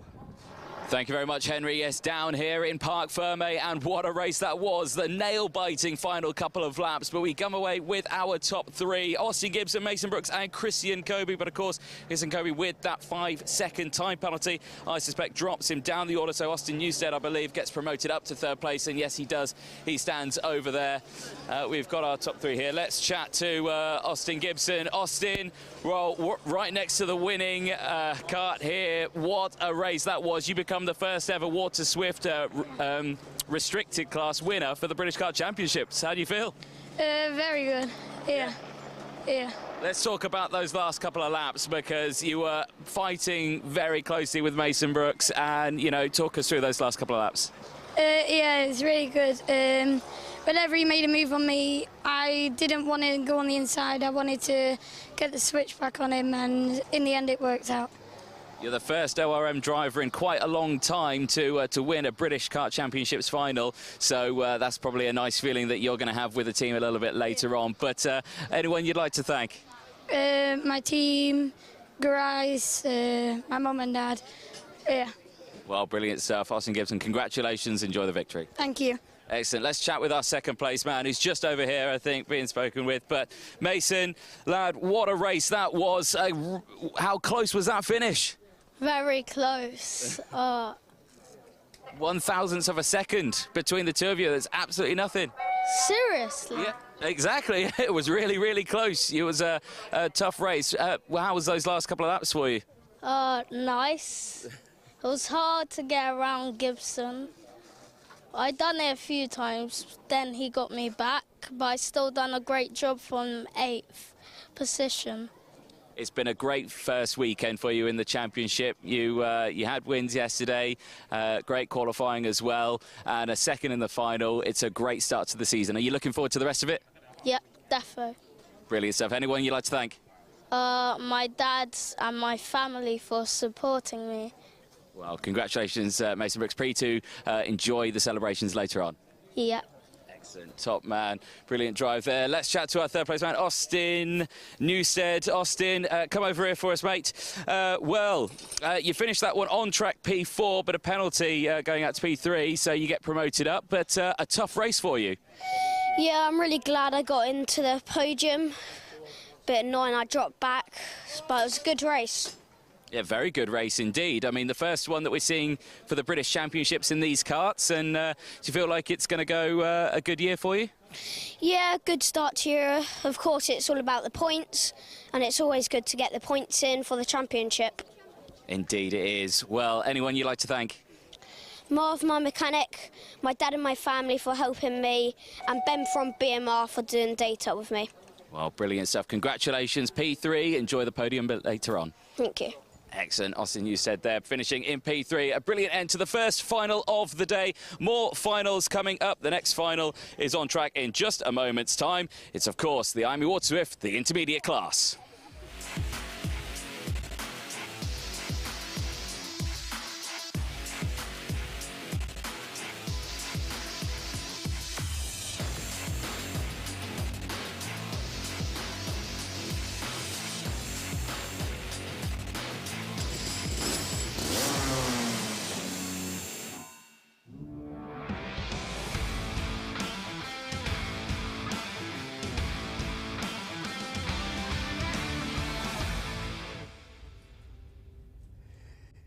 You just have to love the enthusiasm of the youngest driver in the paddock.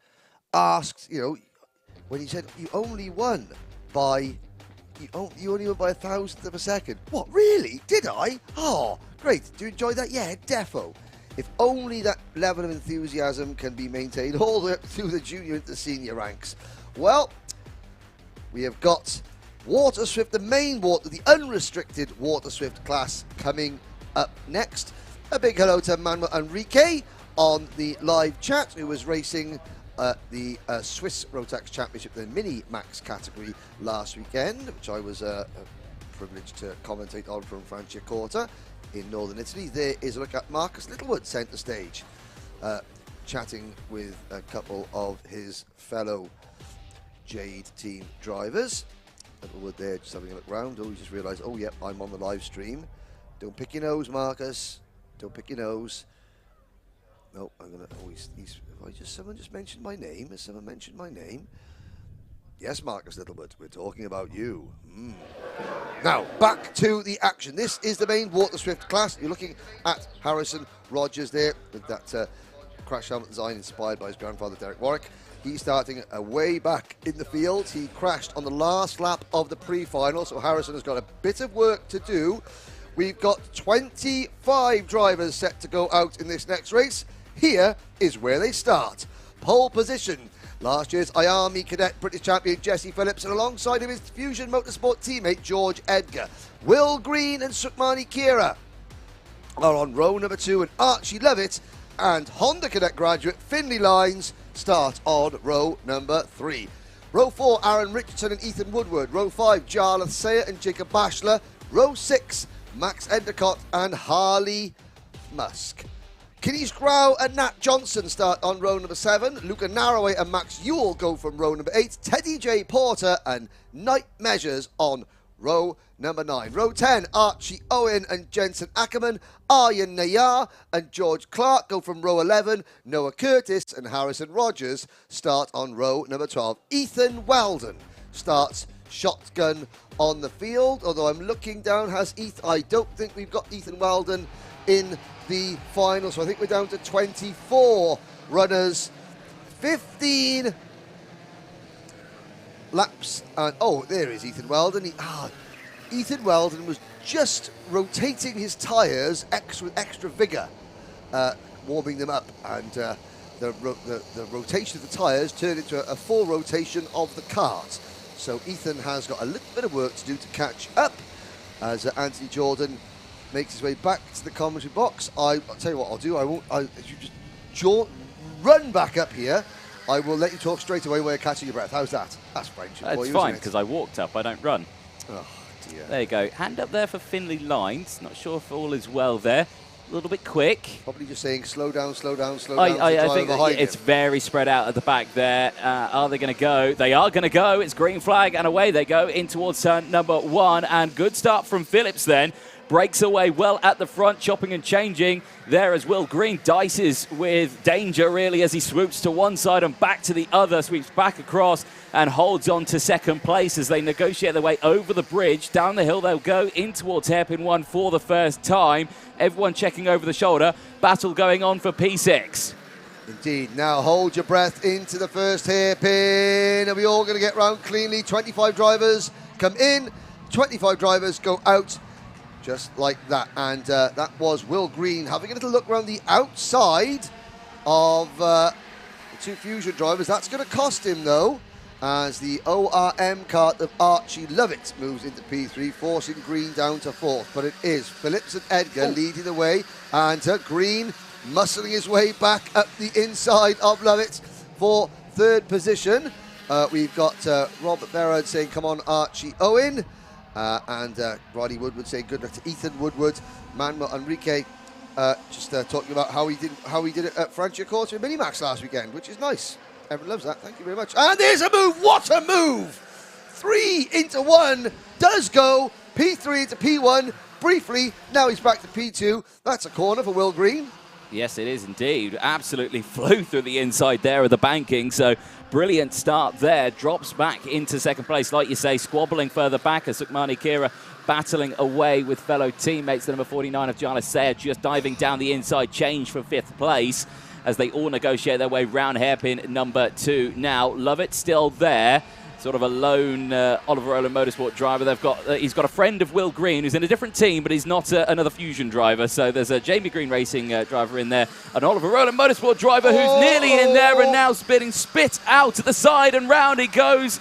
The curse of the commentator strikes, and oh dear. Duplicate. Well, he was forced wide coming through Bobby Game corner, but what really did is when he came back onto the circuit, he just hit the side-by-side contact with the next car coming through, and that's pitched Lovett into a spin. Penalty for Jensen Ackerman out of the tram lines. So we are down to Edgar Green, Jesse Phillips down to 4th place now. Well, the Fusion army marching towards the front. Sukmani Kira in kart number 44. So impressed by the speed this young lady has shown in what is her first outing in the British Championship with the Fusion team. I believe last year she was with a different team for a couple of rounds, didn't do the full championship, but is certainly going to be a championship contender the way things are going at the moment. Behind the Jarlath Sayer, the first 2 Argenti Motorsport karts. The number 80 of Max Endicott, the number 81 of Finley Lines in 6th and 7th. And it's Harley Musk, Aaron Richardson, Ethan Woodward, Jacob Bashler, Jensen Ackerman, Max Ewell, Nuke Larraway. From the back of the grid, Ethan Weldon up from 25th to 16th. Good drive from him so far.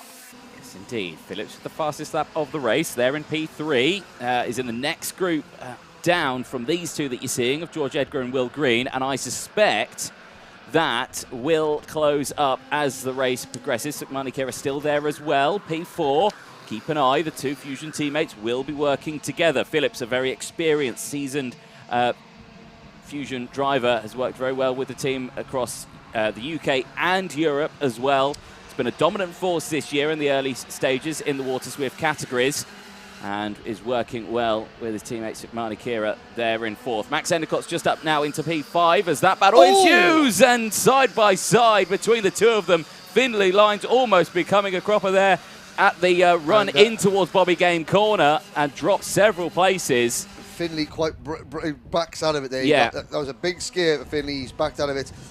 On the live chat, yes, I do remember you, Manuel Enrique Calendi from Rotax, Switzerland, saying, hi, commentator, remember me? Yes, I do. Finished 3rd last weekend at Franciacorta. He's saying he doesn't know any of the drivers he's just watching. Who should you look out for? Anthony. Well, you should look out for all of them, Manuel. All of them. This is why British karting is the best, and you should pop along and maybe come and do Kart Masters, Manuel. Try your best against the best in Britain, or taking a round of the British Championship.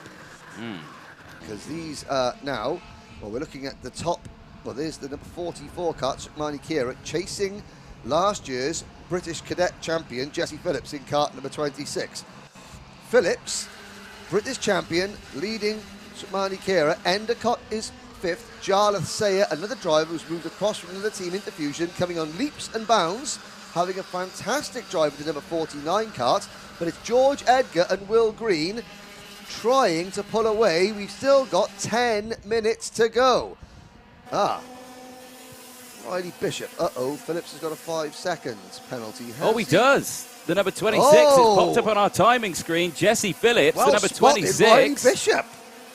With a 5-second time penalty. Now that throws the cat. I tell you what, that puts Sukmani Kira on the, dare I say it? Podium. Let's hope the curse of the commentator doesn't strike again. Well, 9 minutes to go, a long way to go in this race. Now, as we saw in the previous race with Christian Kobe, you can then, with so long to go, you can sort of work out a way of not losing too much time. His chances of a win have gone, Jesse Phillips. I'd say his chances of a podium have also gone. However, with the race spreading out like it is, there is a chance that maybe we could see Jesse Phillips maintain a top 5, top 6 position. Potentially so here. I mean, Edgar at the moment looking comfortable with Will Green. Again, pretty much carbon copy what we saw earlier on in the weekend between these two. So, again, just line astern, working well together, pushing along. Max Endicott now with the fastest lap of the race. That could be a spanner in the works for anyone in that top section, because if he pushes up with Sukmani Kira, there you can see closing in. Now, that's significant. Endicott has sort of planted himself, embedded himself in that quartet of Fusion karts. So, the Jarlath Sayer, who is pushing Endicott along, has no choice now but to push Endicott to work with him. No choice whatsoever. Harry XD is asking, how does he join Kartmasters? Well, you enter. You go to the Trent Valley Kart Club website and you say the first weekend in August, you fill out an entry form. There are many, many teams that can give you a full arrive and race package. That's for another time, though. Just look on Tinterweb, Harry. That'll tell you all you need to know, lad. All we need to know is the fact that Max Endicott has got, Finley Lines there, unhappy with something. He's gesticulated to his mechanic. He's down in 10th position now, chasing Harley Musk. Fastest lap, Sukmani Kira. 103.14, and there's a move. That was Aaron Richardson, Ethan Woodward, possibly. Yes, it was, yeah. So I thought it was about a little further up. It is that one, as Finley Lines goes defensive now. Finley Lines, he's rattled and he's unhappy. So somebody has done Finley an injustice. I don't know who, I don't know how, but he's obviously upset. And now he is beginning to overdrive the kart, and he needs to just calm down, get himself back into a rhythm, and sort of, there's still 6.5 minutes to go. He can simply now just follow that kart, and just Harley Musk has just gone past him, so just latch onto the back of Musk's kart and let Musk tow you around, and that will draw you back up towards the front. Max Endicott's done a sterling job here. Sayer has, the only way that Jarlath Sayer in kart number 49, the kart pushing him along, will catch the leaders is if he pushes this interloper up towards the front. Perfect positioning for Endicott. Exactly that. So effectively, what they don't really know is that they're battling for third place here, really. Third and fourth place. Obviously, Jesse Phillips, the 26, with that 5-second time penalty, is not managing to really pull away from anything. I mean, at the moment with Phillips, where he currently is leading the virtual championship with 190 points. But that will change, of course, as obviously the penalty gets applied, the race goes on, and then Edgar would be leading the championship. So, you know, there is, it's all a bit, it's a bit messy at the moment as they try to sort themselves out. And if you're back home thinking, why are you talking about championship positions on the very first final of the season? If you're new to karting, these championships over 6-7 rounds, they often go down to the last lap of the last race. You get 65 points for winning a final, 62 points for second, 60 points for third, and then 59, 58 down in increments of 1. You get points awarded at the end of the heat races, championship points. You get championship points awarded for the pre-final and championship points awarded for the final. So drivers, this weekend, a driver could score 195 points maximum. Yeah. And Phillips, who's currently on 190, he's not going to get that because of the penalty. With so small, it's tiny increments between positions. Now, up at the front, business is picking up, Anthony, because we've got a new leader, and that's George Edgar. It is indeed. George Edgar leads, and Phillips, crucially, goes into second place. Now, there is still 5 minutes left of this. If Phillips, I mean, I'm not saying it's possible. It could be possible. I don't know what's going to happen. If he can catch up to the back of Edgar, get past Edgar and pull a gap of 5 seconds, he'll be okay. I think the best that Jesse Phillips can hope for, Anthony, is 6th position. Yeah. At the moment, Aaron Richardson in cart number 16 is 4.5 seconds behind the race leader in 7th position. Yeah. If the leaders continue to run line like nose to tail and not side by side, that gap will grow. Phillips is looking for 6th position. He's going to try and work with George Edgar. What I don't think you'll see Jesse Phillips do now, Anthony, is try and pass his teammates. I think he will work with George Edgar to try and pull as much of a gap. I think you could be right there because, yeah, it looked like he was going to go for the move there down the inside at hairpin 1, thought against it. And again, here at hairpin 2, not going for it. Sukmani Kira, though. That puts Sukmani into P2. Yeah. And what Will Green will be now looking over his shoulder thinking, oh, thank goodness for that. Another driver that's not with Fusion. Watch how Endicott and Will Green will now form an alliance. They'll form a temporary alliance to work together because, well, what they got in common, Anthony? They're not with Fusion. And the Fusion team will work in synchronicity as they always do. Phillips, with the fastest lap of the race, pushing Edgar away. And the gap between the leaders and 7th place Aaron Richard is still 4.5 seconds. They need to gap another half a second to put Phillips into P6. Look at the signalling, yes. Okay, they know exactly. Talk about, oh, here goes Will Green. Sukmani Kira is now going to get her head down and push on. Yes, indeed. Again, this race is far from over. If you're watching, 2.5 minutes to go. That's an eternity in kart racing terms here at PFI. Plus that 1 lap. Will Green again under pressure here from Sukmani Kira, who again just places that kart down the inside. But they've got to be careful here now because the gap's starting to open up. Now, again, it's okay, but if they start to break away by 5 seconds, Phillips could end up here with a 2nd place if he opens up a 5-second gap, if they keep battling. Now, Will Green just says over the shoulder, okay, we've had our fun now, let's focus, because, look, they're disappearing.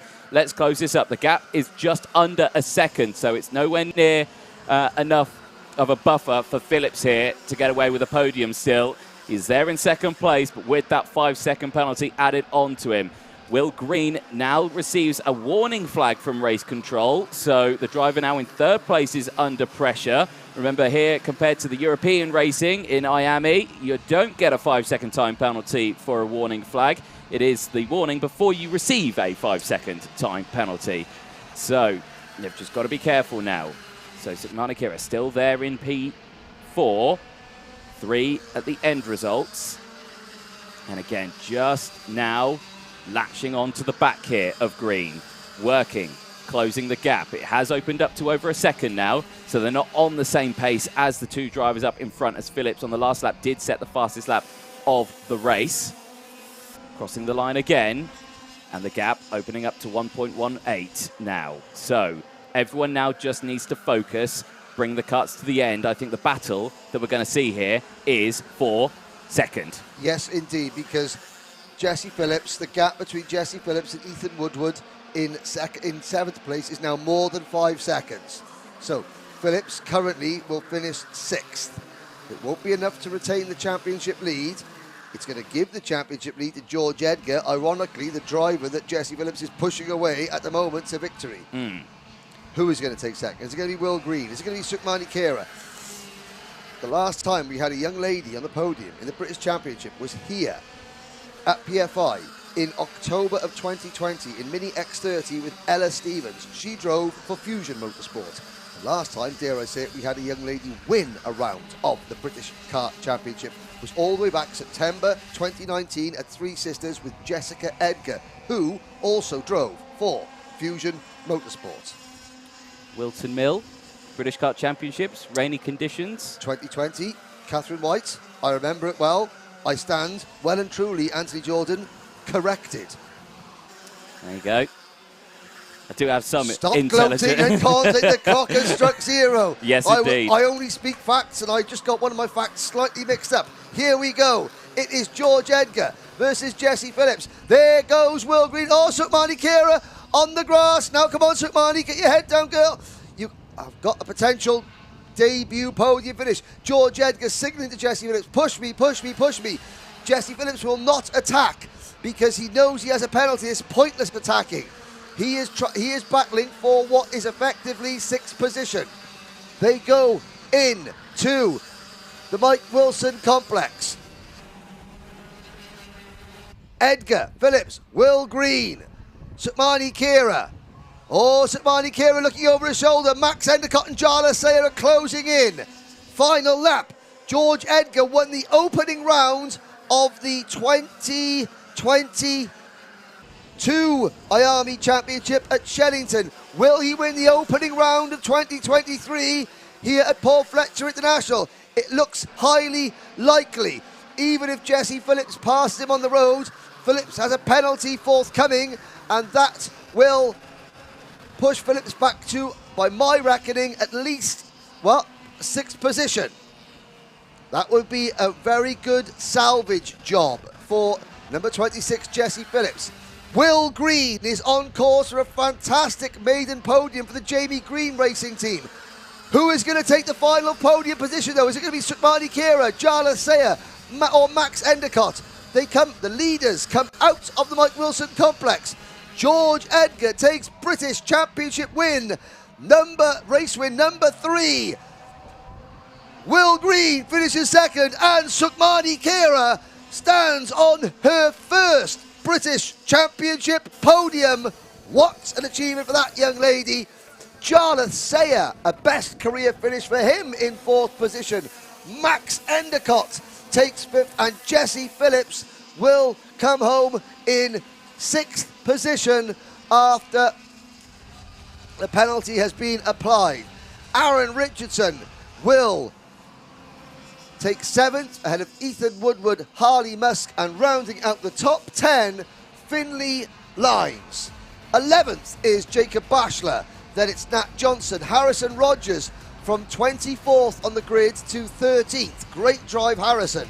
Ethan Weldon from 25th on the grid to 14th position. Kanish Grau is 15th. Then Archie Owen, Jensen Ackerman, Teddy J. Porter, Max Ewell, Noah Curtis, George Clark, Knight Measures, Aryan Nayar, Luca Narroway and Archie Lovett. Sadly, both Narroway and Lovett failed to finish. But George Edgar takes the win, and that is his 3rd final victory for George. In terms of overall British Championship podiums, that is his 6th. There's Jesse Phillips. He knows there is Sukmani Kira. She looks up, she looks across at Mick Street. She's instructed to go and stand and put her car in front of the podium. There is a first. What a day for Jamie Green Racing. Will Green is a podium finisher, a runner-up spot for Will Green. I'm just having a little look at, haven't got his best finish. He finished 17th in last year's IAME Cadet Championship. Jala Sayer finishing just off the podium. He finished 22nd in last year's IAME Cadet Championship. Well, we have had our first 2 Water Swift finals in British Championship history. And although the 2 traditional IAME powerhouses, Oliver Roller Motorsport and Fusion Motorsport, have shared the victories, Jamie Green Racing, Argenti Motorsport, and several other teams, I've got the MDL Motorsport team here as well, they have got potential race-winning packages, which bodes well for the overall competitiveness of the paddock, which I'm very pleased with. There is one of the members of the Orange Army here at Trent Valley Kart Club, and you can see that at the end of every race, the marshalling team here at PF International on the circuit, picking up any little bit of debris, detritus, bit of rubber, or a tiny bit of plastic, or a washer that has been head down, keeping the track spotless. Can't congratulate them enough. Anthony Jordan, meanwhile, is down with Very our much, Henry. podium Yes, three. a very exciting final for the Water Swift intermediate class. And here with our race winner, George Edgar. George, well, congratulations. A maiden victory for the class in 2023. And, of course, in ever for the Water Swift in the British Kart Championships. Congratulations, a tough race. Yeah, it was a really tough race, obviously dropping back a few places, then managed to get back through. Then obviously with Jesse with the 5-second penalty, we pushed all the way to the finish to try and obviously get him the best place we could. And yeah, it worked out really well. Well, the first half of the season's gone very well your way, hasn't it? So qualifying was very good. First heat, 5th place. Second heat was a win, and now a win in the final as well. So is this a good lineup for maybe the entire season? Yeah, hopefully we can carry it on throughout the entire season. You know, for the championship, all we need is consistent top threes, and then hopefully when we get closer to the end of the year, we can be fighting for wins to win the championship.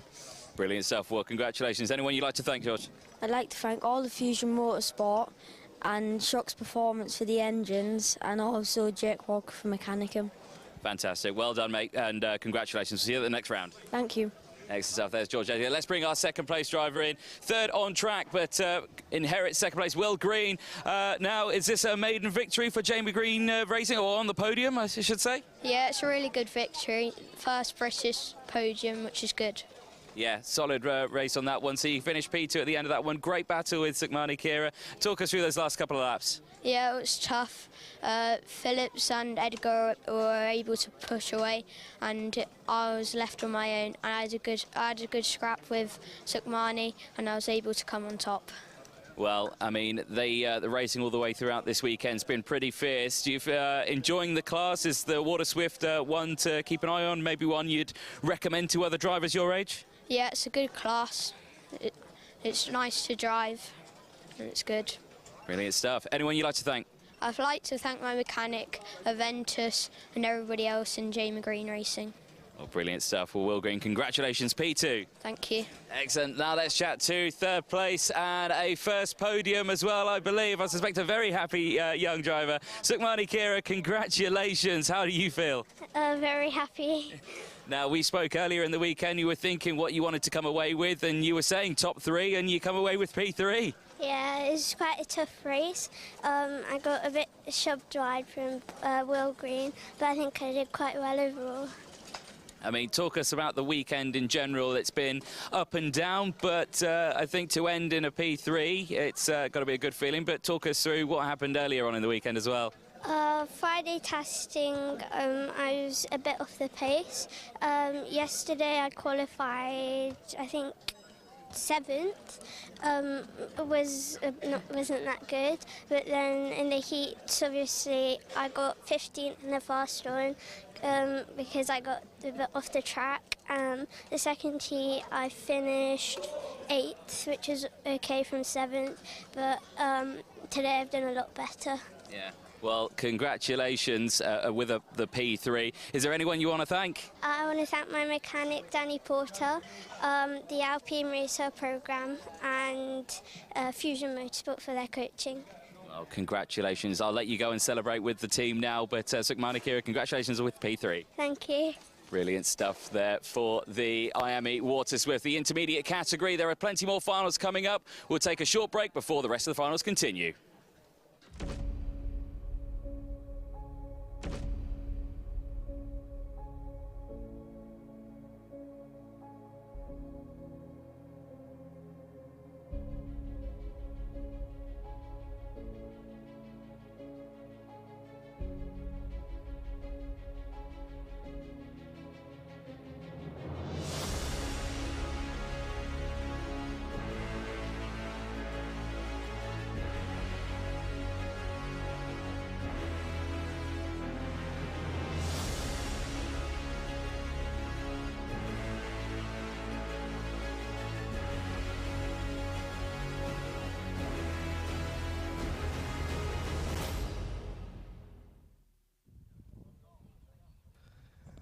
Well, great to hear from the top 3 in Water Swift. And yeah, I think young Sukhmani Kira mentioned the Alpine Driver Programme. Several former members of the British Karting Paddock are racing in that this weekend. Jessica Edgar and Abby Pulling. So, again, good to see a clear path. And I know that some people get really, really irate and say, why is a commentator always talking about female drivers? You know, karting is an equal sport. Correct, it is.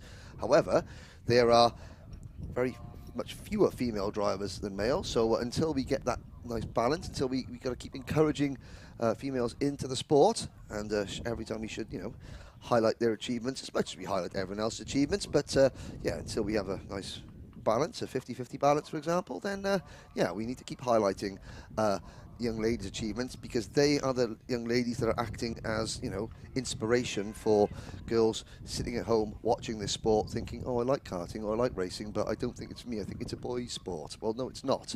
Because you know what the one thing that can't differentiate between whether you're a boy or a girl? The go-kart you're driving. So we now look ahead to the next race. That will be Senior X30. And again, we had a fantastic pre-final, very, very exciting, between Gus Lawrence, Kalai Atkins, Marcus Lucio, Harry Burgoyne Jr., Sam Shaw, Caden McQueen. The top 6 really closely matched. There are other potential winners, of course, but, you know, the top 6, that's where you want to be looking for your potential winners. Watch out for Jack Nettleship, the MDL Motorsport driver, starting on the 10th row of the grid for this one. Here is a look at the dummy grid area. Oh, yeah, he just, that was number 26, Carter Christopher Bingham. That was Jack Nettleship jumping up and down then. He just realised he's been spotted on camera. Every driver settling themselves into their car. That was Ewan Thomas. There is Harry Cottrell. And there's the number 63 of Alex Duncan. Hopping in the premium karting, that's Louis Johnson Cool hopping in. There is Caden McQueen, starting 6, up to Harry Burgoyne Jr. And there's Kalai Atkins. That's a focused individual there. Kalai Atkins, visor down so that no one can see into his world. Gus Lawrence, reigning national champion, is sitting on the pole position side of the grid. The number 11 Dan Holland racing car is Marcus Lucio. There are the mechanics and the dads walking off. So as the mechanics and dads and various assistants leave the dummy grid, this is Senior X30, and it is coming right up.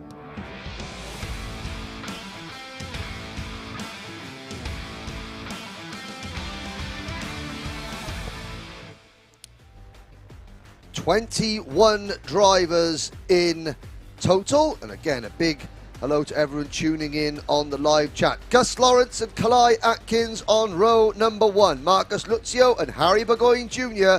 on row 2. Sam Shaw and Caden McQueen on row number 3. Marcus Littlewood and Louis Johnson Cool, they'll go from row 4. Josh Agenbar and Alex Duncan round out the top 10. They go from row 5. Alistair Cresswell and Harry Cottrell, they round out the top 12 on row number 6. Luke Taylor and Ewan Thomas are up next, followed by James Pashley and Oliver Greetham, Michael Rapsey and Chris Bingham on row number 9. The final 2 rows, Callum Tanner and Jack Nettleship rounding out the top 20. 21 drivers in this one. Josh Palfreyman rounds that one out. He starts all on his own on row number 11. Hello to Motorsport Magpie. Thank you very much for joining us on the live chat. Marcus Lucio, he says, I recognise that name from iRacing. Well, Motorsport Magpie, do you know what? I recognise Marcus Lucio from real racing. The racing you're about to watch, reality on the screen. Do you know what's Brandon funny? Nagelvort saying Marcus Lucio for a big P1. Yes, Brandon, that is the big P1, that P that you've never experienced yourself. Sorry, Brandon, only joking, mate. You made fun of me last weekend at Milton Mill, saying I couldn't count, and I said I can count down to 29, because that's normally what I need to count to get down to where Brandon's running. Sorry, Anthony. Did you know there's a racing game called Real Racing? So Is it there? actually sounded like you just said, I don't know him from that, I actually know no. him from this one. So you've made yourself... Is there a real game called Actual Karting? No, I don't think no, so. There we go. I know him from Actual Karting. Motorsport Magpie. Then, moving over, Harry Burgoyne is his pick for the win. Let's have a little look. Well, Harry Burgoyne sitting there in the number 68 Mick Barrett Racing kart. Lawrence in the number 1 kart. Atkins in the number 7. Into the tram lines.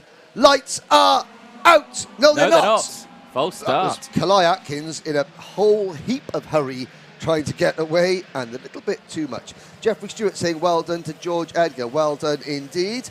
Remy Gilbert, Marcus will win because I have been coaching him on how to overtake on iRacing. Right. Remy Gilbert, I remember you racing not very successfully at Tilbury Mill last weekend. No offence, Remy, but I'm joking. I hope you were coaching him on iRacing. And Mark Fleming looking in for the West of Ireland. Racing next weekend, the second round of Motorsport Ireland. X30 Junior in Galway. Galway girl, that's an Ed Sheeran. No, okay, sorry. A cue to start singing, Henry. I can't. Look, if you cue it up, I can't help myself. Well, contain yourself. Every time management hops in, it's management. Do you know? That's a handy mute button I've just pressed. That's absolutely fantastic. I need to press that more often. I'm sure Henry will unmute himself any moment now. Only to say hello to Dylan Brierley, saying come on, Kalai and Caden McQueen and the rest of the Promotions team. Exactly. Right. Second time of asking. Actual karting. That's the name of the game here, boys and girls. Actual karting. 4 wheels, 2 strokes, smell, smoke, racing. Here we go, into the tram lines. Hands are going up. Littlewood with the hand up, but it looks good, and it's not good. Now, it looked okay from that angle. Obviously, that was one angle. The Trent Valley Kart Club here have got about 17,000 angles of the start-finish line and can confirm whether or not it was good or not. I mean, here we go. We're running the risk, Anthony, of having our first game of Shut Up and Listen. A game that you and I know very well. Oh, yes. We get told to do that all the time. And one of us tends to, and the other one doesn't. Yeah. Can you guess which one of us listens when asked and which one of us doesn't? Dan Amore at Stan Amore is chatting in as well. Last year's top privateer in Minimax. That it? Yeah, that was just it. I got away with singing a line without you muting me. Right, no. This is where Gus Lawrence and Kalak, now they need to really, really behave themselves. Because if they get stopped, they get one more opportunity, and then they could get sent to the back of the grid. Yeah, so they've got to be very, very careful in these next few moments. Let's be careful. Let's see what happens. So, once again, third time of asking. They are now crawling to the line. They look like a pack of walkers off The Walking Dead or something like that, just shuffling towards the start-finish line. Yes. So, here we go. I've got no idea what you're on about, but anyway, into the tram lines they go. It's looking a little bit out of shape. That's another false start. Right. Okay. So I suspect something may happen here, folks. They may get one more attempt. Well, I tell you what, no, they shall not. Red flag's coming out. So majestic flag waving skills there from Mr. Manchester on the starting gantry. No. Absolutely majestic. Careful. Told off the last time he started talking about his flag waving. It's majestic. No. Right. Anyway, to give the folks at home, if you're wondering, okay, what's going on? Red flags come out after 3 failed attempts at a race start. These drivers are going to be stopped. They're going to be spoken to. And this is very unheard of to see it in seniors, the most experienced of the grids. There's race director. Oh, yeah, he's on his way. Crucially, hasn't got his clipboard, so... Striding with a purpose. Yeah. So this is just going to be a telling off. A slap on the wrist, as it were. Yes. There's Dan Ashton, just guiding them into position. Okay. We constantly make fun of Dan Ashton. Well, as you can see why. But to give them credit, any person who is prepared to stand out on a racetrack. Oh, with karts going around, they are putting their safety in hands. They're stopping the race because the speed at the start is too fast. It becomes dangerous. Therefore, the drivers are putting themselves in danger, but they're also putting the marshalling team and the officials around the track in danger. Now, here we go. This is where they play shut up and listen. Their job is to shut up and listen, as Nigel Edwards now tells them, Don't put No, don't fight back. Augustus, don't fight protest. back. Yeah, no. It's, yeah, you've got to listen at this point now. And he's just, like you say, nice race, again, just nod the head, smile and wave, effectively. Smile and wave. And Kalai's there with his hasn't said a word. Because Kalai's trying to get into Gus's head. Yeah. Kalai's trying to get that advantage off the start. He's standing back. Gus is, fair play to Gus. Fair play, Gus. That's... Yeah, you get back in your car. Get in your go-kart, do your job. Yeah. And now he looks across at Kalai Atkins, and Kalai Atkins is like, do you know what? That's 1-0, Kalai Atkins. Yeah. That is one, you know, Gus is protesting his innocence. Kalai, cool as a cucumber that has been stuck in the back of the fridge since last November. That is how cool he is. Gus is flustered, Kalai, not so. How will that translate now going into the first corner on the opener? Gus is still shaking his head. Again, it's really sunk in, really, hasn't it, there? And if I remind myself, do they go from where they start here, or do they get one more lap? No, they'll go. The idea is you go. You've got half a lap to get yourselves into position. Everyone starts. That's a good sign. But, you know, it's great, you know. Let's see what happens. Of course, I could be completely wrong. Gus Lawrence could ace the start and clear off and win by 10 seconds. Oh, yeah. But he's the one that is irritated. He's ratty. You know, why, Mr. Race Director, why are you talking? Going to go around one more time. Yeah. Why are you talking to me, Race Director? It's not my it's not my fault. The guy on the outside is nice. No. It's your responsibility. You're the pole man. You know, so let's see what happens. So Gus has now got 1,382 metres to completely erase every single thought that he has just had in that chat with Nigel Edwards. He has got to completely wipe the slate clean. Now, focus. His mechanic, Stephen Lanyon, will be there going, right, calm down, forget about it. Nothing you can do. Kalai Atkins, body language is just total focus. Yes, indeed. Let's see what will happen then. The race due to start. George Quartermain, who we'll see in the Junior X30 Final later on, saying Caden McQueen has got this one in the bag. Let's have a look one more time. Just enjoying that. If you're watching on TV and you've got it up on your mobile telephonic device with Ian Rogers Motorsport-timing.co.uk's webpage, you can see all sorts of information, including the virtual championship, including the track map, all the data, everything like that. You've also got the comment sections, and crucially at 2:36, session stop to allow race director to instruct start procedure and give a telling off to Gus. No, it doesn't say that last one. But it's one of those. Here we go. What effect has it had? Now they are in lockstep to the start line. Lights are out now. They're off and racing. Oh, Kalai Atkins trying to squeeze Gus Lawrence, but he gets squeezed out. Oh. Lawrence makes a perfect getaway. Henry Bodette, what are you talking about? Gus Lawrence had it all in hand. He was just teasing that frustration. He leads by 10 kart lengths before they get to turn number 4. Kalai Atkins is stranded down in third place with Marcus Lucia with the P2. Oh, and that's one of the Argenti karts. Stephen Duncan for a wild ride. Oh, and that just shows when these karts go off tilter how hard it is to maintain control. And the fact that he got control of that kart there was unbelievable. I suspect that will have shaken up one or two drivers further in the pack as well. Slippery surface flags are out actually going into Bobby Game Corner. This is interesting. So keep an eye at them as they make their way through. I'm not sure what's happened, but there is slippery surface flags out. And there's water. There's water on the track. Someone's radiator has decided to deposit its contents all over the circuit. I can't see it raining. We're not getting any word from the camera crew out on circuit that it is raining. It's only that one corner. Now, look at that. Where's that come from? That is a pipe that's burst. That's a pipe's burst. Well, the water is just falling onto the circuit. I'm not... how on earth that's happened? Incredible. Never, ever seen that before. Well, that's going to throw the cat amongst the pigeons. What else can they throw at the Senior X30 field? And, of course, now Gus Lawrence is going to be the first driver to encounter this. Yes, he Tommy is. Van der Stroys. Hello, Tommy. How are you doing? Good to see you on the live stream. Let's have a little look. Now, it is coming into...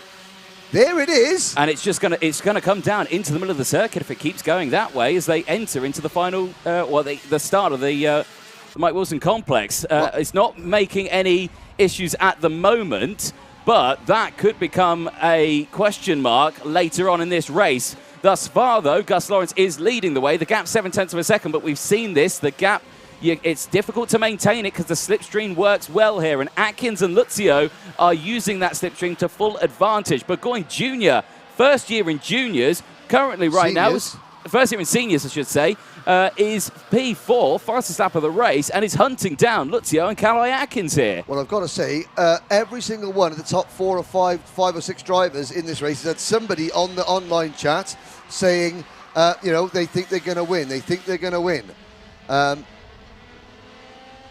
But anyone can do it. Calais Atkins back into P2. Lawrence using that frustration to his advantage.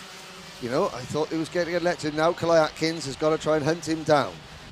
We have not had any, you know, the drivers now all know that water is there. Yeah. We're not going to see, we're not going to see anyone diving at the inside going into the start of the Mike Wilson complex. That would be a very bad day. There's a move back in the back. That's one of the MDL Motorsport drivers. That was Jack Nettleship, who's already gone from 20th up to 10th and now put Jack Nettleship into P9.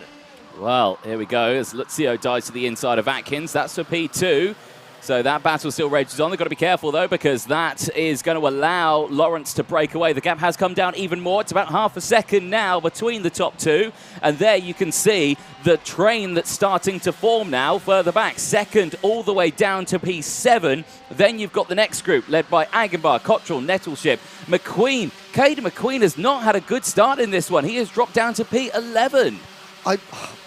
Caden has done a little bit of racing over the winter, but he hasn't done too much. Alex Duncan and Callum Tanner have retired. Duncan probably needing a new change of overalls after that incredible moment on the first lap.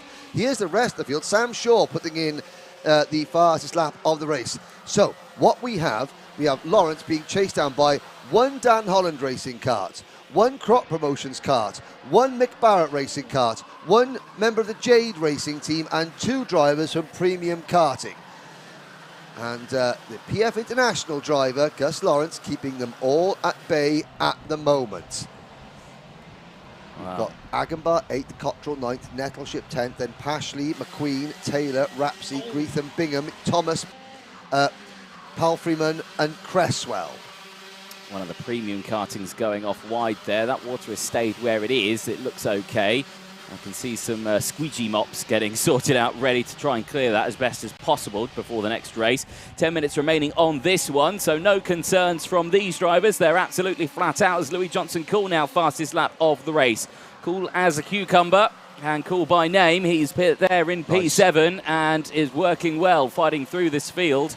He is up 1 position from his starting spot of P8. He's at the back of this train, but nonetheless, he has got the main slipstream of all of them in front of him. And Sam Shaw makes the move on Harry Burgoyne Jr.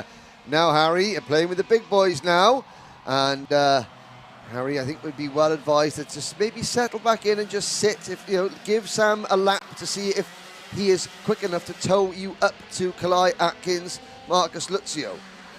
Gus Lawrence's lead has remained 3/4 of a second for the last 3 or 4 laps. We're completing lap number 5 now. After my comments after the aborted start, what's the phrase? Have not aged well. No, they've not. Because Lawrence has led by 3/4 of a second since turn 3 on the opening lap of the race. And we're now on lap 7, still with 9 minutes to go. But Luzio and Atkins have been working together, and they cannot catch the leader. There goes Burgoyne Jr., who has decided not to follow Sam Shaw anymore, and thinks that he is quick enough to lead that following. Well, now they've now both Burgoyne Jr., Shaw, Johnson, Cool, all the Premium Karting team holding their collective breath, and Littlewood have now been dropped from just Luzio and Atkins, second and third, chasing Lawrence. Yes, indeed. So the 2 teammates getting a bit too close for comfort, I think, even for their liking. Now, are these 2 closing in? That's the question. No. They cross the line. Simple. The answer's no. They're not, are they? They're not falling away, no. But they're not closing in.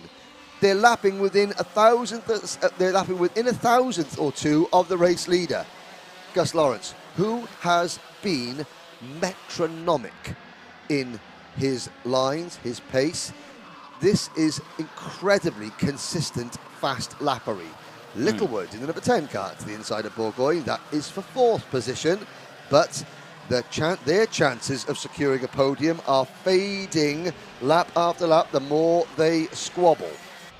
Yes, indeed. They've got to be careful here because, well, Gus Lawrence is just driving away. Last year's champion, of course, in Senior X30 and a familiar face at the Paul Fletcher International Raceway. The team based here and is, well, I think he's got the circuit really kind of drawn on every single part of his body. He knows exactly the best way around this track, really, doesn't he? Exactly, and, now, for the first time in 7 laps, the gap has come down. Luzio and Atkins trim 0.2 of a second. Oh, you say trim? That's a chunk. Well, as much as 0.2 of a second is, well, you are right, Anthony, in this sort of like parlance, in this situation, it is. And now they've got the bit between their teeth. The gap is down to less than 0.4 of a second. Whoa. Now Luzio and Atkins will get a bit of a tow from Lawrence, both on the back straight and on the next straight. So by the time they get to the banking next time around, Luzio and Atkins are going to be within a kart length of the race leader. Yeah. Mark my words. Yeah, the slipstream down the start-finish straight really plays into effect here. I mean, watch how closely they'll be on that rear bumper, like you say, as they go under the bridge. It really kicks in the second half of the straight. Watch it now. So they go across the line. It's there. 0.3 of a second. Watch it through this section here. It's through here that it really closes up. And now, look at them now. Latched onto the back, really. They've super closed it. Marcus Luzio. Yeah. You will notice, ladies and gentlemen, as they come around Bobby Game Corner, you will see several marshals here at PF International and Head Marshal Glyn Griffiths actively drying the circuit during the race. Right. To avoid, to prevent that water from potentially moving onto the racing line and creating a situation. You couldn't pay, I mean, these marshals, they give up their weekends generally for expenses only. Yeah. You could not pay me enough to stand. Watch them now at the inside. There they are, just flashing the screen. They're there trying to get that water off the racing line to prevent a dangerous situation, while 20 of the country's best senior X30 drivers whiz past them at over 70 miles an hour. All credit to the marshalling team here at PFI. Let's see. The gap has stabilised again, Anthony. This is so intriguing. Burgoyne in 4th, Shaw 5th, Littlewood 6th, Louis Johnson Cool 7th. Every time I think that Luzio and Atkins are finally going to catch Lawrence does just enough to keep them out of lunge distance. How long can he resist them for, though, Anthony? I know. Updates a little further back in the field. Nettleship now up 12 places, up into P8. He's having a good run. He's just behind Louis Johnson Cool. Josh Eckenbach just behind him as well. A couple more retirements. Unfortunately, we've lost Tim Wilson Motorsports' Alistair Cresswell. He dropped down 7 places and now back in the pit lane. The number 33 retiring from the race, the same as Josh Palframan, who actually received a mechanical failure flag. Here we go. Well. This is look at Atkins now. Look at Atkins pushing him along. Yeah. That's the draft that we're talking about there. Look how much it closed up. It was 2 kart lengths. Now it's not even a kart length between the two of them. It is a battle of 3 of them now. It's not a group of 1 and 2. It's one group of 3. Luzio checks over the shoulder to try and see if he can maintain the momentum, and he does. Instantly goes for the move through hairpin 1, and now Gus Lawrence gets squeezed onto the side by Atkins. Fights back, holds on to P number 2 now, but this battle is not over. 3.5 minutes to go, plus that 1 lap. Marcus Luzio leads the way from Gus Lawrence. Atkins still there in 3rd, but for how much longer? Looks to the inside, but I think he just... Oh, no, he does go for it. What a move. That was... Well, Atkins, I'm not sure why Lawrence ran wide there, but he obviously did run wide. And suddenly, well, it took them 11 minutes to suddenly get all together, and then 3 corners to spread apart again. But the order is completely different. Warning for Gus Lawrence. That was maybe defending too harshly. against Atkins as Atkins tried to follow him through, going up into the second hairpin last time around. Now Atkins has caught Luzio again. Oh, look how quickly that closed up. Has Kalai Atkins been playing a little game with his rivals? Has he really got the extra pace in that Croc Promotions Mad Croc chassis that can win this race? Lawrence has dropped back. Lawrence has dropped back to over a second adrift. He's going to gain some of that back when, not if, but when Atkins makes his move on Luzio. Dan Holland Racing leads Croc Promotions, leads PF International, leads Mick Barrett Racing, leads Premium Karting, leads the Jade Racing team. Nettleship, the MDL Motorsport team, is now up into 8th position. There he goes, the first driver not in the chasing pack. When will Atkins make his move? 2 minutes to go. That was that a penalty? Number 7, Atkins, Kalai Atkins in second place, receives a 5-second time penalty. And, well, that is drama in this race. There is only a couple of minutes left, and, well, Atkins sees, well, he's not seen it yet. He'll see it this time around, and he's actually taken the lead. So Atkins has taken the lead, but he's got that 5-second time penalty. Okay, you could say that now. Coming into Bobby Game corner, Gus Lawrence didn't just outbrake himself and run wide. He was given an assist, and instantly a 5-second penalty has been applied. Lawrence back to second, Luzio down to third. Well, it's Lawrence leading, even though Atkins leads on the road. Luzio, Burgoyne Jr., fourth, third on the road. Then fourth in the road, third in the standings. Then it's Sam Shaw, Marcus Littlewood, Louis Johnson Corn, Nettleship, Cottrell. Where does that 5 seconds, that 5-second penalty puts Kalai Atkins out of the top 10. We've got 1 minute to go, Anthony. Here comes Burgoyne Jr. for what is effectively second position at the second hairpin, but Luzio holds on. The ball is back squarely in Gus Lawrence's court. It really is here now as they go in through Bobby Game corner. The incident in question, or the corner in question that brought out this penalty. And, well, again, you've got to be thinking what is going through these drivers' minds right now, because Gus Lawrence, like you say, technically leading the way. The battle behind between Luzio Burgoyne Jr. is raging on. It's still kicking off further back there as well, as Marcus Littlewood getting squeezed by Sam Shaw on the start-finish straight. And again, he dives back down the inside through the banking there as they fight further back in the field. But eyes on who's going to come who's going to finish in second place here, because is it going to be Luzio or is it going to be Burgoyne Jr.? Luzio looks over the corner just to see what is Burgoyne Jr. doing. Absolutely nothing for the time being. Now, of course, for those of you watching at home, Anthony and I, we see incidents on the screen, but because the race is in progress and because this commentary is going out to the circuit, we do not comment on incidents that we see. However, the penalty has been applied by the race director. We can both say that it was for that incident down at Bobby Game corner, where Gus Lawrence seemed to just run very wide all of his own accord, just as Kalai Atkins passed him. Well, that wasn't the case. This is a new system this year where penalties are applied in race that allows us to explain to you, the viewer, what has gone on. Now, whether that could be appealable afterwards, I do not know. Marcus Luzio getting passed around the outside by Harry Burgoyne Jr. No, he isn't. He holds on. Burgoyne Jr. sent one high, wide and handsome on the banking that time. This is the final lap. Atkins leads on the road, but it's Gus Lawrence leading after penalties have been applied. Harry Burgoyne Jr. and Marcus Luzio, wheel-to-wheel contact there, coming into the second hairpin. This is for second place overall, and will this bring Louis Johnson Cool into play? The answer is, at the moment, yes, they're running out of corners, and don't forget there's water on the inside going into the Mike Wilson complex. Nettleship to the inside. Littlewood and Sam Shaw wheel to wheel. The checkered flag is out, however.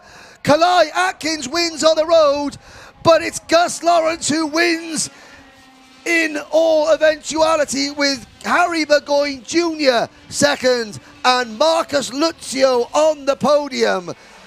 Louis Johnson Cool finishes fourth. Marcus Littlewood, well, that battle on the last lap, Marcus Littlewood finishes 5.2 seconds behind Kalai Atkins. So after Kalai's penalty is applied, and assuming the penalty sticks and is not overturned, Kalai Atkins effectively will finish 5th. Marcus Littlewood in 6th, Jack Nettleship in 7th, Sam Shaw in 8th, Caden McQueen in 9th. Obviously the results on your screen haven't had the penalties applied yet.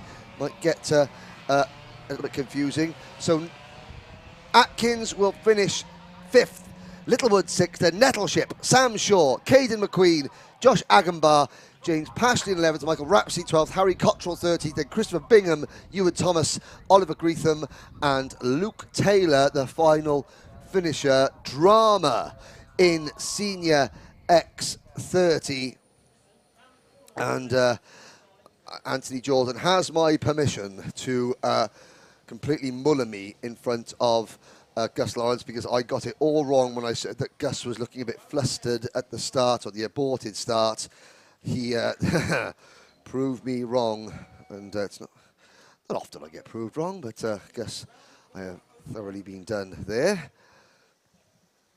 Great result for the Mick Barrett Racing Team and Harry Burgoyne Jr. First time out as a senior in the British Championship, and he ends up on the podium in P2.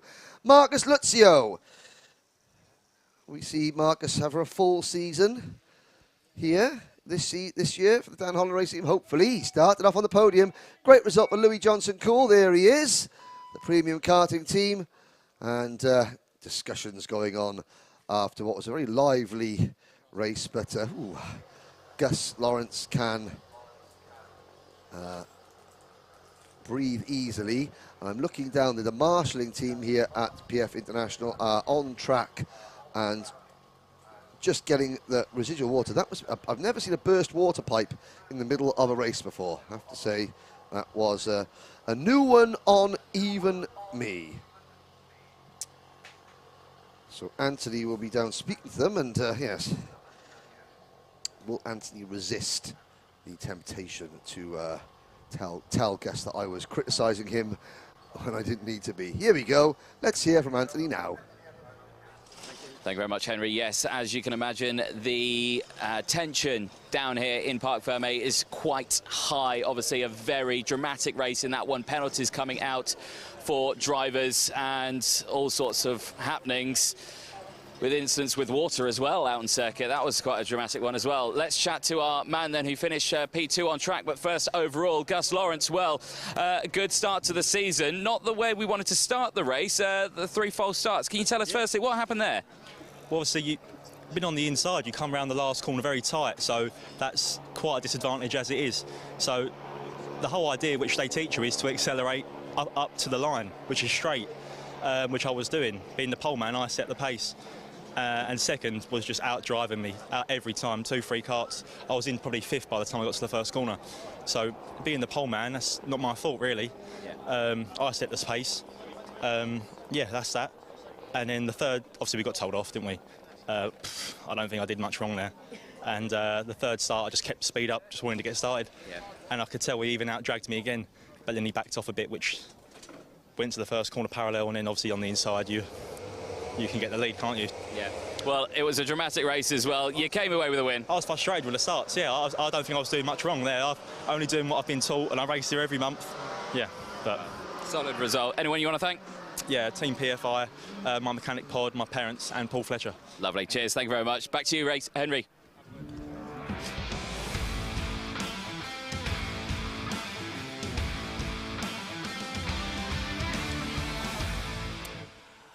Well, thank you very much, Anthony and Gus Lawrence. It's Junior TKM, the final, on track now. 13 karts led by Yehan Kalachern and Aidan Mitchell on row number 1. Joel Hull and Harry Blaw are on row 2. Leo Robinson and Monty Brathwaite on row number 3. Dara McInerney and Willoughby Steele on row 4. Then Jack Stewart and Jake Humphrey on row 5. Joe Cheek and William Bryant on row 6.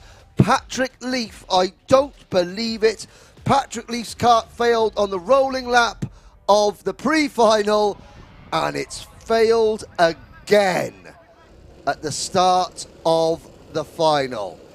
He has not done a racing lap today. That is devastating for Patrick Leaf. the privateer driver of kart number 22 on the Talco chassis. Apology, we didn't have time to hear from Harry Burgoyne Jr. and from third place driver in that race, Marcus Luzio. We will make sure that we do an interview with them on the podium so that parents can see that on YouTube afterwards. Meanwhile, Junior TKM into the tram lines. We're underway. The first time of asking. It's Jan Callaghan. No, it's not. It's Aidan Mitchell round the outside. And Mitchell takes the lead into turn number 4 for the first time. Down the hill, it is Mitchell from Callaghan. Then the first of the Tim Wilson Motorsport drivers. That is it Joel Hull, I think, in third position. Leo Robinson, the birthday boy, is also in and amongst the action. It is, in fact, it is Hull in third position. Robinson a little bit further back. There, in fact, is Robinson with a Union flag colour on his helmet. There is Joe Cheek in the number 9 kart. Joe, who ended the pre-final rolling out of his kart. He was more concerned with his crash helmet not being damaged, but it is undamaged. The head inside is also undamaged, mind you. Anyone knows Joe, there wasn't much to damage to start with. Only joking, Joe. He's one of the paddock's cheekiest chappies, cheeky by name, cheeky by nature. Always got a smile and a laughter on his face. But he's into for 7th position at the moment, just in front of Jack Stewart in the number 57 kart. So Jan Callaghan, the number 4. Well, he is also the E-plate kart, but PF International haven't got any E's in stock. So that's why he's running with his number 4, which is where he finished in last year's British Championship. Aidan Mitchell, his best result, his best career final result in the Motorsport UK British Championship is 6th position. He is on course to beat that handsomely at the moment. Still early stages here in Junior TKM. They complete lap number 2. Mitchell, Callaghan, Hull, Harry Bloor, Leo Robinson, Dara McInerney, Joe Cheek, Jack Stewart, Willoughby Steele, Jake Humpy, Monty Brathwaite and William Bryant. Anthony Jordan. Yes, I'm back. That was fair play to Gus. He tells it like it is, doesn't he, does Augustus? He does indeed.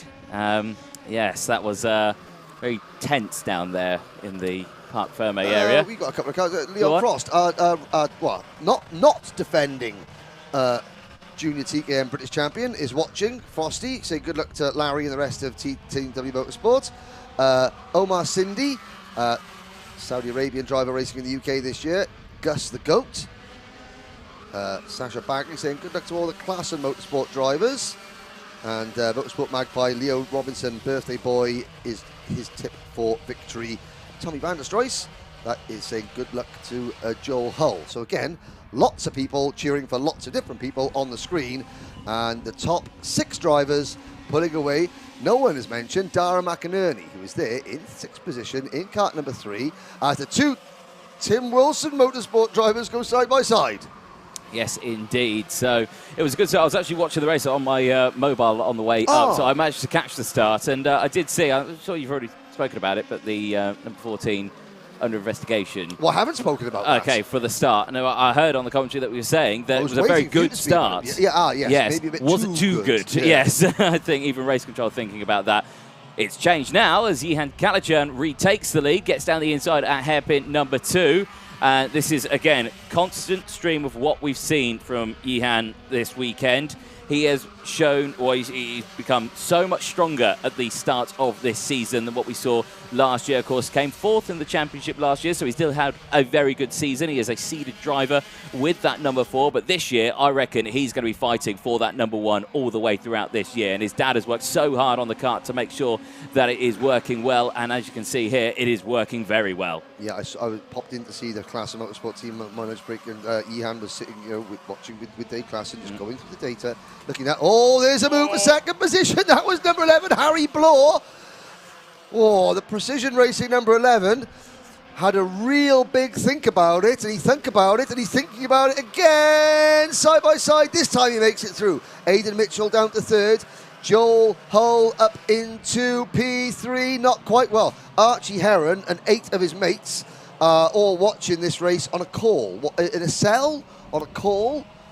Watching? I don't get that. I suspect they could be in a Discord chat, in a call, watching the stream, because you can do that. They probably saw and apparently Joel Hull, I think that was Joel Hull telling Harry Bloor that he thinks he's number 1. Yes. Yes, yeah. in a call, in a cell, on a pole, in a pool. Yeah, exactly. In a hall, down the hall. In a Discord chat, probably also sharing certain US intelligence secrets, but we'll fair enough. There we go.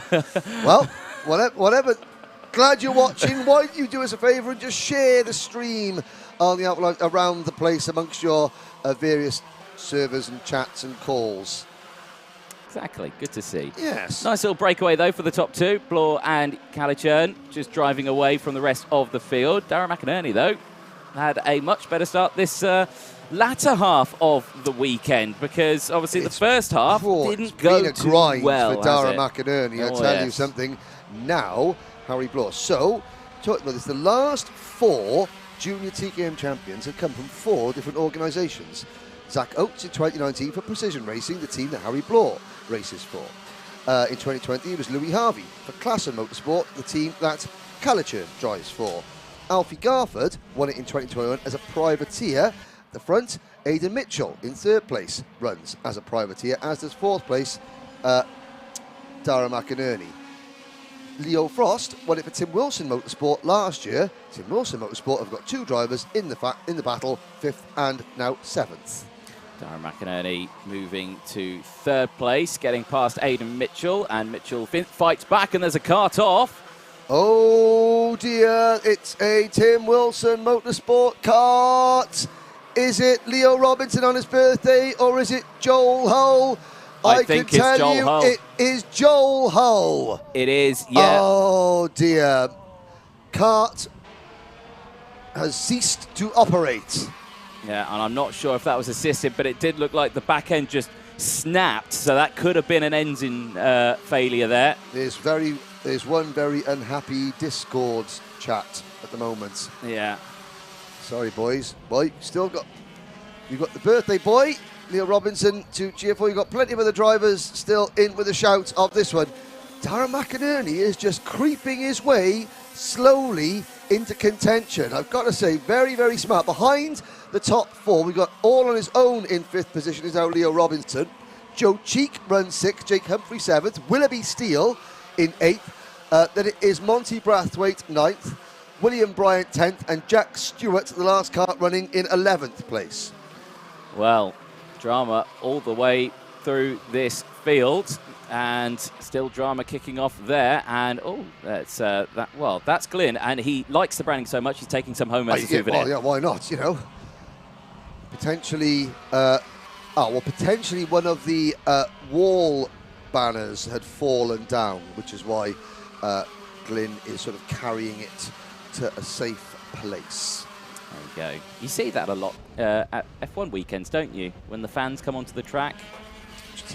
Do you? Yeah, I actually I saw a clip. I know we're going off track a little bit. Okay, no, that's fine. 6.5 minutes to go. Ramble away. I saw a clip of someone taking one of the telemetry time boxes off the side of a fence. Wow. One of the fans, it stole kit from the FIA. There was a brief change of lead there, Anthony. Harry Bloor went to the inside on Johan Calichurn, crossed him over straight back. And Mitchell and McInerney now trying to work together. See, it's that Drive to Survive program. It's opened the sport, opened the eyes of onto the sport for a bunch of wrong-uns who just think they can go and steal everything and anything. Wouldn't happen in go-karting, would it? No. Glyn. Ian Calichurn leads this race. Oh, Bloor gets very wide coming out of the Bobby Game corner. He was very, very lucky not to sort of get hooked onto that curb. Yeah, very lucky there, because again, that curb can really play with the car there. Yeah, you can see. Also, I can see Aidan Mitchell in the background. I'm sure if that was that or if it was that. Let's go. And Oh, Bloor there's to the James. inside. Now will Calichurn cross him over again? No. This time Bloor hugs the inside line through turn number 3. Now we'll watch the driver in 5th position, birthday boy Leo Robinson, all on his own. He's going to be watching and hoping that the front 4 start battling or will continue to battle. There is McInerney up into 3rd position. Well, if Dara McInerney can come away with the podium after the weekend he's had, because it has not been some electric, firing up the order. He has had to graft for every single position he has gained. He went nothing but backwards yesterday, and he has crept forward today. This is as high as he has been all weekend, Dara McInerney. 3rd place with 4.5 minutes to go, Anthony. Yes, indeed. Plenty of time left in this race then. Back over the start-finish line. 4.5 minutes to go plus 1 additional lap. You are watching Junior TKM. It's race 24 of the first round of the British Kart Championships here at Paul Fletcher International Raceway. And Harry Bloor, essentially, well, correct me if I'm wrong, novice, Calichurn, back down the inside. Rookie leads the way. First time out. But now it's 3 wide. Here comes Dara McInerney into P2. Oh, now you can ring the dinner bell. Now it's game on. It's 4 for the win in Junior TKM with 4 minutes to go. And I tell you what, I'm sure Leo Robinson is loving this, what he's seeing in front of him there. There he is all in his own. Clear track in front is just going to be closing in on this 4-way battle for the lead. 3.5 minutes left on the timer. Time quickly running out. And like you say, Harry Bloor leading the way. Calichurn is there, but Calichurn wants this win. He's had a dominant performance all the way throughout this week. He does not want to finish second in this final. He has fought way too hard for that to happen. Bloor says, communicates there with Calichurn to let's go. But it's not going to do that. He wants to lead this one, and he dives back down the inside. Is he going to hold that inside line, or is Bloor going to do? No, it's going to be Aidan Mitchell who dives it down the inside into the banking. Can't hold on to it. He stays there in P2, but he does gain a place. Down the hill they go. It's Calichurn who leads the way, and here, once again, on the outside, Harry Bloor, who's got the waft out of the corner, but can't quite make the apex. He's now got pressure from Dara McInerney, who's now on the inside, now the outside. Aidan Mitchell comes back down the inside. Oh, it's just impossible to call this one. And crucially, Leo Robinson has latched onto the back of them. It's a 5-way battle for the lead. Could Leo Robinson win this on his birthday? The front 4 drivers have managed to bake the birthday cake for Leo Robinson. Will they now allow Robinson to blow the candles out? Because he has caught them. He's got momentum on his side. He's got to start picking them off one after another.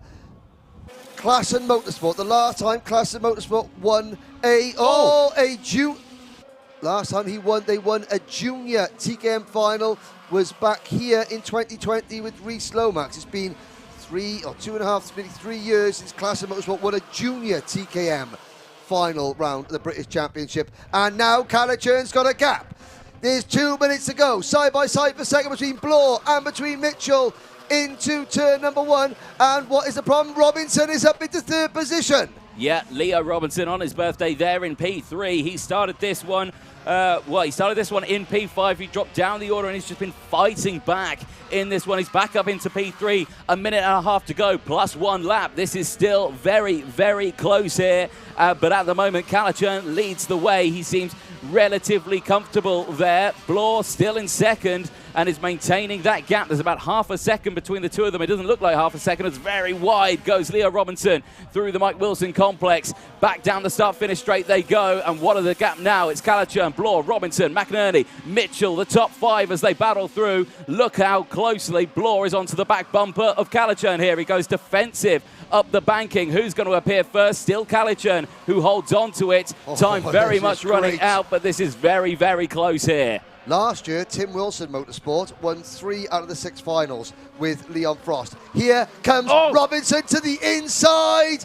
Takes P2. The last time Precision Racing won a Junior TKM final was back in 2019. This is the Junior TKM grid. There's the same players, the same teams. They're loyal. Klassen, Tim Wilson, Precision, they are loyal to this class. They are loyal to this engine. Why? Well, you're looking at the reason why. Great racing, wheel to wheel, nose to tail. It's a budget class. This privateers, you know, you go into the Tim Wilson awning, you go into the Klassen awning, two of the friendliest, most laughter-filled awnings in the entire paddock. And this is what they do. They love their racing, they love their karting, and under the bridge, Kalicher with 10 seconds to go. Right, Yihan, make the rear bumper of that ARC chassis as wide as you possibly can, my son, because you are now a lap and 3/4 away from a maiden victory. Leo Robinson, similar. A maiden who had never been on the podium as Robinson. Likewise for Harry Bloor on his debut in the British Championship. Aidan Mitchell's never finished higher than 6th. McInerney's only ever had 1 podium. Who is going to break their victory duck in the next minute and a half, Anthony? Let's find out. There's not much time left in this one. In towards Bobby Game corner they go. The gap between first and second place about 0.3 of a second. This is looking like it's going to go Kalichern's way, but watch out for the slipstream. The slipstream on the start-finish line here. Look at the line there that Robinson takes. He goes much wider in that middle part of the Mike Wilson complex. He gets the run then out of the final corner. Across the start-finish line they go as they bump draft their way through. Absolutely line astern between the 4 of them. Don't run any one of these drivers out. Oh, he left the door open a little bit there, did Kalichern, but no, he's closed it again on the exit. He holds on to the race lead, but keep an eye on Robinson. He's now gone for the wider line. He'll have the run, he'll have the toe down into hairpin 1, but is he going to be close enough? Checks over the shoulder. Everyone diving to the inside line. It's the final lap, and it's the final couple of corners as Bloor dives down the inside and squeezing Robinson onto the grass, but he holds on to it. Somehow Leo Robinson holds on to second, and somehow they don't lose too much time to Kalichern. You've got half a lap now, Leo Robinson, to get a win on your birthday. But Yihan Kalichern into Bobby Game corner, into the Mike Wilson complex. The goal, Aidan Mitchell spins backwards, but Yihan Kalichern, the victory drought for Klassen Motorsport is over. They do it with a smile on their face in Klassen Motorsport. There's going to be a few tears as well in with that. Yihan Kalichern. Oh, and we've got a problem there for one of the Tim Wilson drivers there. We'll come back to that now. Yihan Kalichern, you are a British Championship final winner after an absolutely pulsating 16 laps of action. Leo Robinson, happy birthday, Leo. You are on the podium on your birthday. And Dara McInerney, last year's number 3 seed, after a terrible day yesterday, fights back, and somehow gets on to the podium in 3rd position. In 4th place, Harry Bloor on his debut. Oh, Aidan Mitchell. He was within 2 corners of his best ever British Championship result, and he finishes 14th. Behind the top 4, Joe Cheek comes home in 5th. 6th is Willoughby Steele on his British debut. Jack Stewart 7th, William Bryant 8th, Monty Brathwaite in 9th, then it's Aidan Mitchell, and Jake Humphrey had a mechanical failure on the last lap and is walking back as well. So commiserations to Jake Humphrey.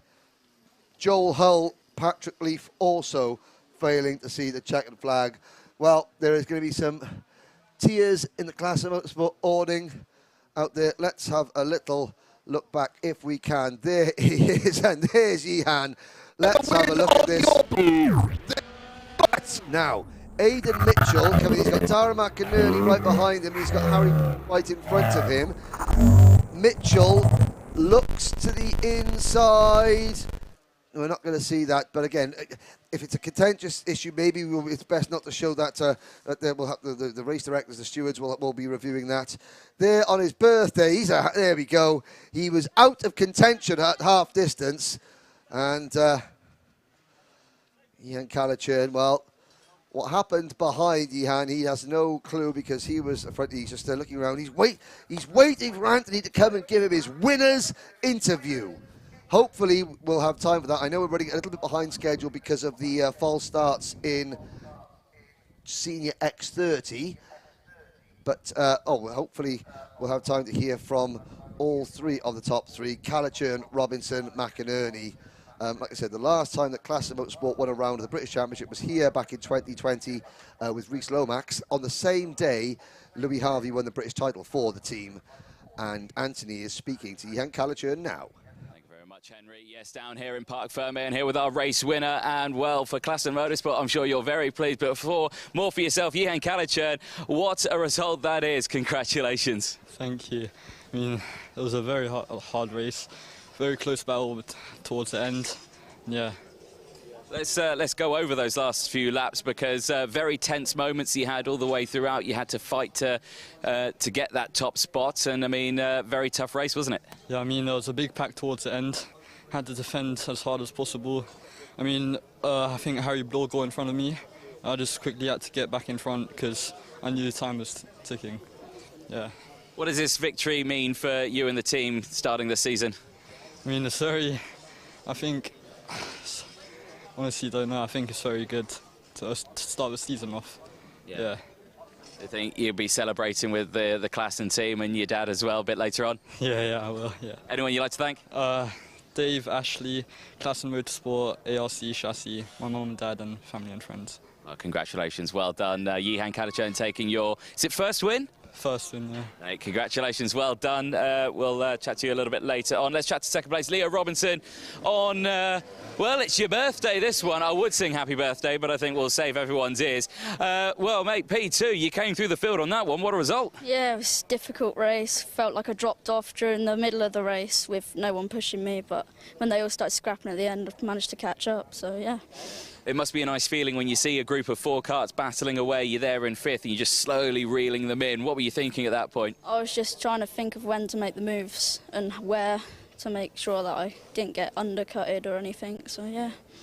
That's what you like to see. Anyone you like to thank? My sponsor, PCD, wouldn't be possible without them. My dad for being amazing on the spanners.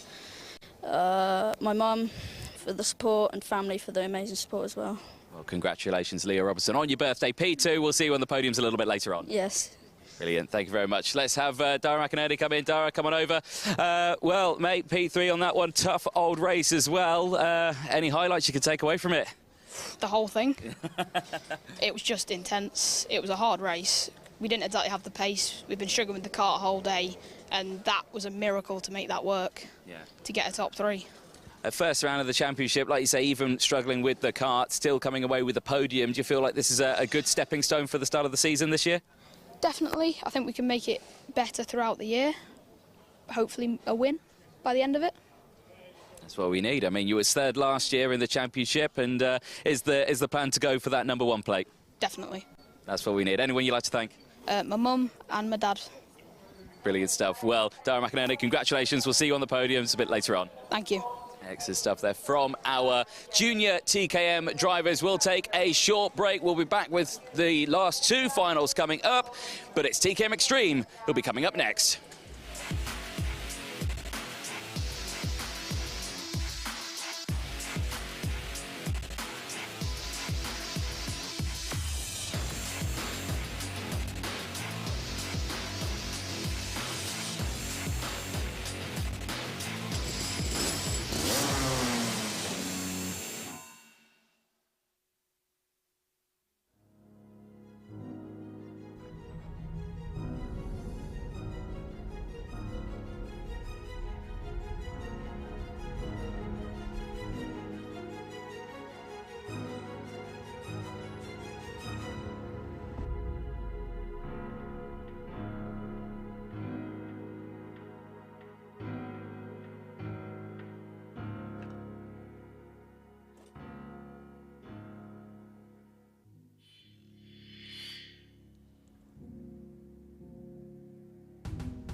Motorsport UK TV, the home of unmissable British motorsport video.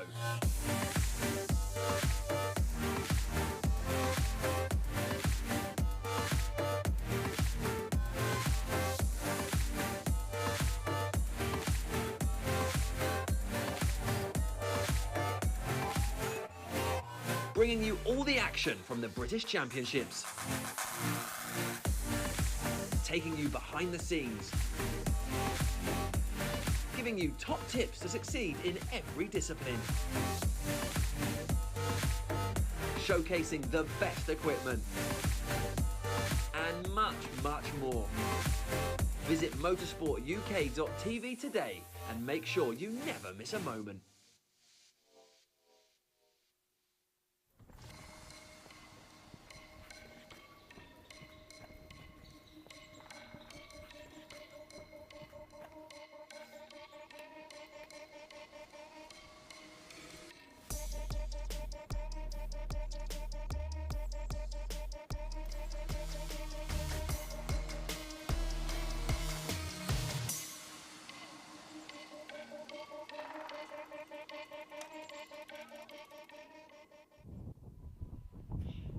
Well, that was dramatic, to say the least, Anthony Jordan. 2 races to go.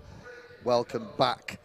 The first of these races is TKM Extreme. Hi to Sebastian Mins, watching on the live chat, one of the leading contenders last year's British Championship in the Minimax class. Here's a look at some of our TKM Extreme contenders. A big wave from Ashton Cox there at the Classic Motorsport team. Well, they're going to be absolutely bouncing, I am sure of that. There is Chris Whitten going through. There's the number 14 of Jessica Fitch Hall. And right at the back, Charlie King.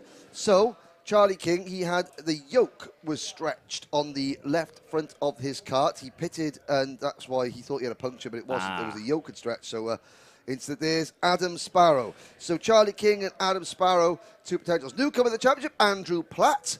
And there's Michael Cornell. As a bit further up there is from Hong Kong. That is Alvin Chi. Aaron Lask from Precision Racing. There's Kian Bennett for the Rob Saw Racing team. Kai Springfield, privateer on a Jade. There's Spencer Lane.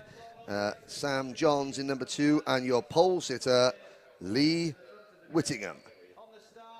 Let's listen to what Dan's saying. But a good, hard, fair, respectful race, please. Thank you. And again, that's just an idea. The officials are communicating with the drivers all the time. Yeah. You know, they are. The officials, they're not there to make the drivers' lives hard. They're there to ensure fair racing. Again, the drivers can disagree with the officials. They can do whatever they want. But what the officials at the British Championship are trying to do, they are trying to communicate all the time. We'll stop communicating right now because the next race is coming up right now.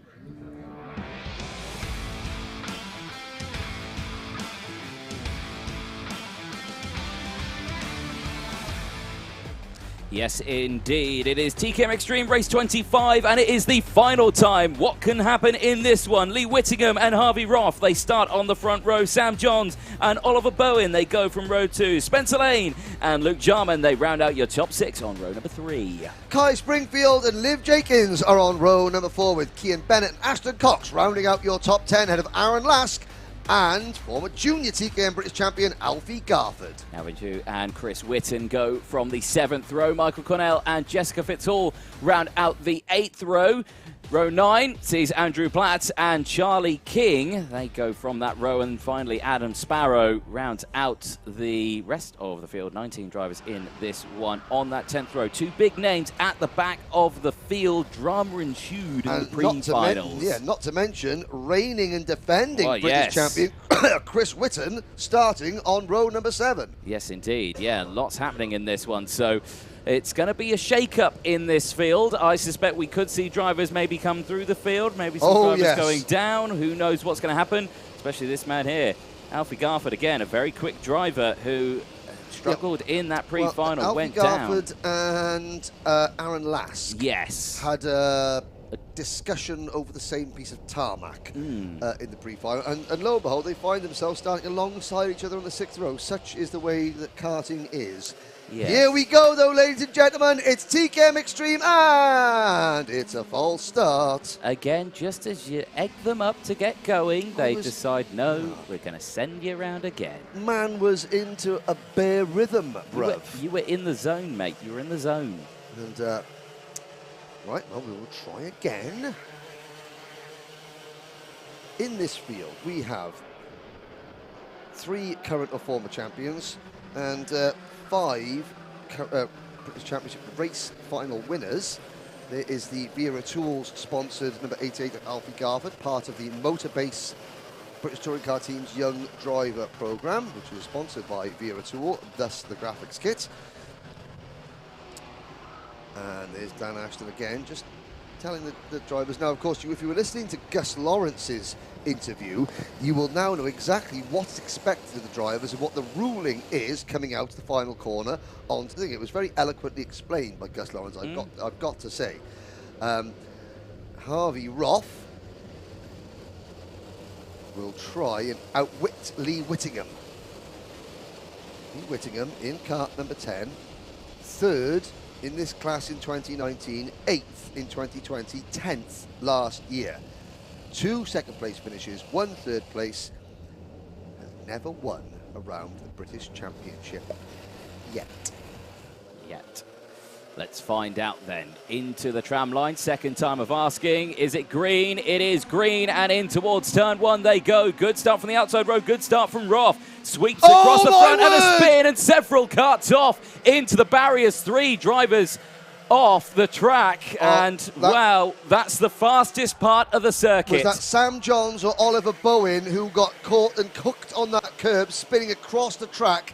There was a Tim Wilson motorsport kart that went hard.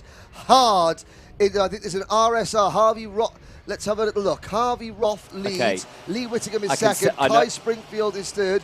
Who have we got down in the barriers? Sam Johns, Oliver Bowen, and Spencer Lane, the drivers who started this one, 3rd, 4th, and 5th. Right, so we've got Sam Johns, who bore the brunt of that impact. I know Sam's dad is here watching.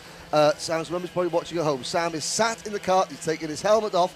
He's evidently been winded, but is otherwise A-OK, just sitting in the car. You know, he's from Cardiff. He's a strong lad. He'll be just fine. The 2 brain cells he's got just being juggled around a little bit, and now he'll be okay. The other drivers, one driver is standing up and is running away back to the marshal post. He is absolutely fine. And there is a 3rd driver, again, sitting there.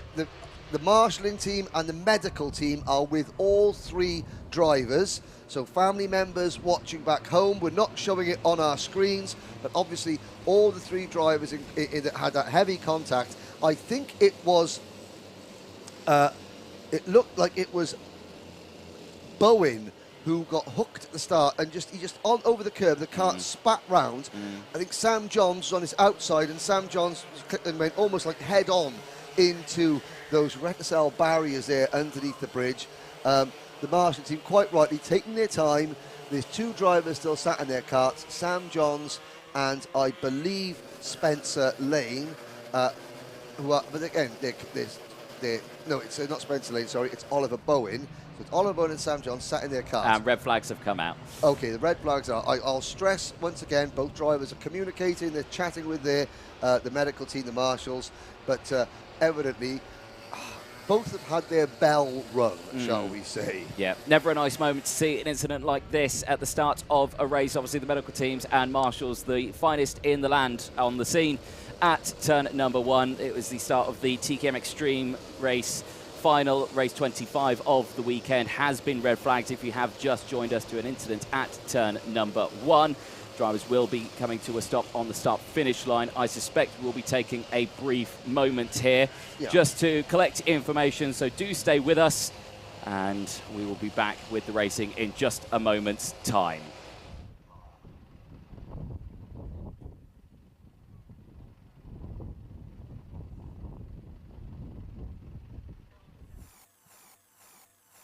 Motorsport UK TV, the home of unmissable British motorsport video.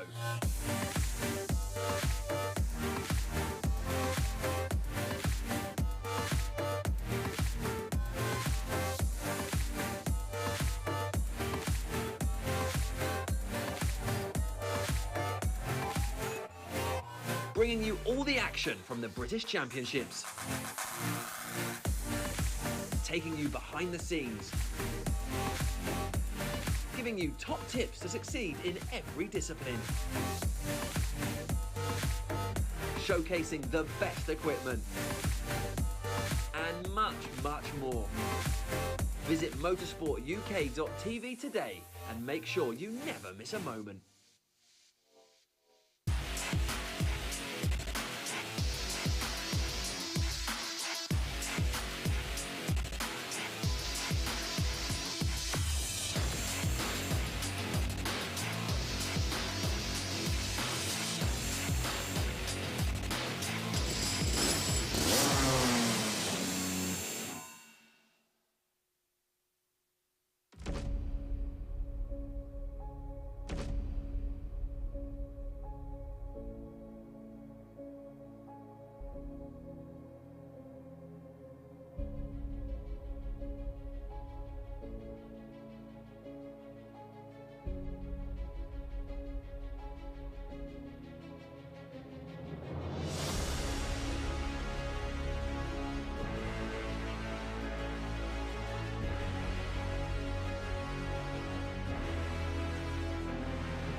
Well, welcome back, ladies and gentlemen.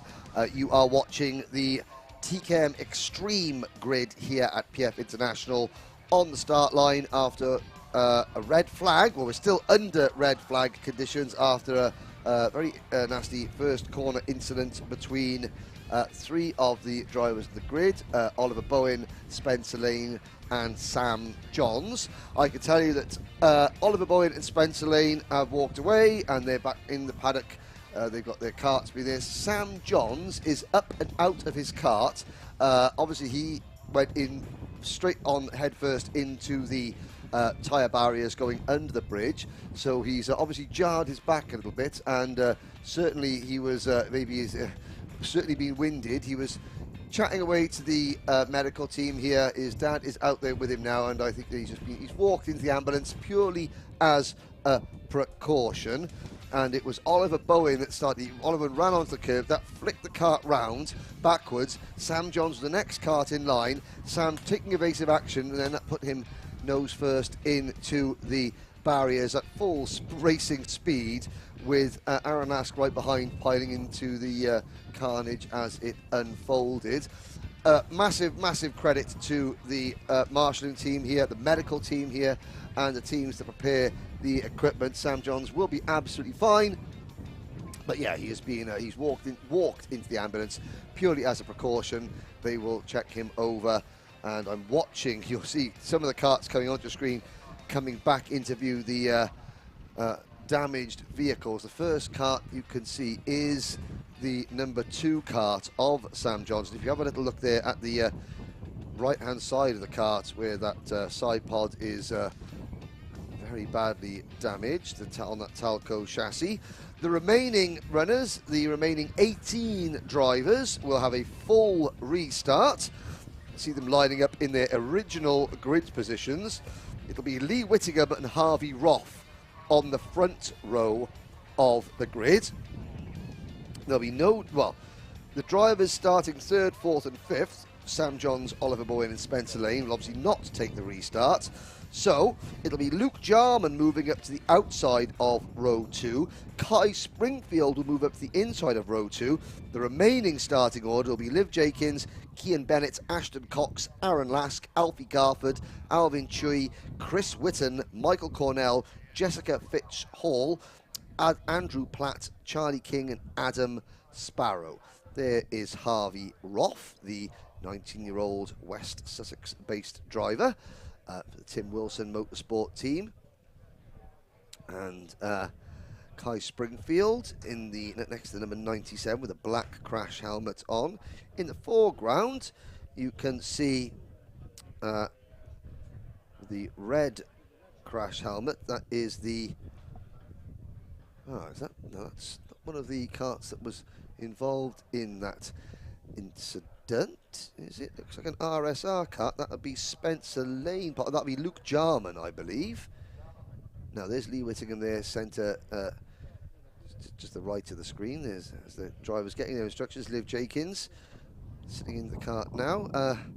Anthony, watching this unfold. Firstly, it's good to know that, yes, everyone is okay, and Sam Johns will be just fine. I know that his dad is here with him now, and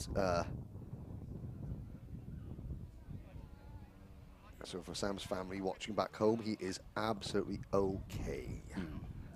Yes, so obviously marshals and medical crew, fabulous job that they've done to get everything sorted and going.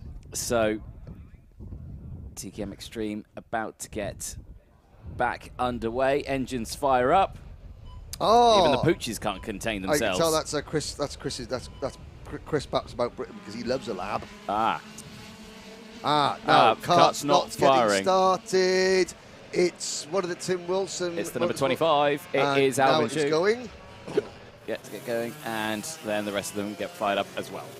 So here we go. Well, that's the remaining runners all out there. So we're saying Chase Fernandez, former British Kart Championship contender. Saying good luck to Alfie Garford. That was a while ago. Luke, I know, but I was just saying Luke Jarman getting some support as well on line. Grand Prix Alessio just caught up with the junior TKMs. What? Full stop. A. Full stop. Race. Full stop. Maybe I should have said full stop. Emphasis on the full stop. Yeah, sorry, I'll start again. Grand Prix Alessio writes in saying, just caught up with the junior TKMs. What a race! Only takes 2 karts for a quality race. Was that good enough? That was good. Oh, there we go, that's better. Right, back to this race. Wow, that was the horse to herbs, and now the seniors are getting set to serve up the entree. Now, there were red flags for a brief moment there. They have cleared. I think maybe just a glitch, an error of some description. Yes. Yeah, they've got it sorted out, and the race is due to start. So, here we go again. So, you've got to think that that momentum now, but watch each and every one of these drivers go into this first corner with full commitment nonetheless. Lights go out, in towards turn 1 they go, and once again we go racing, and again another good start from Roth. Holds on to that race lead as they make their way through the bridge and up the banking they go, and again no real pressure for Roth, maintains that one, still side by side in the background, but all fine and clear as they negotiate their way over the bridge and down the hill. Indeed. So for Harvey Roth made a great getaway in the first attempt, and he was probably thinking, oh, look at that, I had a dream start and I got to do it all again, and he did. He put that together and made a great getaway. Lee Whittingham starting in a second. Kai Springfield capitalising on the fact that the 3 drivers missing him is starting in front of him on the grid. He moves at number 97, that blue and white jade bodywork. It is a Birrell chassis, but it's got the Jade graphics kit on it. Into P3, then it is, I'm trying to think, fourth position. That is that's Cian Bennett for the Rob Saw Racing team in fourth position in kart number 44. So some new names up near the front, and we've got a lot of very, very fast contenders starting at the rear. Yes, indeed. Big movers already. Adam Sparrow up into P6, gaining 13 positions at the end of lap 1. Absolutely brilliant stuff. You can see him at the back of this leading train. Great to see. Drivers now back over the bridge they go. Down the hill in towards hairpin number 1. It's Roth that leads from Whittingham. Springfield, Bennett, Lask. Well, Lask now moving up into P4 now. Yep. As the train starts to form, and getting punched out of the train is Cian Bennett, who goes to the back of it. Yeah, because Adam Sparrow followed Aaron Lask right up the inside there and picked up 5th position without making any effort. You can see Ashton Cox in that bright red Gillard chassis, sort of saying, turning around and saying to the driver behind, come on, no, follow, let's work together. The whole field in one long, multicoloured, 2-stroke snake, heading down the back straight into Bobby Game Corner and around the Mike Wilson complex. Harvey Roth, he is just, you can hear the karts behind you, you can feel them in your peripheral vision, and he's just got to keep his head straight. He knows they're pushing him along. Look at this, nose to tail, over 60 miles an hour in TKM Extreme, Extreme by name, Extreme by nature in terms of its excitement. It's Roth onto the bridge for the third time, inches in front of Whittingham and Springfield. They're trying to break away from Lask and Bennett, and here comes Alfie Garford up the inside of Adam Sparrow.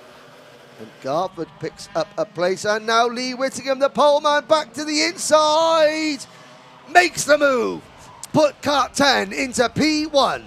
Aaron Lask gets through as well, jumps up into 2nd place. So again, drivers getting through. Lask starting this one, P11, doing a brilliant start to his race as well. Like you say, Sparrow still doing a good job. The same with Garford as well. He's latched on into this sort of top section now in P6, and with the fastest lap of the race, he is looking to capitalize on this one.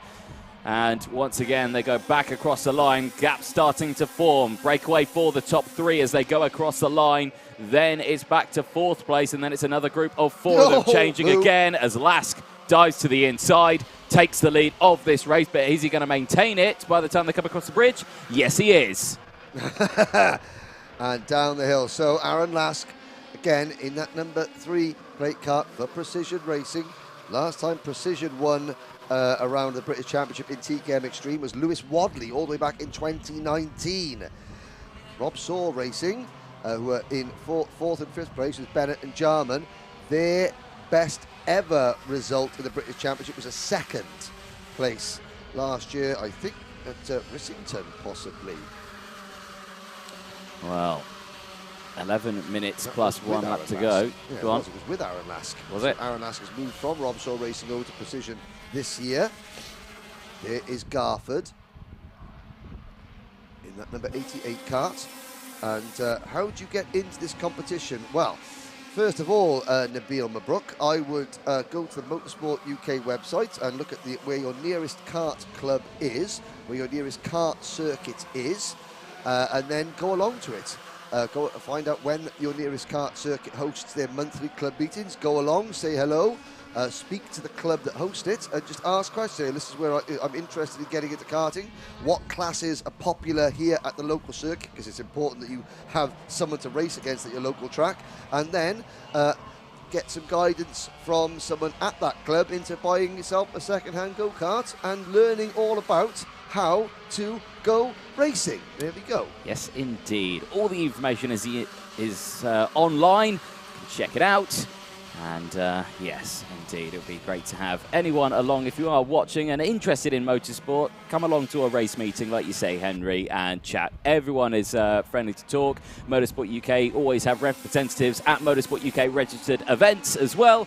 So it's always good to come down and have a good old chat. Here we go then. Charlie King now with the fastest lap of the race, who is in P11, who has gained 7 positions and is doing a very good job. But of course, the yoke on that kart is still not fully fixed, I don't believe. I think that is a temporary fix as best they possibly can. So Charlie, who's, 3 wide, who's that? That is Adam Sparrow, that's Adam Sparrow. Wow, that could have been major. He was right on the edge of adhesion, and Charlie King now being shown the outside as well. Oh, the elbows are being sharpened, and Ashton Cox now picks up another couple of places by virtue of simply just being in the right place at the right time. All the meanwhile, Aaron Lass leads the way and is unaware of what's going on behind him. He's still got the very close company of Lee Whittingham, the number 10 from last year. And again, Harvey Roth just there as well. So the battle for the lead is very, very, very close. Chris but I Whitten. suspect they won't be battling. Here's one driver we've hardly mentioned all race. Go on. Reigning champion, Chris number Whitten, 1, yeah. Chris Whitten. Yeah, we've not, how's he doing? Now at the 6th position. Nice. Just in front of Cian Bennett. There he is. 8 places gained so far as well. Yep, Liv Jenkins is right behind them, and here is now the 3-way dice for the race lead. Lask, Whittingham and Roth in that order. Down towards hairpin number 2. Here is Whitten being followed by Bennett, and then the plain white cart of Michael Cornell. In 8th position, Liv Jenkins is 9th, Ashton Cox 10th, and Kai Springfield, who was running 3rd, now down in 11th. Adam Sparrow, after his near miss, down to 12th. Charlie King, 13th. Alvin Choi is 14th, with Jessica Fitch Hall and Andrew Platt, the last 2 carts still running. Yes, indeed. 7.5 minutes plus 1 lap remaining of this race. Still, Lask leads the way. And again, Charlie King holding on to that fastest lap of the race. So, up the banking they go. And again, racing still going fierce. We're watching the battle a little further down the order. 6th place onwards from Whitten, Bennett, Cornell, Liv Jenkins on your screens. So, keep an eye on it as the race goes on. Now, Lask is doing a good job with that top 3. I am curious about what is happening for 4th and 5th. Garford's there with Luke Jarman. Are they closing it? The gap, 1 point. Oh, they are. Went for that with that jump from 1.3 to 1.2. They took a full 10th out of the leading trio. And that was just in one sector. Yes. Anthony. So, yeah, and look at that. They're not battling. Luke Jarman is quite content to sit a kart length off Alfie Garford's rear bumper. They're closing in. They've got the momentum. I don't think that Lee Whittingham has got the fastest. Oh, sorry. I don't think that Aaron Lask has got the fastest bullet in this in the holster, because even though Whittingham and Roth are trying to work with him, 3 carts running 1st, 2nd and 3rd working together should be able to pull away from 2 carts working together in 4th and 5th, and that is not the case. No, not at all. So again, it's maintained at 1.2, the gap between the 2 of them. Keep an eye on it. Now actually it's gone down to 0.8 of a second, so they're much, much quicker through Sector 2 out on circuit. So they maintain the pace through Sector 1. Sector 2 is where they gain the time, and that makes sense because there's long slipstream opportunities there where you can work together, push each other out the corner. And I've got to say, it looks like Garford's dropping Luke Jarman by a bit there. Alfie Garford is driving up to the top 3 now, all on his own. Again, not a lot of overtaking amongst the leaders, but again, this is just a build-up. This is just experienced drivers working together to get themselves collectively in a position to win this race. Lask, Whittingham and Roth. They are separated by inches at the front. And Garford, while the gap was 1.3 seconds, it's now less than 3/4 of a second. And Jarman, thought he was being dropped, he's just doing enough to cling on to the slipstream. Yes, indeed. You can see him still there in P5. So this is going to be very interesting into the final 5 minutes then of this race. Round the Mike Wilson complex they go, and on to the start-finish straight. So still last leads from Whittingham, Roth, Garford and Jarman, the top 5. Whitten still there in 6th place. He's now closing in. And Roth pulls a pin. Roth to the inside. Oh, and Roth almost into last. Roth got so deep into the banking. Here comes Garford into P2. Alfie Garford takes advantage of the fact that Harvey Roth went in so deep. He passed Whittingham but almost took Lask out. He had to then back out, which caused them all to hesitate slightly. Garford, with the momentum, was able to just sweep through into P2. Yes, indeed. A brilliant move there. Well timed and calculated to just send it down the inside, taking full opportunity of what was happening in front. And now Garford, I would say, is actually in control of this race. The fastest driver out there has scythed his way through the field, is in P2 now. But who's he got right in front of him? Mr. Henry Burdett. Well, he's got race leader right in front of him, Aaron Lask. And what happened? Well, in the pre-final, Mr. Jordan, Aaron Lask and Alfie Garford had a territorial dispute going down the hill towards the first hairpin. No, it was going into Bobby Game Corner. There's been no territorial dispute because Alfie Garford has claimed the territory. No, he hasn't. There's been a rebellion, and Team Lask have fought back to reclaim top spot. This is going to go right down to, we've got 3 minutes to go, and any one of 5 could easily win this. Now, have Garford and Lask kicked and made up?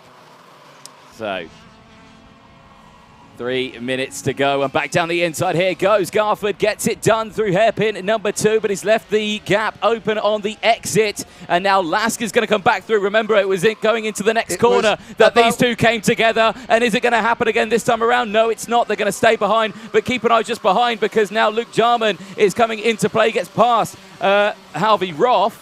Now they cross over. Roth gets him back, and they're just back each other. Whitton is there in then 6th position. Cornell there in 7th. Bennett there in 8th. King 9th and Sparrow 10th. They cross the line with 2.5 minutes to go, and the top 10 separated by 2.3 seconds. On to the banking. Oh my goodness me, look at this. This looks more like the first lap, not the last 2 minutes of a race. This is incredible. Out of the bridge they go, back down the hill again, and you can see there Garford's just saying, what are you doing? What are you doing? Go, go, go, and Lask going, no, I'm going to defend. It's my right to defend. Garford outbreaks himself, and it's Whittingham back into P2. Oh, it's so close between all of these drivers here. They're getting backed up here now. Lask is doing everything he can to try and hold on to the lead of this race. You can see there Lee Whittingham just saying to Garford, okay, let's go. I'm not going to defend. Let's try push him. Let's try get him out of the way here, because despite Aaron Lask's best efforts, that train is forming. He's doing everything he needs to do. He's defending his position. Barrow again, sorry. No, you're fine. Getting squeezed at the exit there at Bobby Game Corner. And again, Lask is just under so much pressure here. He's doing everything he needs to do. But at the moment, it's just, there's so much time left in this race. And now it's Lee Whittingham's turn to say, what are you doing? Keep going. Now it's the top 12 drivers separated by 2.3 seconds. Dear me. Lask is defending. Whittingham has got to try and manufacture a way past Lask's ultra sturdy defence. Roth is there in 3rd place. Then it is defending and reigning champion Whitton in 4th. This is Whittingham's chance, potentially. No. Lask late on the brakes. Coming out, there's Michael Cornell coming out of the hairpin, running a little bit wide there, but they're 3 wide. This is anyone at 12 can now win it, Anthony, with 50 seconds to go. Let's just make sure. Bring them all home, boys and girls. Oh, Liv Jenkins slowing. Yeah. Well, I didn't see what happened there. She is dropping back there, possibly a mechanical problem for Liv. Oh, my word. 30 seconds to go, Anthony. It is Lask, Whittingham, Roth in that order, followed by Whitton, King, Garford and Jarman. The top 7 have got a mini break now. Ahead of Cornell, they fan out onto the banking. It's Charlie King trying to go round the outside in kart number 6 for the Class and Motorsport team. Will they all make it back up the bridge safely? Yes, they do. Down the hill, Lask looks to the inside. Whittingham has to look at the inside. Behind them, there's one driver on the grass. That was Jarman. It was, yeah. Jarman on the grass. He gets back onto the track though, but drops down. It's all kicking off still at the front, because again, any one of these could take it. Back down the inside goes Harvey Roth, gets back into 2nd place. Keep an eye though, further behind. Everyone just trying to go for that move. Charlie King into P2. Harvey Roth opened the door past Whittingham. Wow. And King capitalised it past them both. Lask now has a half-second lead. They're going to see the last lap board next time around. Through the Mike Wilson complex, we begin lap number 16. It is Lask, King, Roth, Whittingham, the top 4. Whitton is 5th with Garford in 6th. on the back. Charlie King to the inside. From the back of the grid to P1, but Lask fights back, wheel to wheel, side by side onto the bridge. Oh, Lask squeezed him wide and retakes the lead. Here comes Harvey Roth, and look at this, to the inside is Witten. Right down the outside now goes Lee Whittingham. Whittingham, side by side for third, he's going to get squeezed wide. No, the number 10 driver just about hangs on. It's Lask backing them up into the second hairpin. Roth, 3 wide, Roth in the middle. King round the outside. Lee Whittingham has dropped back a little bit. Here comes Aaron Lask, Charlie King. Oh, Lee Whittingham gets squeezed wide again into Bobby Game corner. Lask is still there. Charlie King holding off. Oh, this driver's spinning further back. But up at the front, Aaron Lask for the first time. And breaking a winless streak for Precision Racing that goes back to 2019. Aaron Lask takes the win. Charlie King is second. What a drive from Charlie King. Harvey Roth on the podium in third position. 0.3 of a second separates the top 3 finishes. Unreal. Chris Whitten comes home in 4th. Alfie Garford is 5th. Kian Bennett is 6th. Michael Cornell 7th. Lee Whittingham in 8th position. 9th is Kai Springfield. Luke Jarman 10th. And Ashton Cox, Alvin Chui, Adam Sparrow, Jessica Fitch Hall and Andrew Platt. Liv Jenkins sadly failed to finish. I can tell you that at the end of 16 laps, 3.3 seconds separated the top 11 finishers. What a race.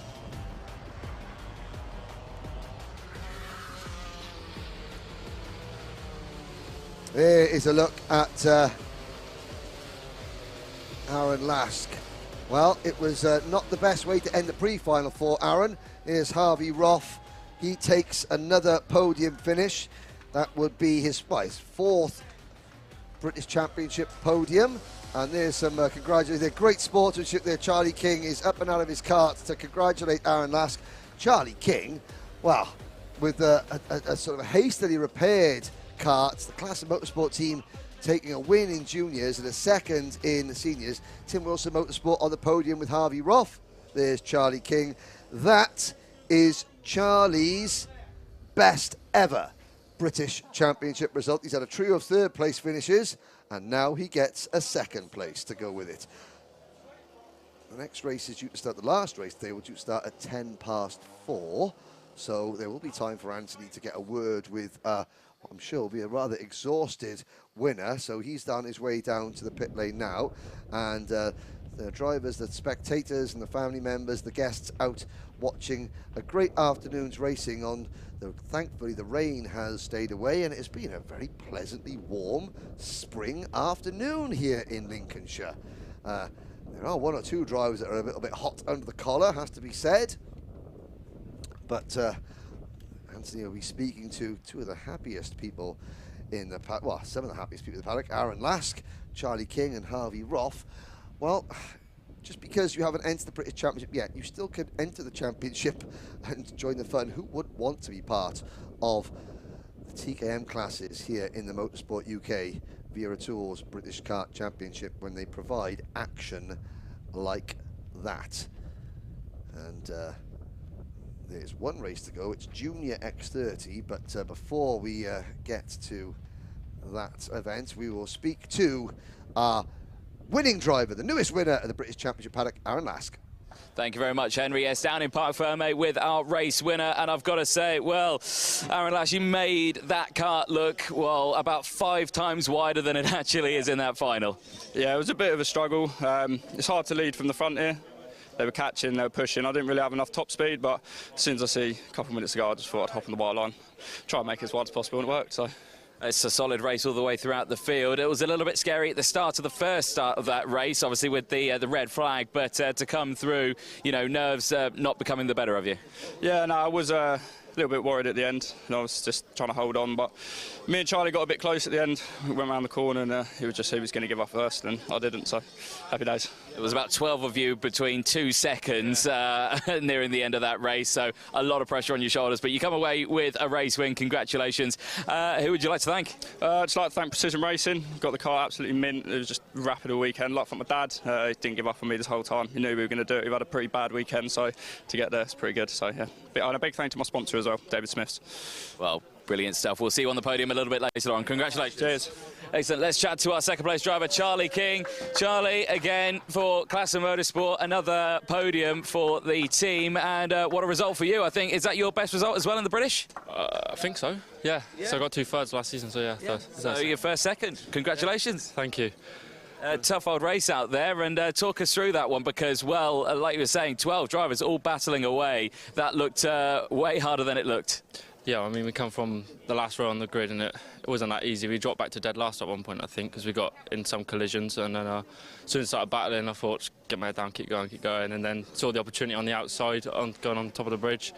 I think I did like 2 or 3 there, and then started picking them off one by one, had a little nip at the lead. Didn't quite pay off, but there's many more rounds to go. So, well, TKM is probably one of the oldest classes that's still running in modern day karting. Would you say this was a great incentive for drivers to get involved in it? Oh, 100%. I mean, who doesn't want to race like that? Hard and fair racing, and that's all you want, really. Well, we'll let you celebrate with the team, and we'll see you on the podiums a little bit later on. Thank you. Excellent stuff there. Charlie King finishing that race in P2. Let's bring in Harvey Roth, who joins us. Well, a third-place finish, probably the smiliest man on the grid, but is that the result you were looking for, P3? No, it wasn't a result I was looking for, but I think I ought to try out a different position on the podium for once. But no, it was a really good race. Aaron did a great job defending, couldn't get past him, so I'm happy with the results there. I think we'll come out the championship this weekend leading, so I can be happier, really. Nailed the starts on both attempts on that one as well, sweeping to the inside line. But yeah, again, a tough old race out there. The first round of the championship is always a tough one, but you come away with a good spot. Are you feeling confident though for the rest of the season? Yeah, I'm feeling really confident. I'm quite comfortable with the tracks we've got, and I think I can perform really well and hopefully carry on leading the championship to the end. Well, you round out the first podium of the year with a P3, so congratulations. Anyone you'd like to thank? I'd like to thank my dad, firstly, for being awesome on the spanners, Tim Wilson for all the help getting me to this point, Ollie Varney for the great driver coaching all weekend, really helped me out, and my main sponsor, M2 Computing, for making this possible. Well, brilliant. Congratulations. We'll see you on the podium a little bit later on. See you later. Thank you. Excellent stuff there from our top 3. The day is nearly done. One more race to go. We'll take a short break, though. Before that, it's coming up. It's Junior X30.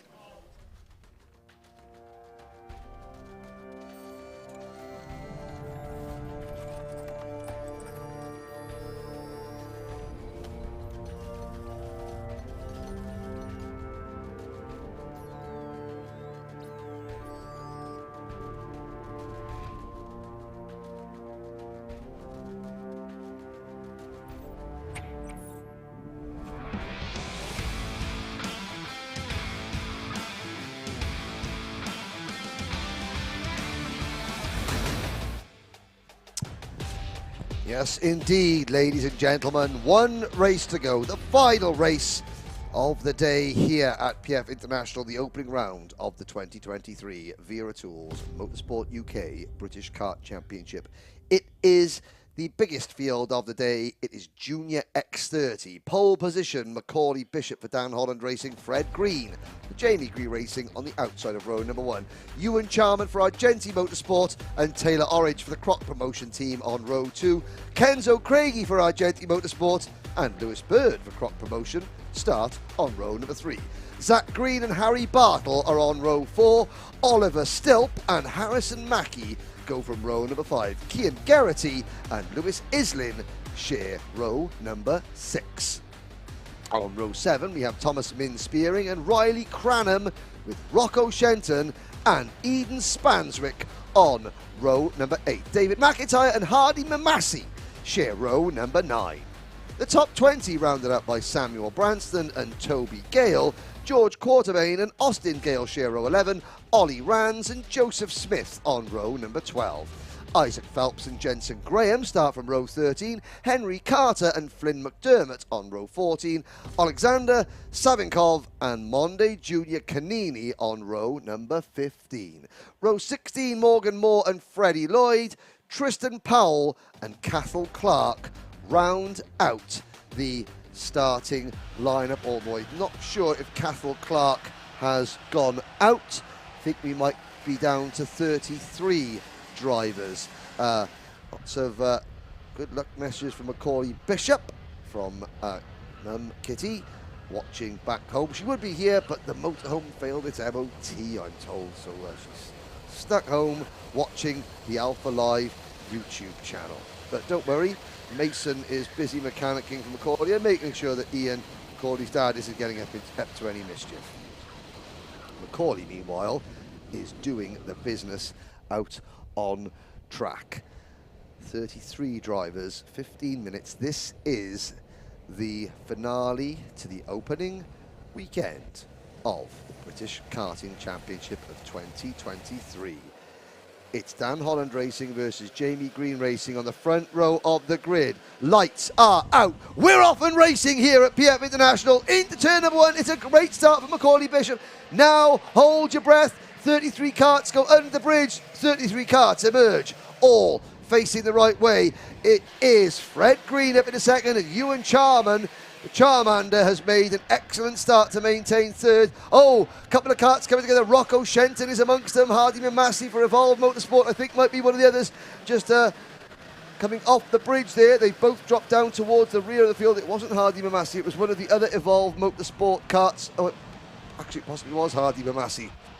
So 2 potential podium finishers already dropping to the back, but critically both still in the race, and neither of them they've lost positions, but they've not been dropped by the rest of the field. Alexander Savinkov, the Ukrainian driver for Argenti Motorsport there, a little bit slow away as well. He has dropped down to the back of the field. But at the end of lap number 1, it's driver number 4, Dan Holland Racing's Macaulay Bishop leading the way as the rest of the field stream across the start-finish line to complete the opening lap. Well, Anthony, Macaulay Bishop leads at the moment. I have a feeling, though, it's not going to stay that way for very much longer. Well, it's not been that way for the entirety of the weekend, really, has it? It's been chopping and changing all the way throughout. We've had different race winners. He did take a heat win during the weekend so far as a change for second place. As Fred Green goes through, Taylor Orridge trying to get through, failing to do so, stays there in P4. Ewan Charman down into third place now. All of them running slightly wide there, using all the track available to them. And again, just keeping an eye on it.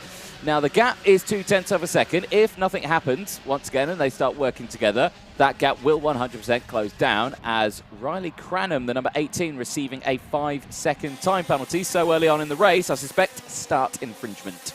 Yep, that would be out of the tram lines before they got to the start signal.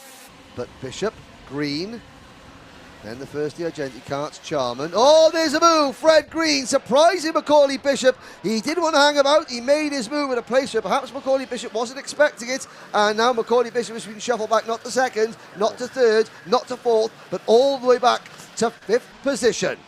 Yeah, and there you can see Taylor Orridge on the full defensive there, going into hairpin 2 to keep Bishop behind, and has successfully done just that. Lewis Bird, though, with the fastest lap of the race in the Kart promotion. Currently see him in the back of shot just there, trying to get through. But down in P6 at the moment, as they all now try to negotiate their way through. It was Lewis Bird who was defending from Macaulay Bishop. So across the line they go. Then you can see here, look at that, Fred Green, fastest lap of the race as well on that one. Had the momentum all the way. Oh, sorry, Zach Green with the fastest lap of the race now. I got confused, but Zach Green all the way down the field, actually. Where's Zach Green? He is currently...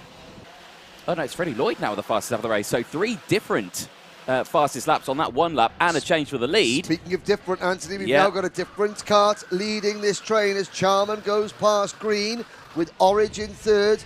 Bishop fourth, then Bird, Stilp, Oliver Stilp, Kenzo Craig, Cian Geraghty, Harry Bartle and Harrison Mackie are top 10. Zach Green running 11th. Then it's Islin, Spanswick, Cranham, Minspearing, Austin Gale. Don't forget we've got Austin and Toby Gale all the way from Thailand. Here racing for the first time in the UK. Austin Gale up into 16th position. Monday Junior Canini, after that terrible accident at the end of the pre-final, has already gained a lot of ground, 13 places he's up. into 70th position. And Freddie Lloyd, the biggest mover in the field, he is up 14 places to 18th spot. Yes, indeed. So, 10 minutes to go, or 11 minutes to go, plus that one lap. Zach Green again, fastest lap of the race, just showing that the pace is all the way throughout this field.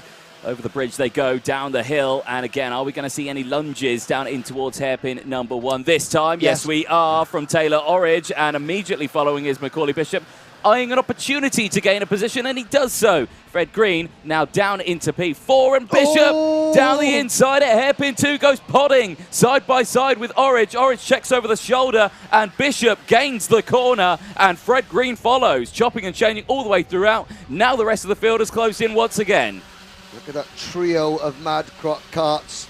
The number 66 of Orridge, the number 24 of Bird, the 43 of Oliver Stilp, all circulating in the waters behind the top 3, Charman, Bishop and Fred Green. It's now Lewis Islin who sets the fastest lap of the race. On to the banking we go with 10 minutes remaining. We start lap number 6 already. And Fred Green passes Bishop for second, and that was Orridge having a little nibble at the inside of Bishop. Bishop shakes his head. Well, I've got to say, Macaulay, you were a little bit forceful when you were passing Orridge a lap ago, and Taylor is simply returning the favour with interest. Oh, and we got 2 Crocs snapping their teeth together there, and one of them make it to the grass. Oh, there's going to be an awful lot of new contenders battling the race lead. Up over the curb goes one of the Croc carts. That was Harry Bartle now joining the party. Yes, it is indeed, and he's actually managed to squeeze his way through, the same as the rest of the field just behind there. Zach Green getting involved in this one as well. Kenzo Craig is in there, Kean Garrett is in there, Harrison Mackey's in there as well. So there's big changes all the way throughout this field, but crucially, a breakaway though. The top 2, Charman leads from Green, still comfortably from Orridge, Bishop, Bird, Bartle, Mackey, Craigie, Garrity and Stilp, Oliver Stilp, in P10. The top 10 separated by 3.4 seconds. And you have the feeling, well, you have a feeling that gap is going to close, but all depends on, well, the more that these drivers continue battling for the lower positions in the top dozen. That's Kenzo Craigie in kart number 44, elbowing one of the Croc carts aside. I think that was Oliver Stilp in the number 43 kart, just getting sort of shuffled wide onto the grass blocks. They're all battling, and that is allowing Charman and Green to pull away ever so slightly. Here comes another move from an Argenti kart. That is the number 76 of Thomas Min-Spearing. Oh, and round he goes. Oh, I was saying, Thomas Min-Spearing was making a move there. Oh, no, that was Min-Spearing, getting sort of interlocked with one of the many Croc Promotions karts in this race. Yeah, Oliver Stilp. Oliver Stilp going down. So, again, rookie driver Oliver Stilp, and drops to 24th position. Somehow, we've got all 33 drivers that started this race still running, Anthony. Cathal Clark didn't go out. Right, so, well, let's collect our thoughts now. 7.5 minutes to go, and Charman still leads, 0.3 of a second from Fred Green. Another 0.2 further down is Bishop, who's back up into 3rd place now with that fastest lap of the race. Orridge still there in 4th from Bird and Bartle. Mackey now into 7th place. There's a warning going out to Oliver Stilp. Well, that was for getting entangled with Thomas Min-Spearing at the Mike Wilson complex a lap ago.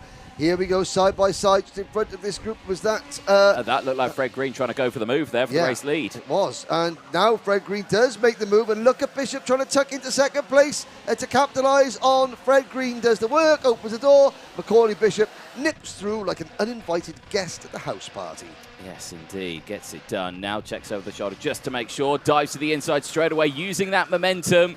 Not losing any of it. And look at that, Fred Green down from 1st to 4th. In the space of one corner. Now again, chops and changes, fights back for 3rd place, gets back down the inside of Taylor Orridge. Keep an eye, though, as Lewis Bird is trying to now close in on this group. Still 6.5 minutes left of this race, and they're all leaving it to the final race of the day, aren't they? The group behind as well, though, Bartle, Mackey, Islin, Garrity, Green, Kenzo Craigie, Monday Junior Canini as well, all in that group wanting to close in, and they will close in if they keep scrapping like this. You know, Anthony, we've said a couple of times that when PFI holds the last round of the British Championship, it's the best racing we see all year. Yeah. Because people are putting it all on the line for a British Championship. Sometimes when you see PFI hosting the opening round of the British Championship, it could be a little bit more sedate because drivers are thinking long term. They're thinking, oh, well, you know what? If I don't win this round, I want to just make sure I come second or third. I'm not going to risk it all because that means that my championship starts on the back foot. Yep. It has not been like that today. No. Every single drive in every class has gone absolute hell for leather in their bid, and you know, it's a testament. Okay, we've had a couple of incidents and accidents, and I want to touch all forms of wood now, just to make sure, because we've still got 5 minutes to go, but we've had the majority of the drives have come on. We had a couple of accidents, but everyone's brought them home safely, the majority of it. Yes, yeah, exactly that. So keep an eye on it now. That gap's opened up a little bit here now. Bishop, gap of 0.4 of a second as Charman back down the inside. Green fights back. Now Charman under pressure from Bird. Bird still there in P4. Orridge in P5, and now look, the communication here. He was saying, "No, work with me," and Charles was like, "No, work with me." Think not. Now, Dan Holland Racing. Normally, Dan Holland Racing has got the line. Oh, sorry. There we go. That was a lunge. No, this is not what they want to do now, because look at that gap. It's just increasing. Bishop's just going to drive away with this one. There's 4.5 minutes left. They've got to be careful here. They've got to start working together. Stop squabbling. Yep. Bishop is waving bye-bye because Dan Holland, they've only got 2 drivers here in the whole paddock. Normally, they've got about 157 in like a 4-mile-long awning out in the paddock. Only 2 drivers they're working out. One of the garages here at PFI, Marcus Lutzio's already been on the podium. Can Macaulay Bishop go in better and take a win? At the moment, with 4 minutes to go, the rest of the Junior X30 field are gifting. They're wrapping it up in shiny paper and presenting the win to Macaulay Bishop, because as they squabble over second, Bishop checks over his shoulder, head down, wagons roll. Indeed, and again, more changes here. Taylor Orridge back down the inside, and now everyone gets involved. Bartle gets through as well. Now Mackie, Islin, Garrity and Green are all involved in this battle. Zach Green, of course, Fred Green still there. Up the further order and round, and there's Kart's off. 3 of them. Oh my word! Some evasive action there. Wow, that was Lewis Islin in the red and white Birrell ART kart, just turning around. One of the fusion karts. It's the number 10 kart of Zach Green involved, and another driver with the nose cone off the kart. Driver in a little bit of a discomfort. It's Harry Bartle. Bartle sat in the kart. I'm watching now on the screen. He is getting up and out of the kart and walking away. I think obviously it's maybe a tweak the wrist or something like that, more upset than anything else. Once again, the marshals and the race directors on the scene very quickly. We have got 2 3/4 minutes to go. That has separated the field quite a bit. We've now got Bishop leading by 3/4 of a second over Fred Green. Lewis Bird in 3rd. Orridge is 4th. There he is, Orridge in kart number 66.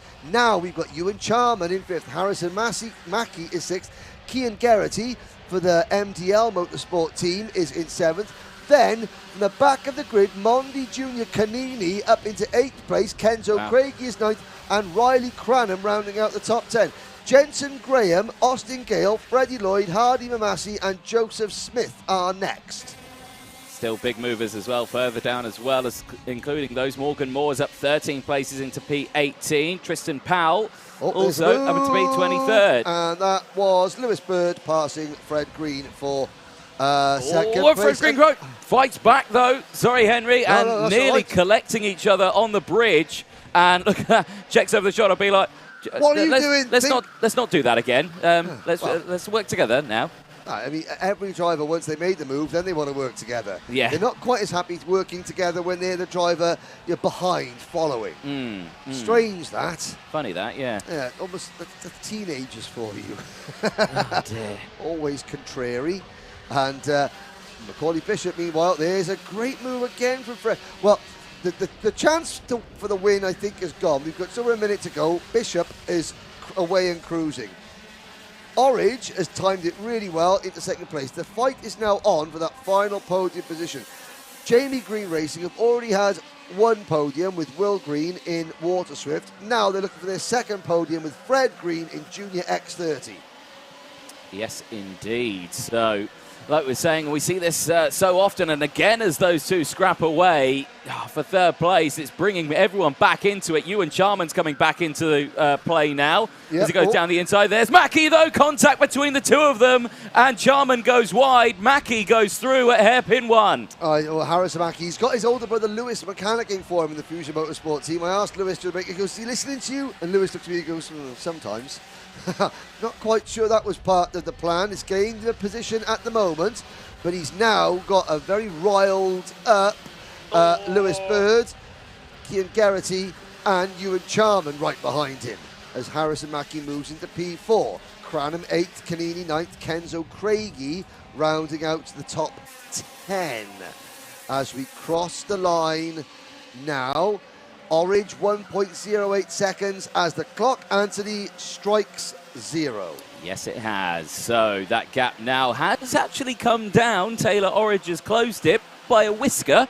It is still 1 second, so it's gonna take Bishop Macaulay just needs to cruise here. Yeah, but the only person that can beat Macaulay Bishop now is Macaulay Bishop, I have to say.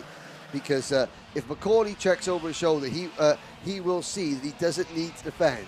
And we haven't seen him look over his shoulder, but then again, the camera hasn't been following him exclusively, so he may have missed it. But Bishop will be well aware. Situational awareness is perfect with Macaulay Bishop. So he will know, I don't need to defend. I don't need to slow myself down. Just run my normal racing line. Orange will not catch me because he will see the last lap board go out now. He checks over, there was the glance we saw. He knows that he doesn't have to defend. Orange is not going to get within striking distance. It's going to be close. Orange is really pushing it. And Fred Green hanging on to a place on the podium, Anthony. Yes, he really is. Let's keep an eye on that gap as they go through. Eyes still on the battle, though. Further back, Fred Green holding on to third place. You can see there, Mackie furious with Charman as they're still scrapping for position. Mackie to the outside here through hairpin 1. Can't hold the position. Now Taylor Orridge, Lewis Bird goes down the inside there. Taylor Orridge still in second place and closing in. The gap still 4. And there's a look over his shoulder. That's closed in quite dramatically. Did I speak too soon? Orange is throwing everything bar the kitchen sink of Macaulay Bishop. Are we going to see a last corner lunge?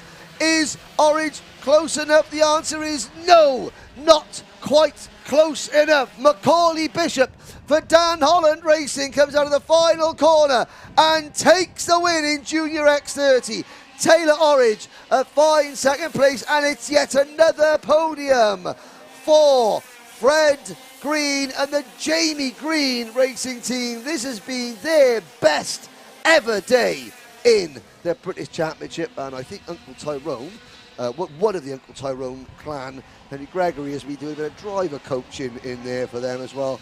That is their best day in the British Championship so far. Lewis Bird into P4. Cian Geraghty rounds out the top 5 for Mark and Dave Litchfield, with Harrison Mackie for Fusion Motorsport 6th. Then the Argenti Motorsport team, then Ewan Charman. Fast Freddie Lloyd gains 24 places to go from 32nd to 8th. What a drive for Freddie Lloyd. 9th is Kenzo Craigie. Mondi Junior Canini from 30th to 10th. Another storming drive for the Fusion Motorsport driver. Riley Cranham, Hardy Mamasi were next up. Jensen Graham and Joseph Smith round out the top 14. Lewis Islin after his spin in 15th position. Then it's Austin Gale, Morgan Moore, Samuel Branston, Toby Gale, Alexander Savinkov, Thomas Min-Spearing, Ollie Rands, Eden Spanswick, David McIntyre, Tristan Powell in 25th position. George Quartermain was next. Isaac Phelps, Flynn McDermott and Rocco Shenton, with Oliver Stilp finishing 30th. Henry Carter was 31st, and after all that, the only 3 drivers who failed to finish were Harry Bartle and Zach Green, while Cathal Clark failed to start. Macaulay Bishop will take a narrow 5-point championship advantage into the second. There he is. he is now, he's won races in IAME Cadet, Micromax, Mini X30, Junior X30 and Junior Rotax. He has won rounds of the British Kart Championship in 5 different classes, more than anybody else in the modern era of the British Championship. But we're going to go down to speak. Anthony's going to be going to speak to the top 3 in a short while. And that will... Please don't go away. We'll hear from the winning drivers. A big thank you to everyone tuning in on the live stream. Please, go back and share this coverage amongst your families and friends. That would be much appreciated indeed. And obviously, a big thank you to the marshals and the medical team here at Paul Fletcher International. They've been called into action several times today, but they have answered the call perfectly on every occasion. And hopefully that, Sam John's the only driver that was a little bit in the back of an ambulance. I think he walked to the ambulance that was a little bit all shook up, shall we say. He's okay as well. But for the last time today, Anthony Jordan has our top 3 down in the pits. 3, 2. Thank you very much, Henry. Yes, down in Parc Fermé here with our race winner, Macaulay Bishop. Congratulations, first round of the season, coming away with a race win. Did you expect it? No, I know it was fast the whole weekend, like putting in solid results. But in the final it was a bit harder, I think. I got shuffled back a bit, but managed to make my way through. And then going to the lead, got a little bit of a gap, and then just managed it nicely. It was 4th in the championship last year, and you start the season with a win. Is the plan to go for that number 1? Yeah, hopefully, just how the season turns out. So, going to lots of different tracks, so I should be quite good at a few of them, so, yeah. You're a lone DHR driver in your category. You've only got Marcus Litzio's in the other class as well here, so not many of you. So, data has been quite thin? Yeah, but, my pace this weekend, I didn't really need it, so that was, lucky, I think.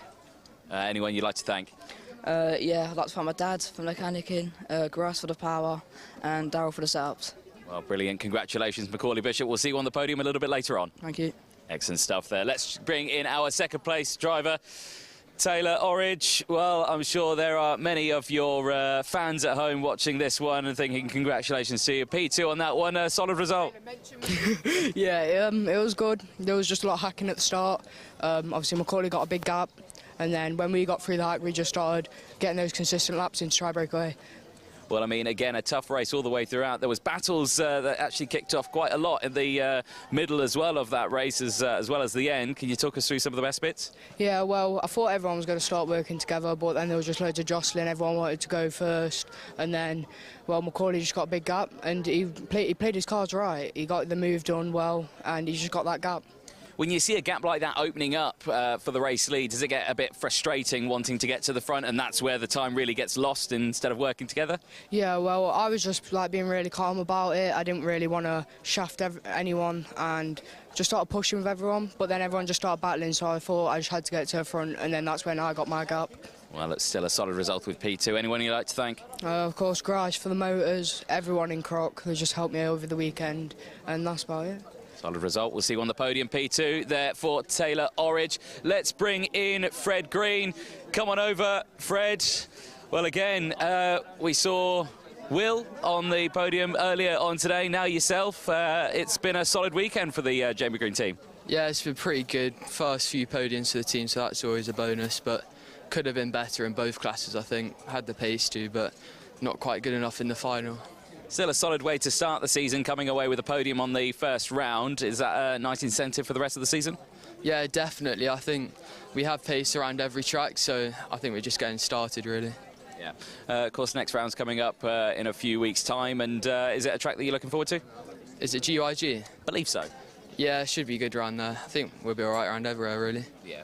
Well, anyone you'd like to thank? Jamie Green Racing, Aventus Power, and my mechanic, Andy. Well, solid result. We'll see you on the podiums a little bit later on. Congratulations, though, to Fred Green. And again, for all of our drivers who finished this one on the podium. Hezza, come on in, lad. First round back, season started. Boom. Boy, I'm looking forward to the next one.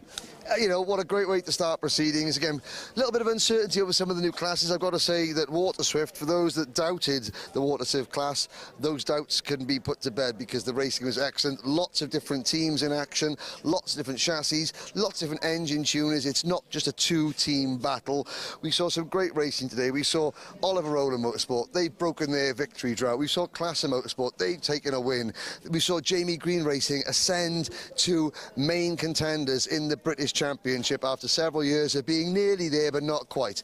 It's a really mixed up season. The TKM classes, if you haven't entered the TKM classes, that was the best advertisement for TKM Racing. Get your entries in, you can still do it. It's been great to be back aboard. Our 4th season together. Yep. 1, 2, 3, 4. 4. Yep.